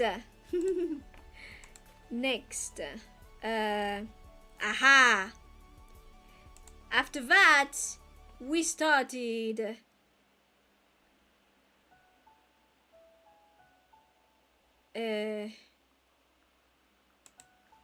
Pillars of Eternity. Technically, this one is pending. We've already played 5 streams. So far, I like it. I liked it enough that I decided to play, to buy the second title. So yeah, I like it. I'm looking forward to see where it goes.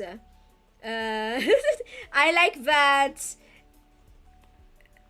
If you lose a companion, you lose them. It was funny though that the game didn't give a fuck about the companion we lost. But yeah, no, I like it. For now, it's pending technically, but I think I can already place it somewhere high. Hopefully, it will not go down.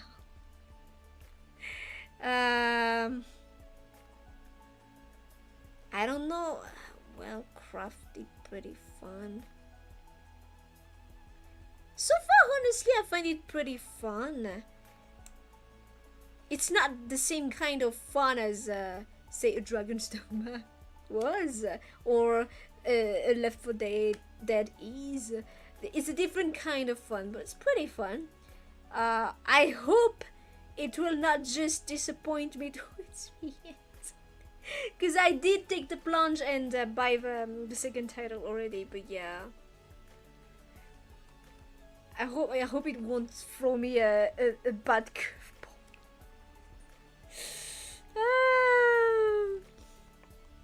Pets or best friend, yeah.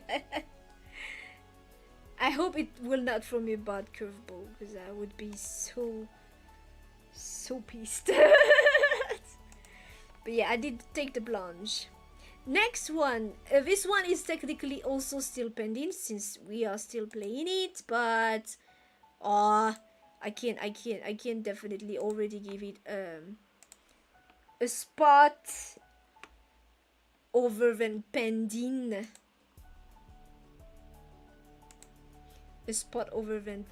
And I'm talking, of course, about the game we played yesterday. Please let me send you to the big screen. Why can I not?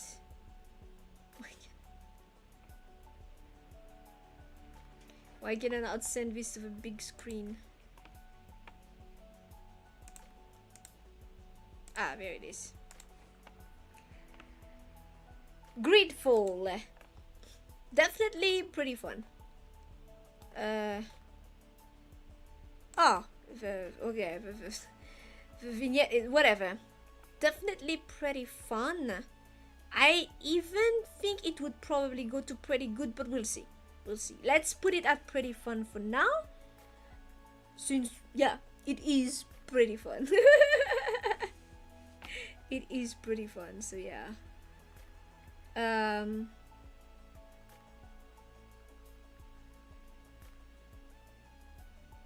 don't know how long it will. It shouldn't be taking us too long, I think. But then again, we do be taking some time with the side quests, especially the once I'm done with Kurt, I think we can just move on with the main story. Because like I said, I don't really trust the other ones. I don't really feel like I can trust the other ones. At least I've already secured a cargo. So there's that. Definitely, I think it can go up. It can go up another tier, but for now, let's put it at pretty fun. Rest in peace, Durance. Did this ever get a sequel? If you're talking about Gridfall, there's a sequel that's been announced. I don't know when it's supposed to release, but there's a sequel that's been announced. So yeah, it will be getting a sequel, hopefully. Unless the project gets what's it called? Unless the project just gets scrapped, but yeah. Gridfall was also the one I tried a year ago. Yeah, but I never streamed it. I played it on my own off stream and didn't finish it. So yeah, this is the occasion. This is the occasion, as always. As always. Okay, next.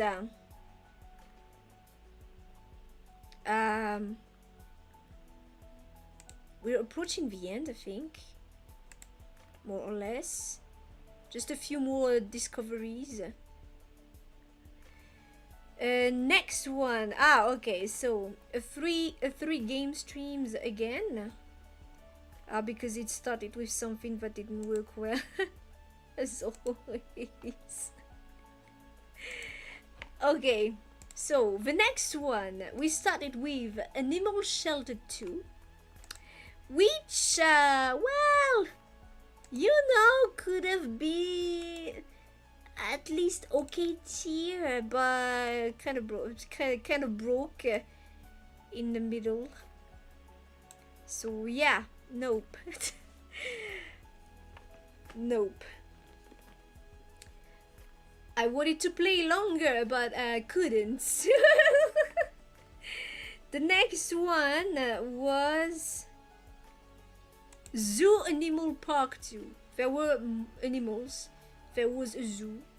But as far as mobile games go, we hit the paywall rather early. Like the cooking, we spent 2 hours without needing to wait for anything. This, we hit the paywall really early on, so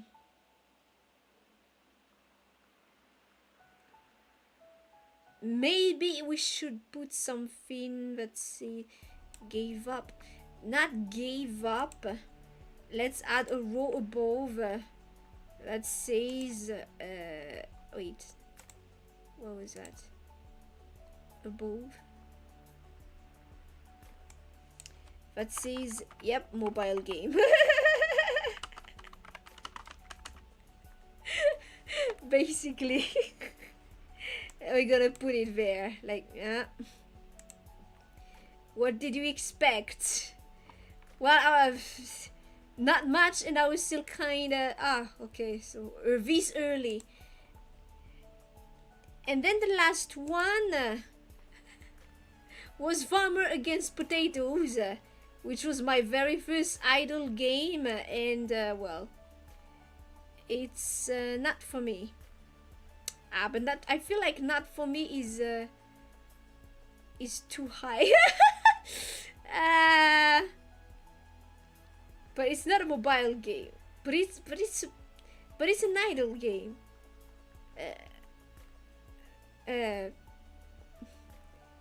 I think it should be somewhere here. Or maybe we should, instead of making it mobile game, just make it which is below meh, you know? Yeah, I think this works. This works. Definitely not for me, but on top of that, it's gonna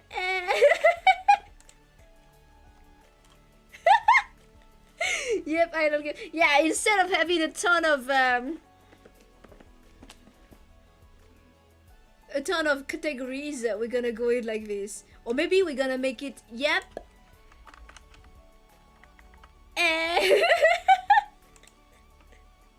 There, because it's the same kind of thing, you know. But, yeah. Okay, I see. Hey. It's definitely below me. I can't say I give up on it because there was no expectations to begin with, so there's no giving up. basically. So yeah. Yep. But no. Okay. I have a few other idle games I unwittingly got. So we'll probably have a Wednesday discovery session of just idle games. To see which is the least worst one. Basically, I think that's what it's gonna do. That's what it's gonna go. Alright. After that, I randomly discovered... I don't remember anymore how I discovered it. But it was really nice. It was a very nice discovery. Ash Echoes. Which... Oh! I forgot to play Ash Echoes today. Yeah, I'll play after this. Ash Echoes, which was actually a lot of fun. It's still a lot of fun. It hits the right spot as far as gacha games go for me now. The right spot, like, doesn't take too much time. Hot dudes to play with, hot and cute, cool dudes to play with. Voice actors I recognize and like. It would be so great if Mainu came in his... Please, Mainu! If he was added to the roster, I'd be like, oh, finally! But yeah, no. Pretty fun. So far, it's pretty fun. I do not expect the fun to last super long, but so far it's holding up. We'll see. But I'll put it at pretty fun for now. Plus, I feel like, you know, looking at the game, I feel like it's giving me what it promises. It doesn't look very pretentious or too ambitious. So my expectations are just equivalent to that, you know. So it's fine. Pretty fun for something that I just discovered randomly. Really pretty fun. We'll see how it goes. I haven't checked the story. I've been skipping because, again, I don't expect much from gacha gacha game stories, but maybe I'll check them out. You can skip and see them again anyway. Maybe I'll check it out to see how bad or kind of decent it is.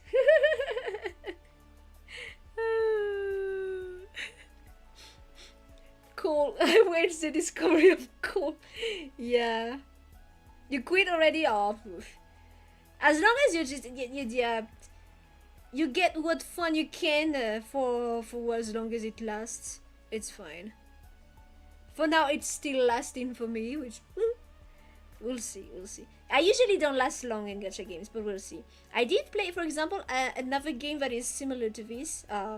Was Onmyoji. I played that one for a long while, and then I stopped. I took a break and came back, and took a break and came back. It's kind of like visually, it's kind of similar. I like the kind of style it has. It's that kind of game to me, like, just really good fun, and I can return to it whenever, for good fun. I haven't been returning to Onmyoji though. It's been a while. What I don't like about Onmyoji is there are activities that are time gated, as in every day at I don't know, 12 p.m. there's an activity, and you can do, and it's between 12 p.m. and 2 p.m. and you have to log in at that time, and I don't like that. I want to play a game at the time I want to play it. Like, it's at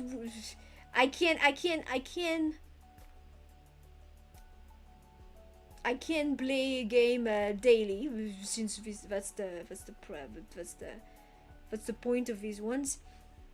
But having to be mindful of logging in at certain times, aside from daily resets of the server, is kind of killing it. So yeah, haven't been returning to Onmyoji for a while now. I think it's been a year at the least.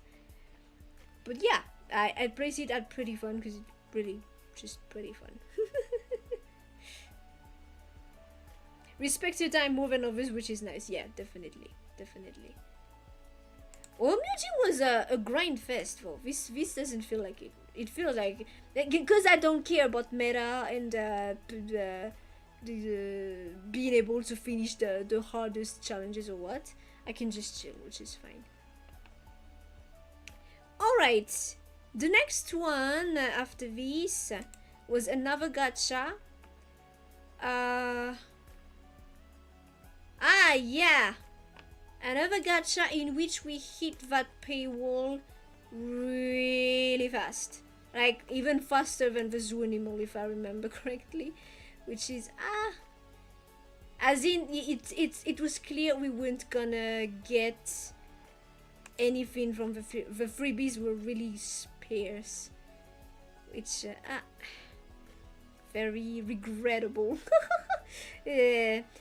Very regrettable because also this looks really nice. The pixel art is beautiful. There are seiyus I know and like. Very regrettable. But yeah, that paywall, nah.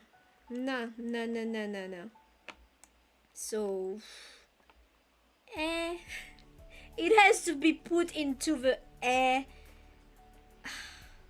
No, but it's beautiful. It's a beautiful game. It's much higher quality than a zoo animal park of a farmer potatoes. So, meh. I do not have the patience to try to farm for 50,000 years, and it's clear you need better units. So yeah, we'll leave it at meh. It looked really good. It looked beautiful. It made me want to pick up a JRPG in pixel art. It was really great. It looked really beautiful. It's so regrettable that it seems not very free-to-play friendly, which is just basically killing yourself, in my opinion. But yeah. Alright, so after that, what did we play? After that,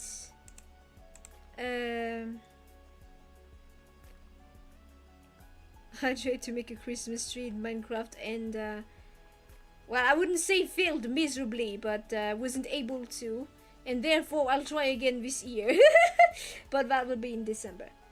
Next, okay, another Wednesday discovery of 3 games. Yeah, I remember this. So I tried starting with a game that was in season, you know. Well, at least to me. We started with Chocolate Factory Simulator. And yeah, barely played for like 30 minutes. It's the same dev as Animal Shelter, so yeah, should have known. But I had already grabbed the game, so I was like, yeah, might as well try it out. It was buggy. Well, we were finally able to play it with more than minus 5 FPS, but yeah, there was definitely something not working in there.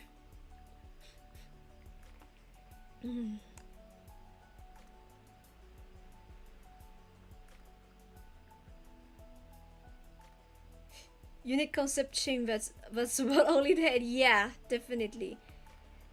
Definitely. Oh, look at this.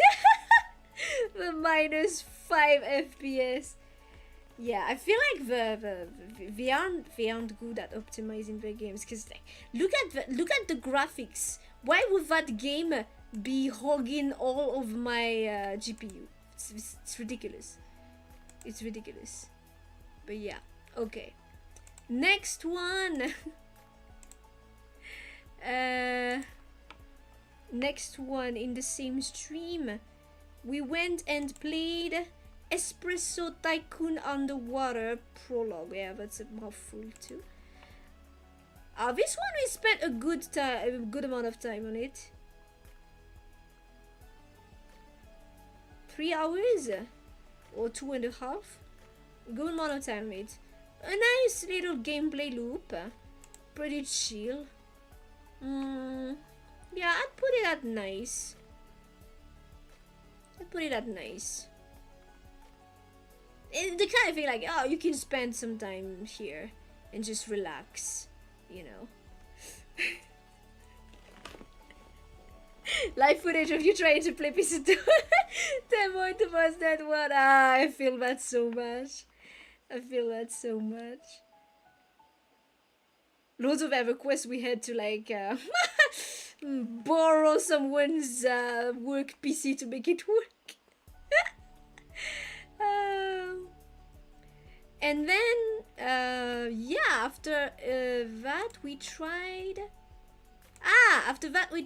Bazaar Simulator, which, as far as the sim management sim games, it was fun in the sense that, oh, this is like the kind of thing I played when I was younger, you know, when I was a child. But I think it was kind of poor gameplay wise. Like, okay, the only novelty it had was that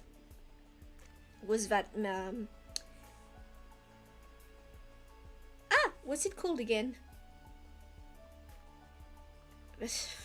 It's not balance, because balance is in French, but it's not balance in English. What's it called again? The thing that makes you you measure the weight with. What's it called again? The scale. Thank you. The scale. The only thing it had going was the scale. The mechanical scale, but I feel like it was kind of poor gameplay wise. Granted, it was just a prologue, but I mean, we played other prologues that offered a lot more than that. It didn't make me want to buy the game, that's for sure. So I think that it was not doing its job if as a demo, if the game was supposed to offer more. All right. Moving on to the first Wednesday discovery session of this year, we had started with Shape of Dreams. Shape of Dreams, which seems like a very promising game that will release in May of this year. Very promising game, a very interesting gameplay, kind of unique because it brings in MOBA kind of gameplay with a roguelite gameplay system. It's just not for me, I believe. I don't know, but I wasn't able to beat the boss, and I don't know. Maybe I'm just too dumb for this kind of game, but I wasn't able to get to the bottom of it, and I don't know. Maybe it's requiring you to like farm quite a lot every day. I don't know, but I feel like it's just not for me. But it looks beautiful. It has a very interesting concept. Just not for me, I think.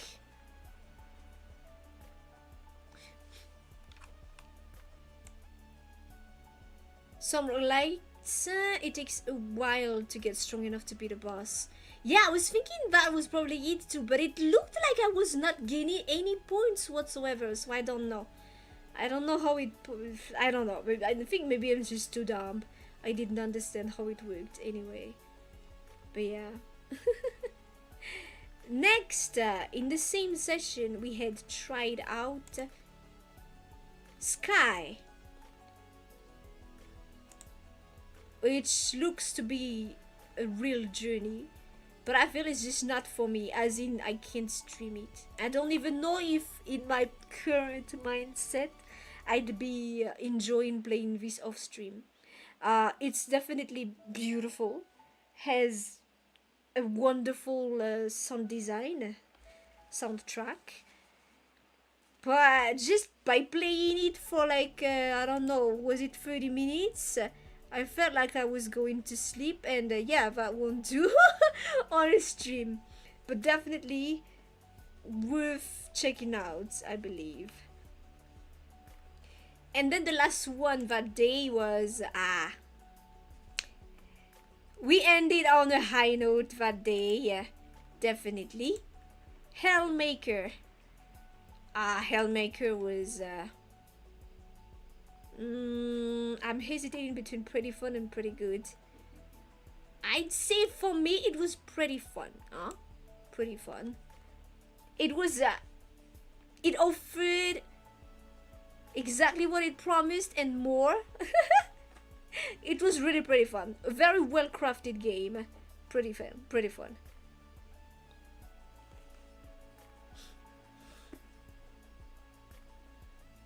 Gotta be for a mood for a bit of whimsy. Yeah, with Sky, definitely. I feel like I don't know if I'm in that mindset of playing that kind of game now.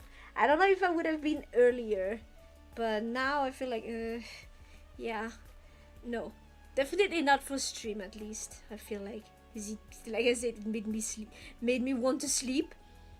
But the soundtrack was beautiful. Great high note. This is a proper saving the day, definitely. Didn't overstay welcome, definitely. Just the right amount. Perfect. It was the perfect way to end that session. Great, pretty fun.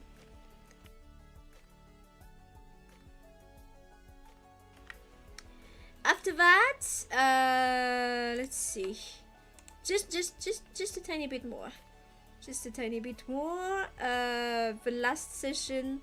Yeah, so this week's session. Regrettably, we were not able to do Dynasty Warriors. It's not in here anyway. It's not in the tier list anyway, because you couldn't even really check it out. We checked. So we tried. After the fiasco that. That Dynasty was, for not for the reason, for technical issues, not for the not because I was bad at the game. We checked out Undefeated, which was a nice little student project, honestly. Like pretty nice, but I feel like maybe it's not for me. Maybe not for me would be the correct tier. As in, it's fun for 5 seconds. Like, what? Once I... But then again, it's not like I don't know if there's like a full version game or what they did afterward. but it's literally just a fun 5 minutes. A fun 5 minutes, but maybe not for me is not the correct one then. Fun 5 minutes, well crafted game, but I'd say maybe let's put it at meh, as in gameplay wise. Well, it's like a small demo, so it should be as expected. But I wouldn't drop it at the tier. So I'll put it here. Like, yeah, I wasn't able to spend a long time here. Not that it allowed me anyway, because these two experienced the 0 bitrate. So yeah. After that, we tried Palia. Palia, yeah, looks nice. Oh, we had things come twice, but whatever. Palia looked nice, and chill, and fun, for a bit. It's the free-to-play port here, I feel like, with models that are more to my liking, definitely. I don't know if I'd put it at nice or meh. As in, I didn't feel like going back to it, which has to mean something, you know? But it definitely looked, I'd put it a higher tier than these ones. So, but I wouldn't say it's not for me. Oh no, we need another tier. No, just for Paliavo? No. Like, I'm not convinced.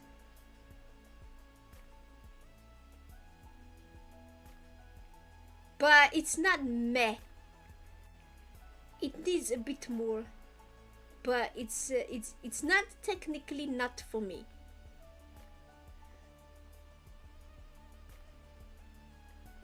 But maybe instead of not for me, yeah, no, but these are definitely just not for me.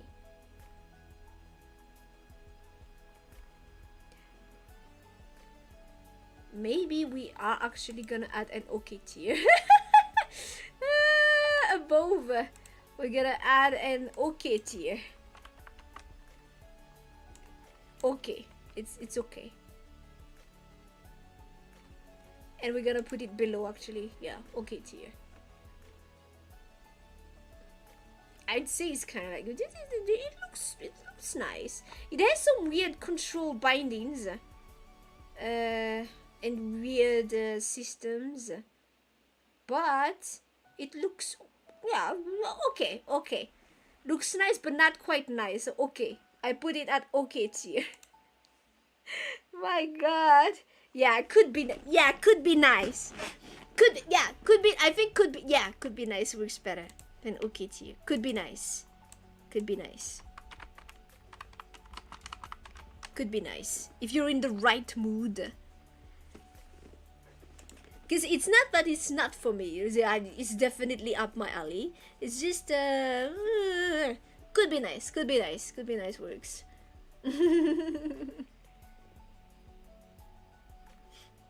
Yeah. Undefeated definitely was good as for a project student, but full game, nah, not really. I'd say it's poor. It needs more. Tried to play but didn't feel like creating an account. Yeah, I feel like it yeah, could be nice. Is just right for this game. Could be nice is just right. And yeah, that's it. We've pretty much checked all the games I played and have been playing the last 3 years. So let me see. I will recheck. We had let's start from the bottom. Let's start from the bottom. These games are already there. From the bottom, in the never again, I wish I could forget tier. What, 3 years you mean? Yeah, it's been 3 years. Genshin, Dark Deception, Honkai Star Rail, Prince of Persia, Warrior Within. Forgot about its existence, Tears of Themis. Couldn't even play Ghost 2 Bug, Beer Factory, Animal Shelter, 2 Chocolate Factory. I gave up on Tomb Raider Anniversary, Wuwa, Hellblade, regretfully. The two of us regretfully, because they ticked some really nice... yeah, they checked some really nice boxes, but also dropped really hard on others. Zoo Animal Park, Farmer Against Potatoes. Pending. Honestly, this is not pending. I'd say this one is undecided because I'll add a row below. I'd add a row below and call it undecided. Because I feel like what I saw really doesn't make me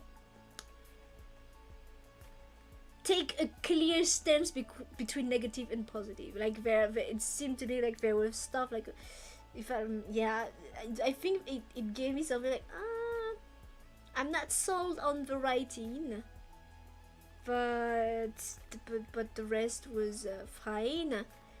But not being sold on the writing in the visual novel is kind of not a good sign. But yeah, as I said, it's I haven't finished it in full.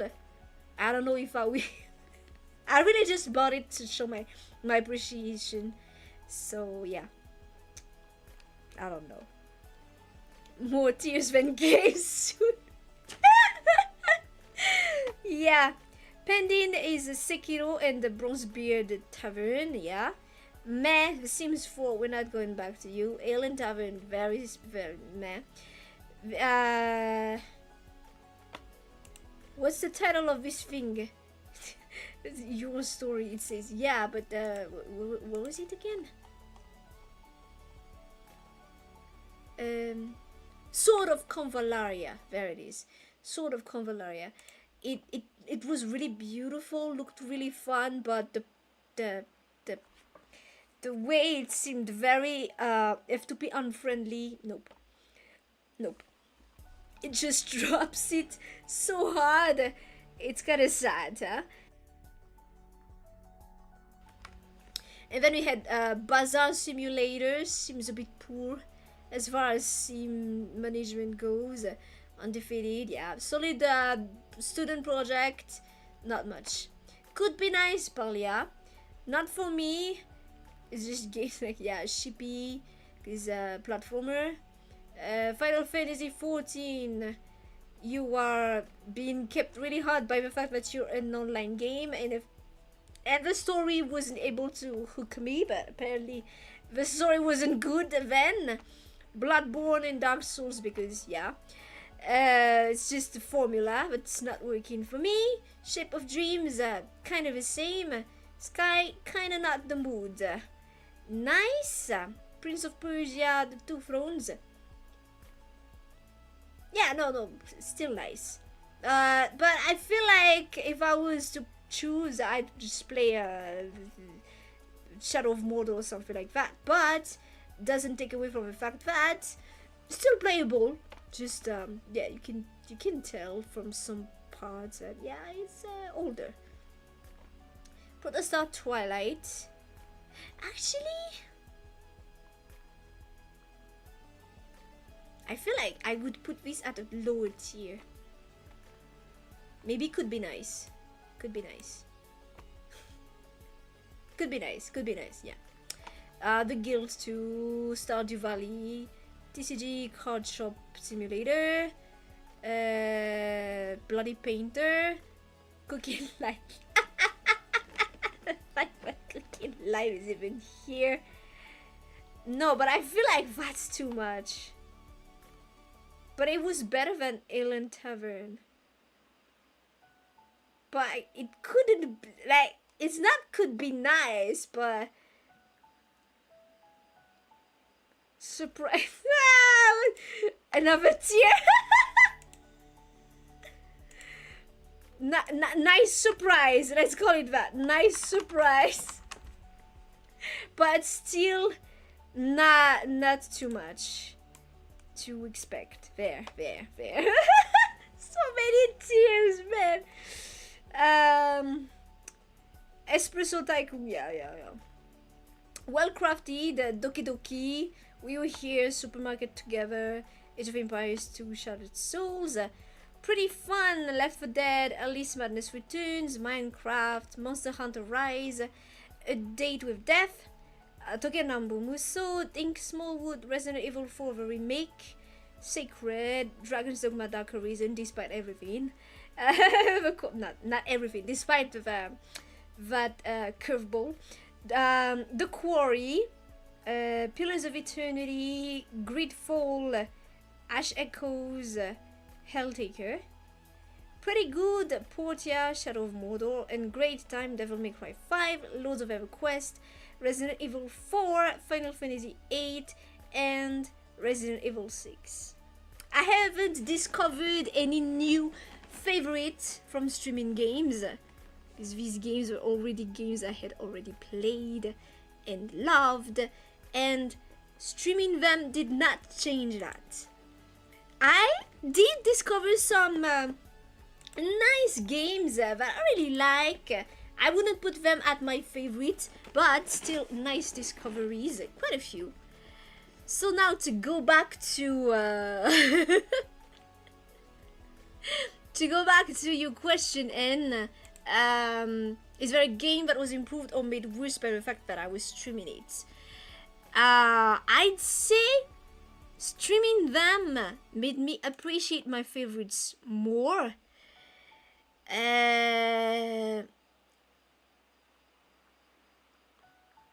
The ones you see in this great time tier, it made me appreciate them more.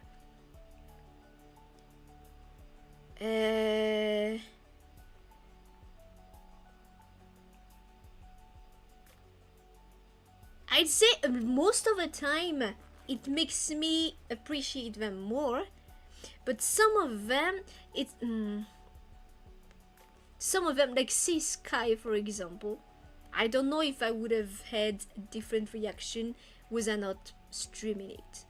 It's possible that my experience of it has been made slightly worse by streaming it. So this definitely has enhanced my experience, especially because I'm also sharing it with people. Sharing something you love with people always is bound to make you happier, I think, or at least enhances the experience more.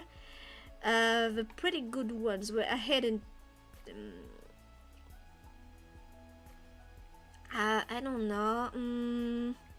What else has been enhanced by streaming? Definitely the Souls games has been enhanced by streaming them. And the Quarry too.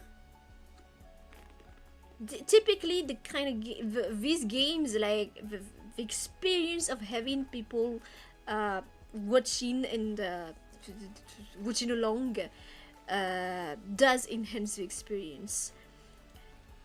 But something that is a bit like a very precise mood, a very precise ambience, like say Sky,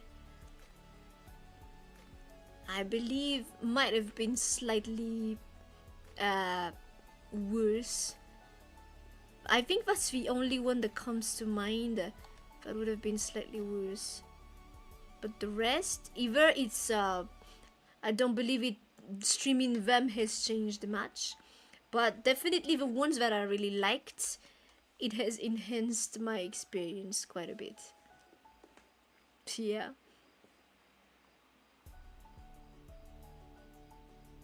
There you have it. That's basically my answer to your question.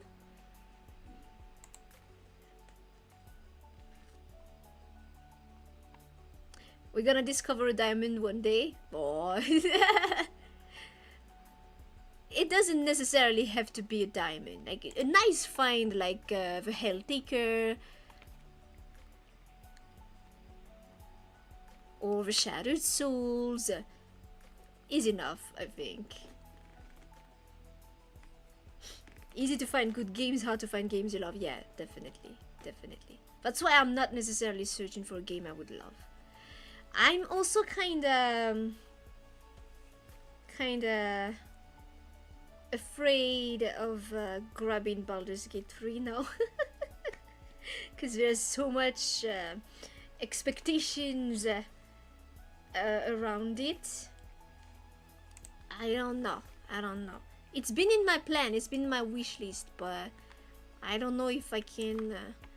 I don't know. I'm really afraid of it not meeting my expectations, and they are quite high, considering it's supposed to be like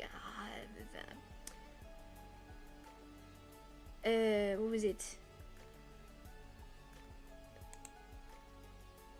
A very well-crafted an RPG that would respect my choices and have actually well-written companions and stuff like that, you know. The expectations are high, so I'm kind of afraid of picking it up now, especially since even with sale that thing is still gonna cost me a bit shy of $50, which woo. At some point I was like, yeah, no, I'm sure it's gonna be worth the money, but now I'm kind of like, I don't know. I don't know, and I'm kind of afraid of grabbing it.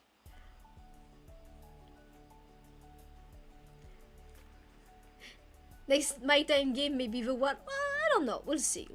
It's for sure my expectations for the next my time game are rising a bit more compared to say when I first picked up Portia, but I still. Well, you know, you expect something different from different games. It also comes, to me at least, it also comes from the ambitions the developers, the company has, the promises that were made. That's very important. There's a ton of stuff. So,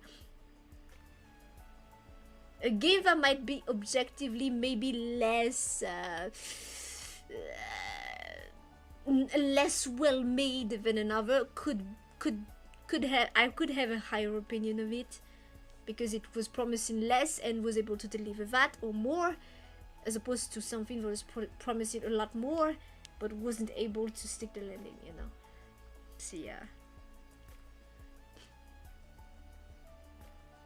Any game I would not have finished or played if not for streaming them. Yeah, the Souls games. I was at a point where I was like, pfft. And honestly, it's just because I was streaming that I had the opportunity to try them out and give them an actually good try, you know, because it's quite a different vibe, you know, playing a game with knowing that some people are going to watch and maybe comment, and therefore you have you have spectators. But in a nice way, like because I do not market myself as some pro gamer anyway. So, but it's a chill thing, and it makes things more relaxed, and it also eases some negative stuff. Like if I was playing those Souls games all on my own, I would have been molding all alone, and just having a miserable time. While streaming it made it a funny time. So yeah, it does bring something different streaming them. That's just an example, but apart from that, I don't know. Were there any games? Typically, I wouldn't have most, if not all of these. Maybe the visual novels I would have tried eventually, but most of those Wednesday Discovery games, I would not have tried them at all if not for streaming. I wouldn't have tried that Dark Deception if it was not for me streaming. So yeah, it does allow me, it does give me the opportunity to test out stuff that I never would have. I guess you could say to go a bit out of my comfort zone, but I wouldn't really call it that. It's just I'm willing to try out things that I would not be given the time of day if it was just me. If it was just me. Yeah, this besides the Wednesday discoveries, that I would just the Souls games that come to mind. Because besides the Wednesday discoveries, it's games that I bought. Therefore, I'm kinda morally forced to at least try them. But yeah, the Souls games, I would have just gone with the what's it called? With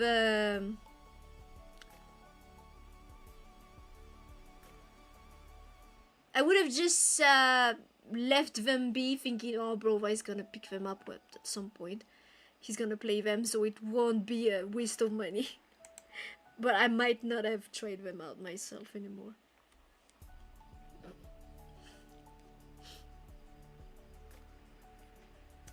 You would say it's almost impossible for any game to meet the hype BG3 has gotten.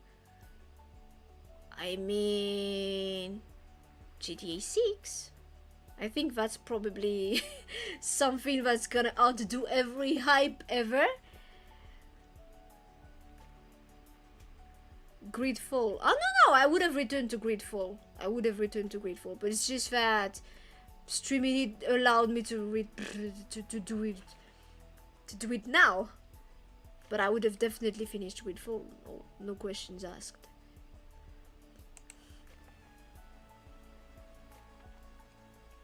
We'll see how things go, but yeah, that was an interesting 3 years with some interesting games here. I'm gonna save this and share it afterward. But yeah, that's it. That's just the first part of the tier list, the 3 years Nova tier list, because we've done the game inside. We're gonna do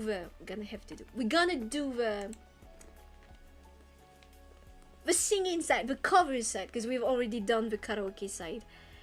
So we gotta do the covers side. That one is gonna be yeah, I'm gonna have to digress less on that one, because the games, how many there were there? A bit, but I feel like I did digress quite a lot here. But the covers to date, I need something like 80 something like 80 videos in the playlist. So yeah, we're gonna have to be more efficient for the covers tier list. Otherwise, yeah.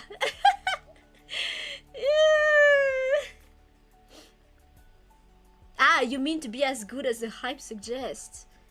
I think it's gonna take some really big incident for GTA 6 to not live up to its hype either.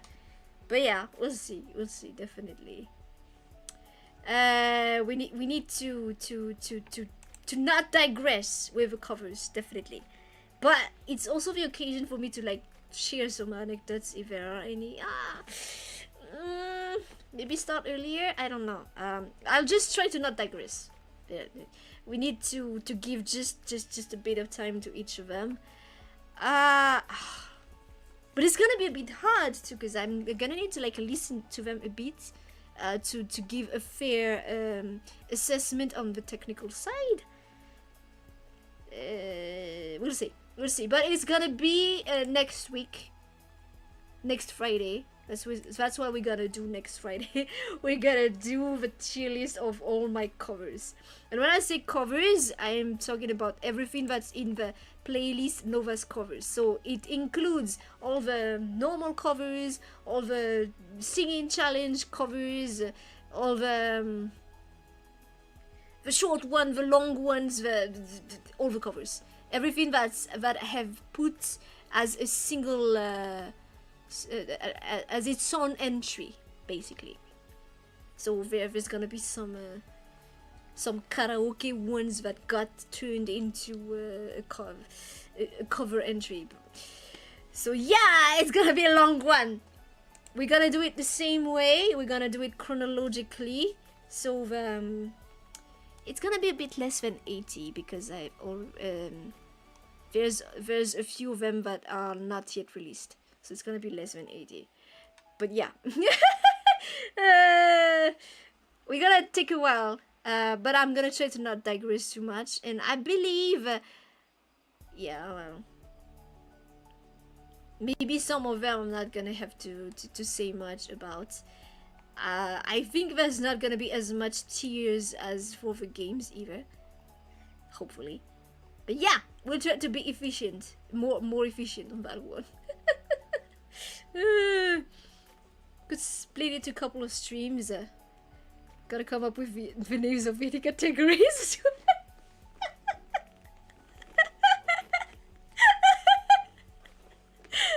Yeah, if it really runs too late, we'll split it. But if it's the same amount as this stream, we gotta hold on.